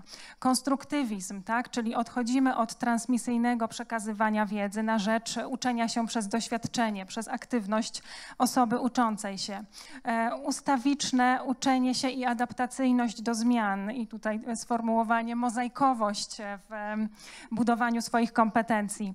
Teoria autodeterminacji, tak? Czyli motywacja wewnętrzna, motywacja autonomiczna i to wszystko znajdziemy właśnie w mikropoświadczeniach, w tej formule docenienia, zwalidowania każdej aktywności edukacyjnej, każdego etapu. To zastosowanie w edukacji myślę, że jest wielopoziomowe. Na poziomie uczniów usłyszeliśmy o bardzo ciekawych inicjatywach Liceum Artes Liberales, czy pomysłach tutaj Jędrzeja, jeśli chodzi o edukację obywatelską. Jest to też narzędzie do wykorzystania w różnych formułach doskonalenia zawodowego nauczycieli, bo pozwala zwalidować kompetencje, umiejętności spoza ich takiej konwencjonalnej ścieżki przygotowującej do zawodu. I to jest bardzo ważne, bo współczesna rzeczywistość edukacyjna jest złożona i te umiejętności ze studiów nie są wystarczające, kiedy się mierzymy z tymi problemami.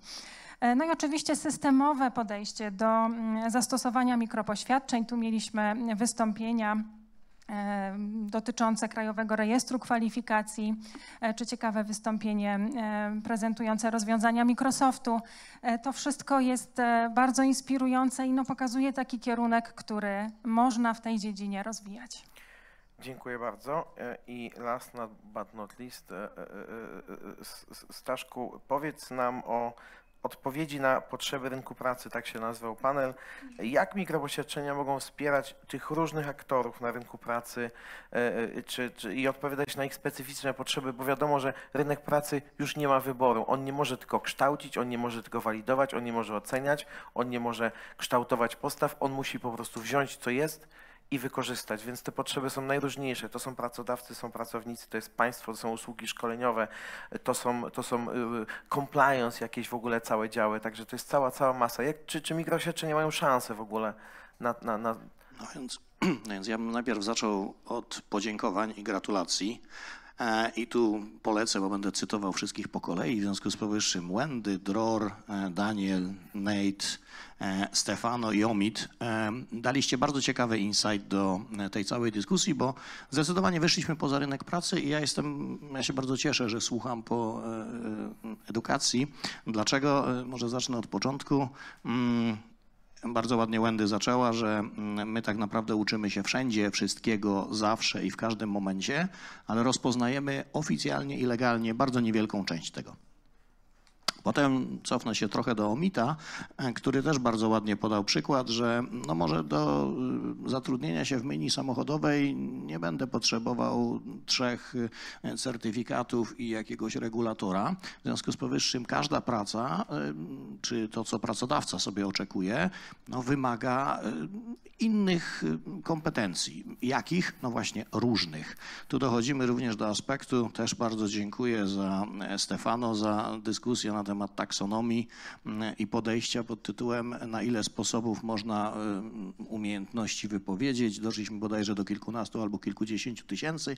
Potem to można przemnożyć na wiele języków, więc jeżeli ktoś twierdzi, że świat, nawet jeżeli już jesteśmy na nim, świat badży, ewentualnie odznak i jakichkolwiek potwierdzeń jest prosty, nie jest bardzo zagmatwany. Tutaj z jednej strony możemy powiedzieć, tak, wprowadźmy regulator, jak najbardziej, ale z drugiej strony, i tu też ukłon w stronę Nate'a, ale dlaczego potwierdzenia mają być tylko regulowane jakimś formalizmem? Być może trochę idę za daleko, ale rating Google'owy oceniający restaurację całkiem nieźle się przyjmuje, więc wracając do Nate'a, może community, w którym funkcjonuję i to, czego tam dokonałem, jest dużo lepszym oszacowaniem moich aktualnych umiejętności, tudzież dokonań, bo też się pojawiło pojęcie achievementu, niż formalna edukacja. Absolutnie nie deprecjonujemy formalnej edukacji. Tu polecimy już naszym własnym przykładem. Od 12 lat współpracujemy z uczelniami, bardzo sobie to szanujemy, ale również, wracając do kolegów od narzędzi, próbujemy przyjść do uczelni z tym, czego jako pracodawcy potrzebujemy i oczekujemy trochę szybszych efektów, bo świat pędzi do przodu. W związku z powyższym, jeżeli chciałeś jednej odpowiedzi, czy mikropoświadczenia nam tutaj gdzieś jakoś się zarysują, takich miejsce jest bardzo silne. Czy to jest łatwe? Nie. Natomiast biorąc pod uwagę wszystkie głosy, które tu wystąpiły, zarówno od bardzo holistycznego i to, co mówiłem, oczywistego, że uczymy się zawsze i wszędzie przez głosy poszczególnych pracodawców, twórców narzędzi, którzy bardzo ciekawe rzeczy proponują, jeśli chodzi o konkretną implementację, to może dużo jeszcze przed nami, ale wcale nie uważam, że nie wiemy, o czym mówimy. Dziękuję bardzo. Ja też na tej sesji miałem okazję chwilę siedzieć i też trafiłem na bardzo ciekawe wystąpienia. Rozważaliśmy, czy było najpierw jajko, czy kura. W takim oczywiście metaforycznym założeniu to było wszystko podszyte konkretnymi przykładami. My mieliśmy jeszcze kiedyś taki przykład, że mieliśmy problem jajka, kury i koguta, ale to już jest na te insighty takie późniejsze, pokonferencyjne. Chociaż oczywiście dotyczyło to mikropoświadczeń. No dobrze, to może tym razem jeszcze jedna króciusieńka seria pytań, naprawdę bardzo, bardzo krótka.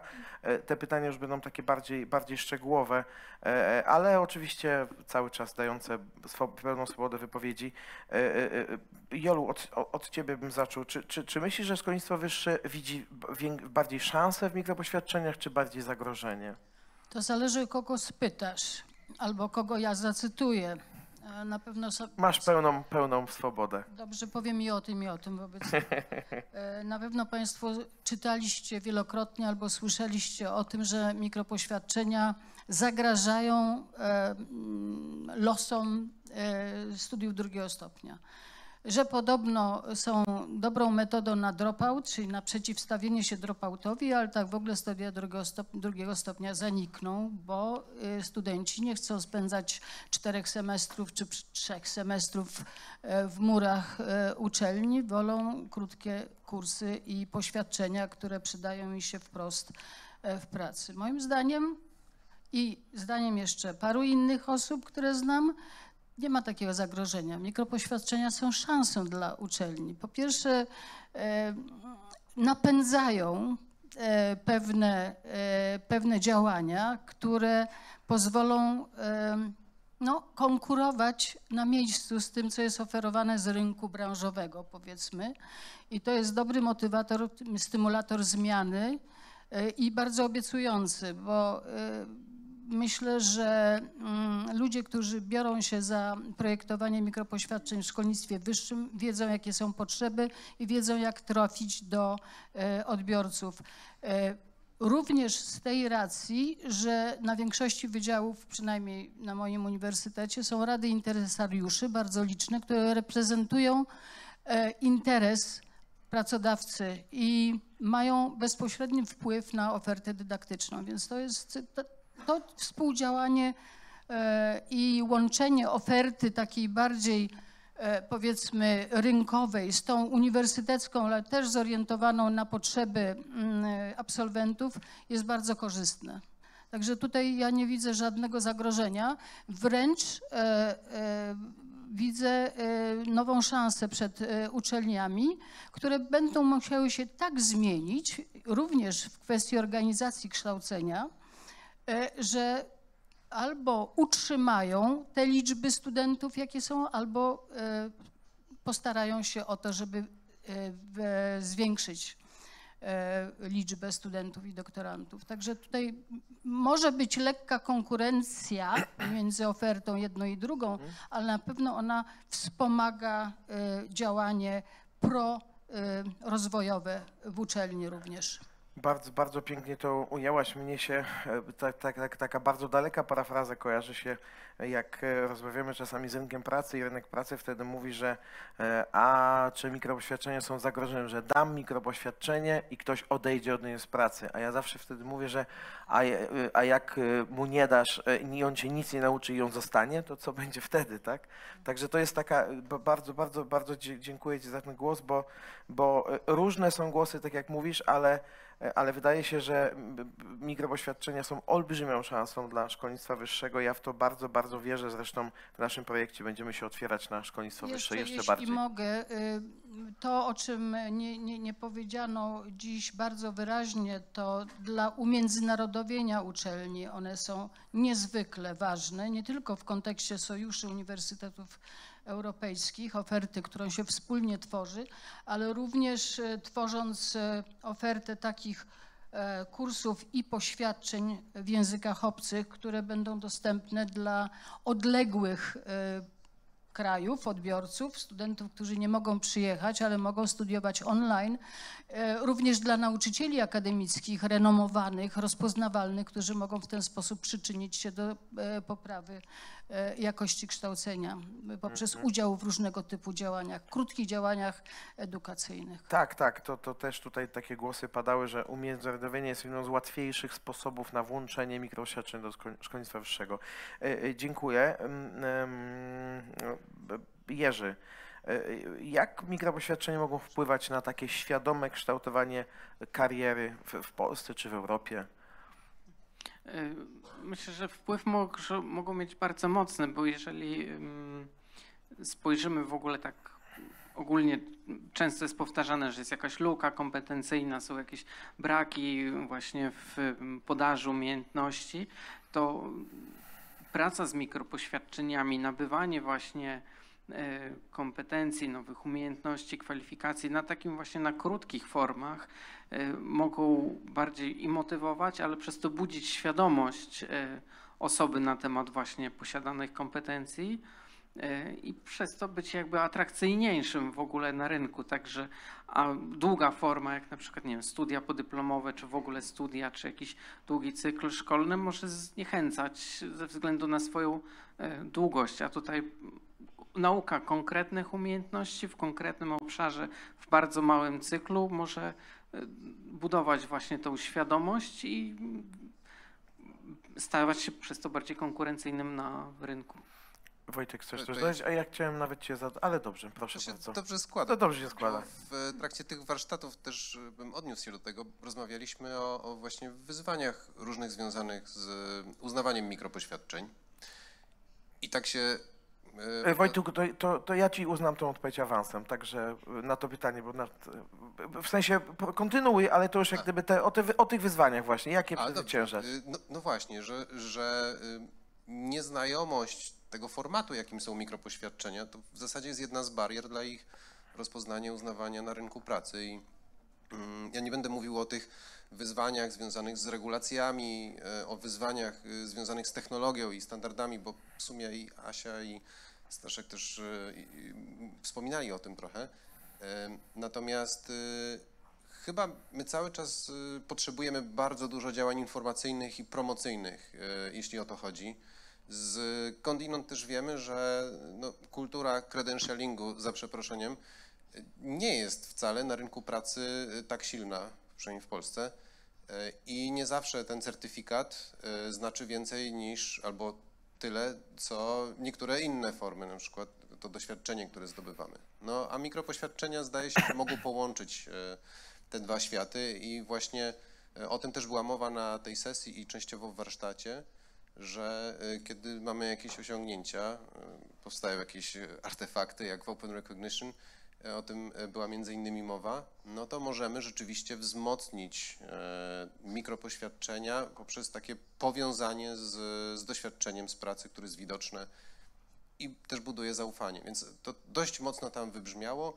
Wybrzmiał jeszcze ten wątek dotyczący umiejętności i tych jednak ogromnych różnic w tym, jak potrafią je zdefiniować pracodawcy w swoich tam na przykład ogłoszeniach o pracę, czy w wewnętrznych opisach stanowisk, czy jakichś systemach kompetencji, a z drugiej strony jak bywają one opisywane i definiowane w edukacji, w szkoleniach.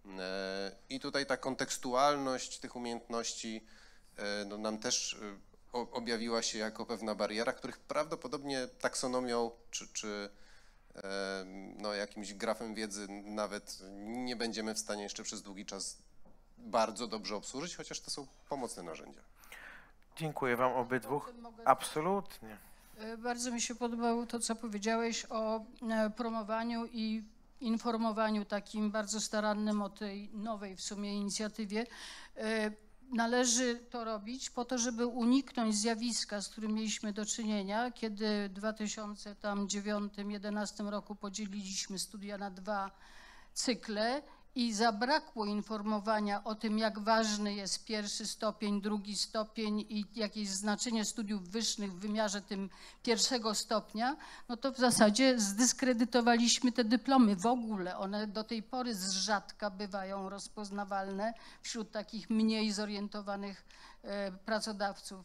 Więc tego należy uniknąć i trzeba awansem jakby informować, jakie szanse, jakie możliwości stoją przed mikropoświadczeniami właśnie w tym wymiarze. I wydaje się, że to spotkanie dwudniowe było świetnym ku temu. Absolutnie tak. Dalej okazją. jeszcze trzeba upowszechnić. Jeszcze, oczywiście, no myślę, że tylko jak się wyśpimy i odpoczniemy, to ruszymy dalej. Tym zbudujemy prestiż. Tak. Beata, co ty sądzisz, jeżeli chodzi o wyzwania, bo wiadomo, że dużo mówimy o tych szansach, dużo mówimy o tym, że jest wszystko ok, że wszystko jest cudowne, fajne, a to przecież tak nie zawsze jest. Jakie są na przykład wyzwania z wdrożenia mikropoświadczeń w szkołach? I po stronie nauczycieli, i po stronie uczniów, chociaż po stronie nauczycieli pewnie to jest takie dużo ważniejsze, ale no, daję ci oczywiście wolną rękę jak zwykle. Tak, to moja odpowiedź będzie się częściowo pokrywać z tym, co Wojtek powiedział, ale to za chwilę. Ale myślę, że tych wyzwań jednak jest jeszcze tyle, że mamy no, potencjał na kolejną konferencję. Ja sobie zanotowałam, tak, wyzwania, jeśli chodzi o ten poziom uczniowski, szkolny, no to pytanie, tak, czy scentralizowane, czy zdecentralizowane mechanizmy wydawania tych odznak, tak, czy nauczyciele są w stanie formułować te kryteria sukcesu i opisywać odznaki. Jak integrować z 6-stopniową skalą ocen poświadczenia takie cyfrowe, opisowe. No i właśnie, jeśli chodzi o tych nauczycieli, to akurat w naszym projekcie, gdzie my trochę odważnie, tak, bo w tym środowisku nie jest to popularna formuła dokumentowania kompetencji, właśnie nauczyciele są grupą no, taką przywiązaną do tradycyjnych form walidowania, tak, umiejętności wiedzy, czyli klasyczny certyfikat z podpisem i pieczątką, dlatego taki opór tutaj w środowisku występował, aczkolwiek myślę, że po zapoznaniu się z ideą przyjmują, tak, to rozwiązanie. W Polsce jeszcze najlepiej, żeby to notariusz potwierdził też jakoś urzędowo, to wtedy jest zaufanie. Tak, bo my dostajemy pytanie, pomimo że wydaliśmy odznaki, to dostajemy pytanie, a czy dostanę jeszcze certyfikat, tak? Ale to ja mogę przepisać to z tej odznaki i wydać jako certyfikat. No i po to właśnie tutaj też taki kolejny po to specjalnie stworzyliśmy takie rozwiązanie w aplikacji, że projekt UNICEF-u, którym Beata kierowała, ma specjalne certyfikaty w PDF-ie, które są równoważne z odznaką. Przepraszam, to może jak już skończymy z cyfryzacją, to zaczniemy analogizację wtedy.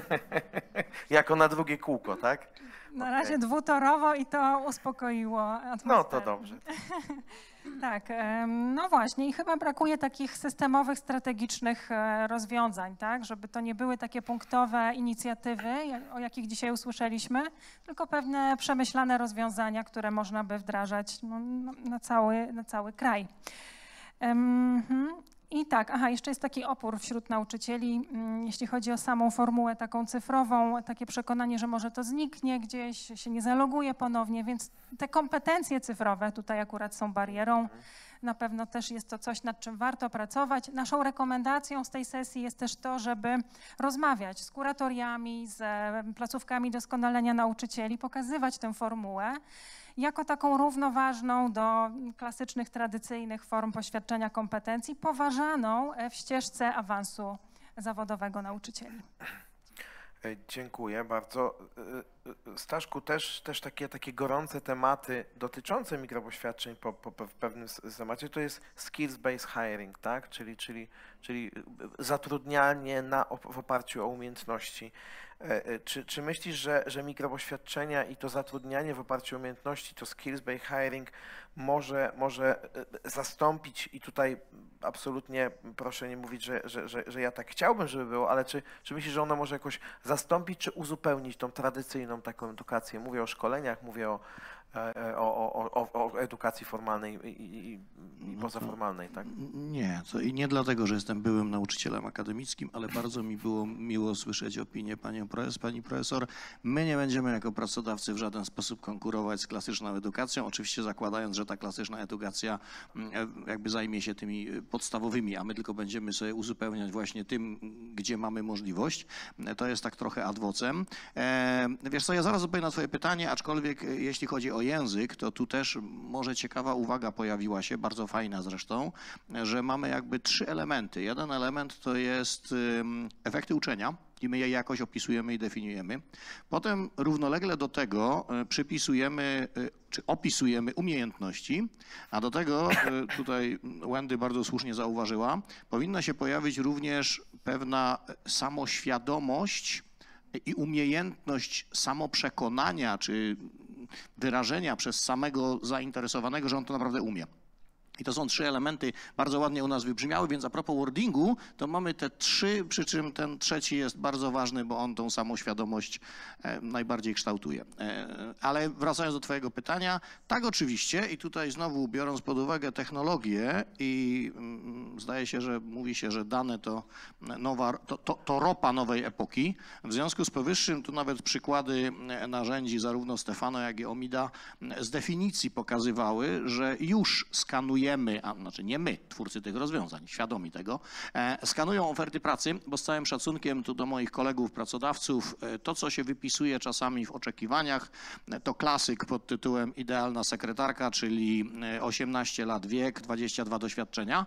W związku z powyższym, no to momentami to jest jakiś absurd, no ale jakby na bazie tego ktoś na to musi aplikować.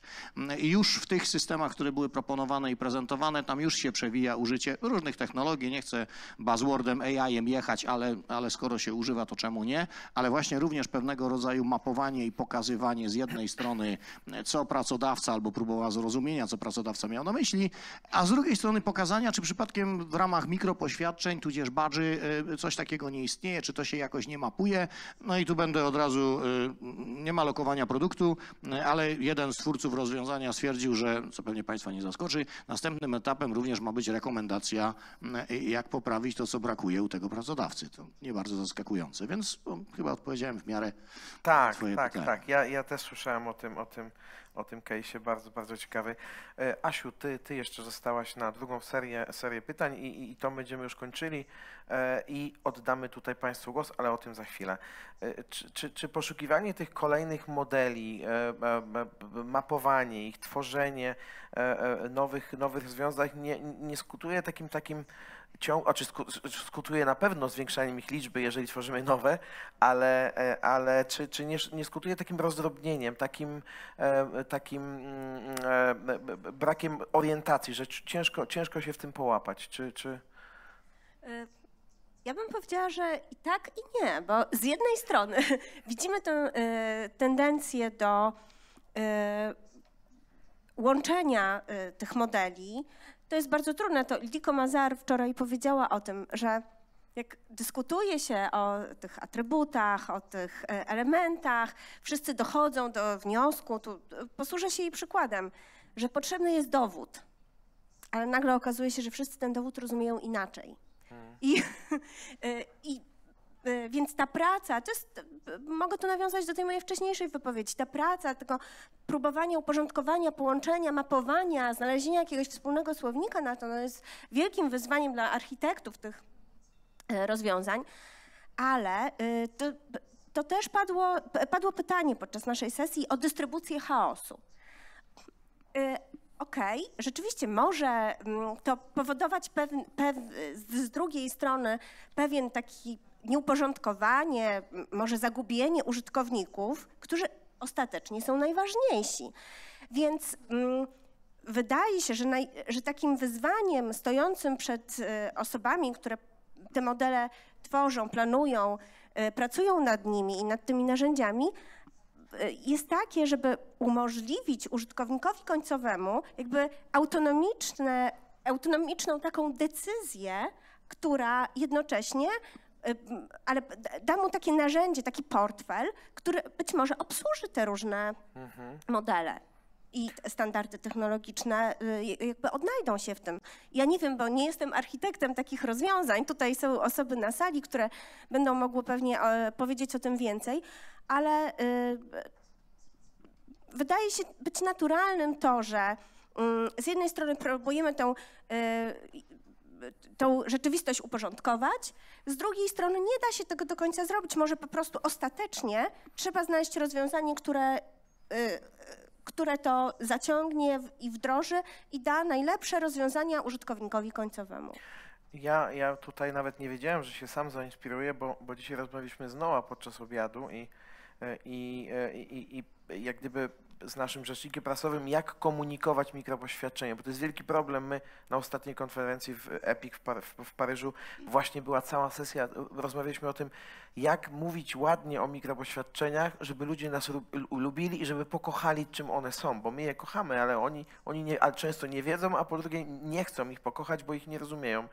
I tam różne padały słowa i gdzieś rozmawialiśmy z naszym rzecznikiem, jak to można rozwiązać i Noah powiedział, że w ogóle nie mówić mikropoświadczenia, można ewentualnie, ale w ogóle nie mówić o standardach, w ogóle nie mówić o tych warstwach, w ogóle nie mówić o tym, bo to jest dla nas informacja, tutaj jest, większość z nas absolutnie to rozumie, ale w ogóle nie musimy o tym wspominać, dlatego że użytkownik musi wiedzieć, że to zadziałało, że ta informacja dotarła do pracodawcy. Tak samo jak tutaj mówię, posłużę się przykładem Noa, jeżeli piszemy do kogoś wiadomość, to my nie wiemy, jak to się dzieje, że ona z telefonu na telefon przeskakuje, tak? Po prostu napisaliśmy wysłane, jest. To nas interesuje i tutaj może też trzeba by się skupić na tym, tak? Także zostawmy modele specjalistom, analitykom i architektom, a użytkownikom mówmy po prostu, jakie są korzyści, co można z tym zrobić, jakie jest rozwiązanie end-to-end, co będziesz miał, jeżeli będziesz miał mikropoświadczenie, jak możesz skorzystać, jak ich używać.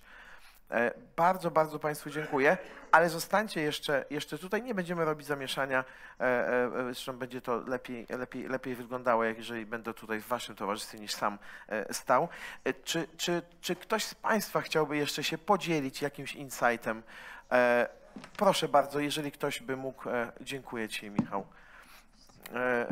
Już tam jest jeden głos, widzę nawet dwa, także prosimy i Nawet 3, ale pewnie będzie, nawet 4, okej, dobrze, dziękujemy. Dzień dobry, August Ademski, Polskie Towarzystwo Informatyczne. W sumie to, co Michał powiedziałeś, tak się uśmiechnąłem pod wąsem, że chciałem właśnie zadać to pytanie, w jaki sposób komunikować i jak możemy pomóc jako też interesariusze tego systemu. I taka, chciałem w sumie zadać pytanie o takim charakterze, jakie macie marzenia, jeśli chodzi o wsparcie organizacji zewnętrznych, reprezentuje NGOs, jest pewna specyfika. Rozumiem, że komunikowanie nam się wyłoni niedługo, ale jakie macie marzenia, kto i jak powinien was wspierać i gdzie położyć nacisk, aby ten impact, jeśli chodzi o wdrożenie mikropoświadczeń w sposób praktyczny. Mieliśmy tutaj przykłady Kazachstanu na przykład, czyli na poziomie takim bardzo formalnym, rządowym, ale też można podejść do tego jakościowo. Czy są jakieś marzenia, które ma rynek pracy, uczelnia, może edukacja? Spełnić. Znaczy ja ci bardzo tak odpowiem w taki frywolny sposób. Jeżeli chodzi o Polskie Towarzystwo Informatyczne, nie mamy żadnych marzeń. Wy realizujecie wszystkie nasze marzenia, jesteście z nami od samego początku i naprawdę ta współpraca i to, jak komunikujecie się z rynkiem, jak czasami ktoś nas, nie daj Boże, próbuje zaatakować, że to, co to jest, to zawsze kojarzę te wasze reakcje. Natomiast mi się wydaje, że tak króciutko odpowiadając, marzenia to chyba, żeby dać nam robić swoje, żeby nam zaufać troszeczkę, bo my też musieliśmy zaufać tym mikropoświadczeniom i tutaj wszyscy pewnie w pewnym momencie zdecydowali się, że zaufają mikropoświadczeniom i pójdą tą drogą, więc mi się wydaje, że tylko zaufać nam, że się znamy na tym, że robimy to dobrze i próbować wykorzystywać i też uczyć się, jak uczysz nas, jak w sensie, że komunikować, tego nam potrzeba, tego nie ma. Dobrze, mamy kolejne osoby. Konrad, proszę bardzo. Dziękuję uprzejmie. Konrad Romaniuk, Krajowe Centrum Europass. W odróżnieniu od dnia wczorajszego dziękuję uprzejmie za możliwość mówienia w języku polskim dzisiaj. Zawsze zaszczyt i przyjemność, podobnie jak w innych językach. Dwie rzeczy. Jeśli chodzi o komunikację, to mogę powiedzieć, że mając w obowiązkach takie regularne zadanie polegające na komunikowaniu tego, co się nazywa European Digital Credentials for Learning albo Europass Digital Credentials, w komunikowaniu mam poczucie nieźli.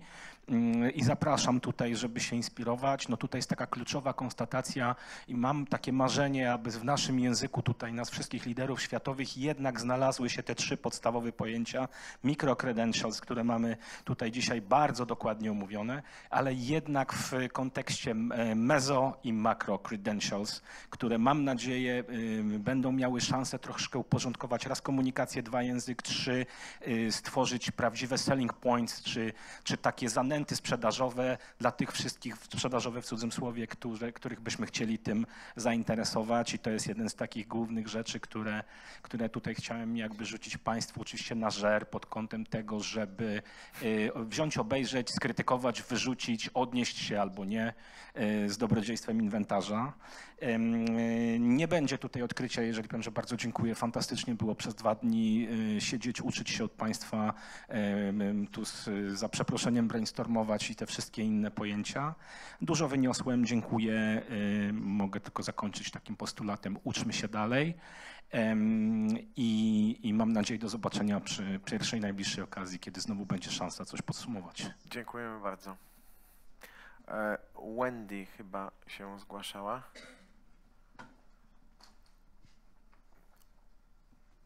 Proszę. Thank you. I just wanted to say what a delight it was to be here and to see how you had pulled this conference together with the different themes and streams and the opportunity to have those conversations.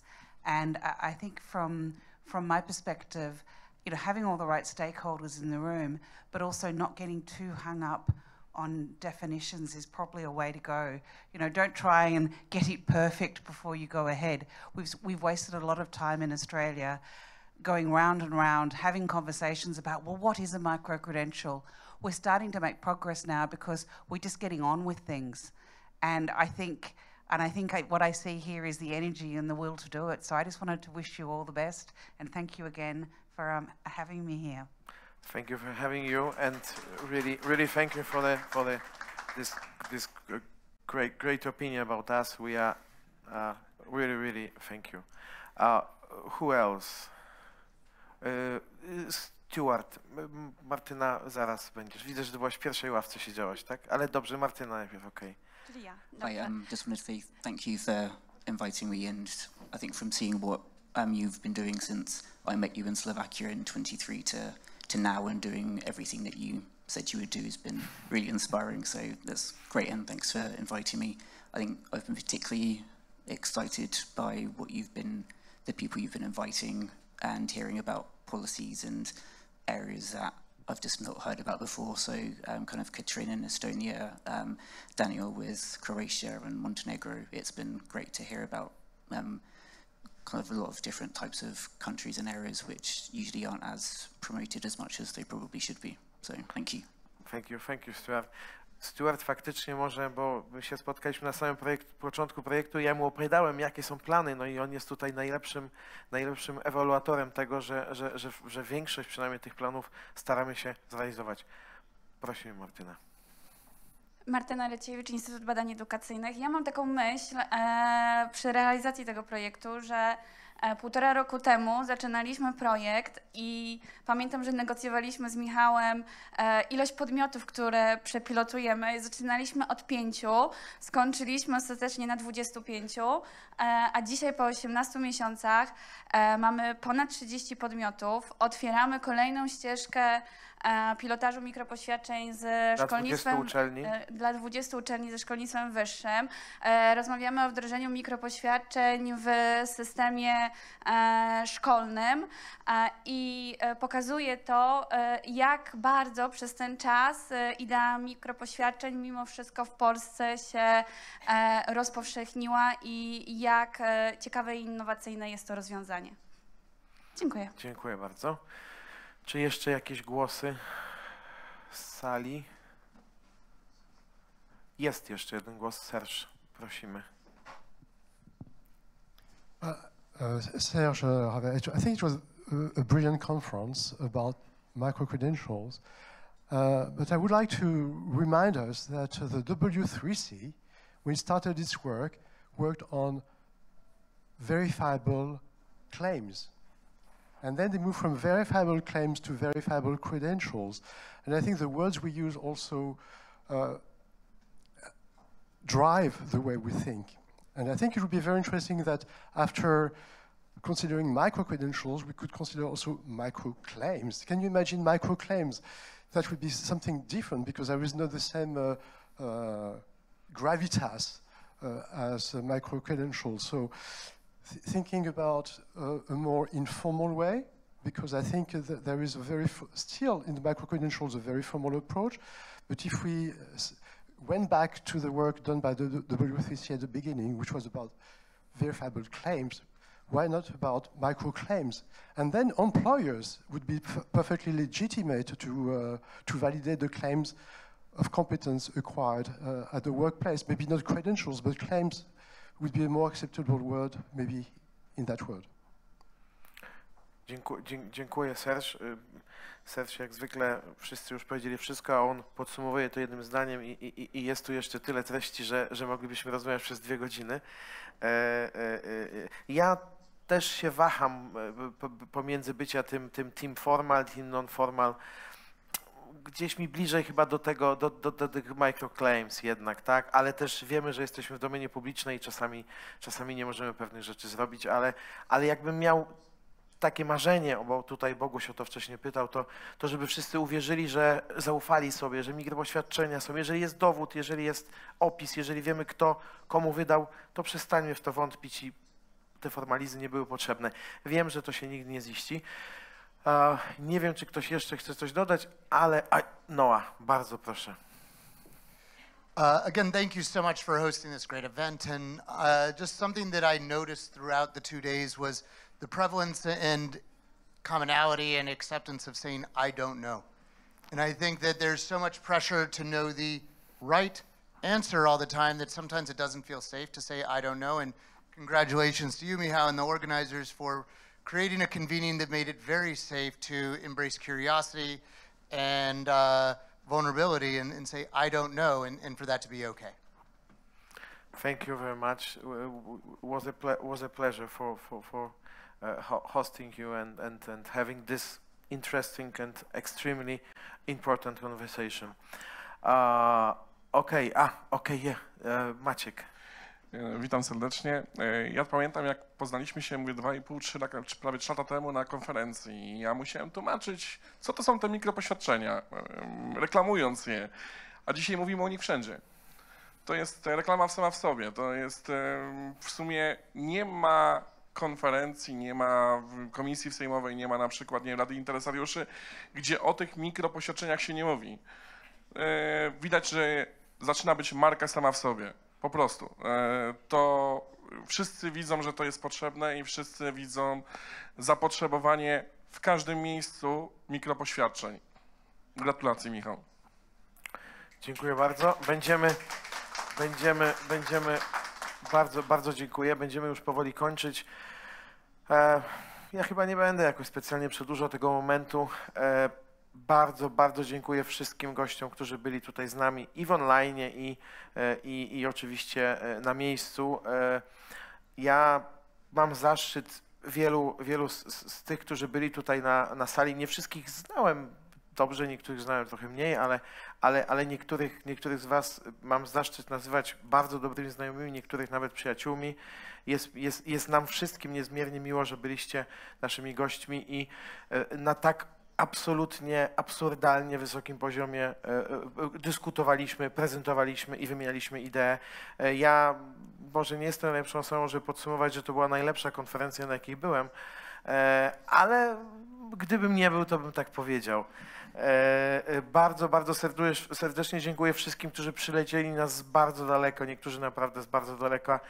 Nie będę ich wszystkich wymieniał, oni wiedzą, że są tutaj w naszych sercach i bardzo im dziękujemy.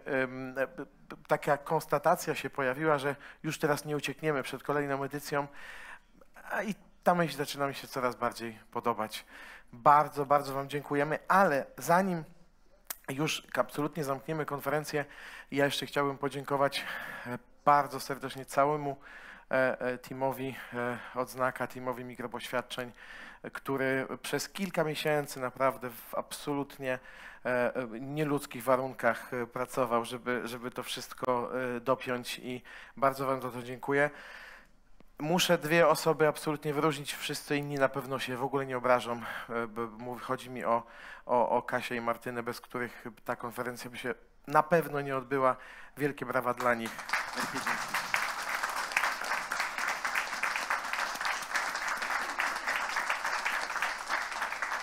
Drodzy Państwo, to ja jeszcze tylko ze swojej strony bardzo serdecznie dziękuję za zaproszenie, bo przyznaję, że ja o mikropoświadczeniach naprawdę, przychodząc, może wstyd się przyznać, jako człowiek, który prowadzi Galileo, powinienem wiedzieć więcej, ale dzięki Wam naprawdę dowiedziałem się bardzo dużo, a słowo Microcredentials będzie mi się pewnie śniło przez najbliższy tydzień.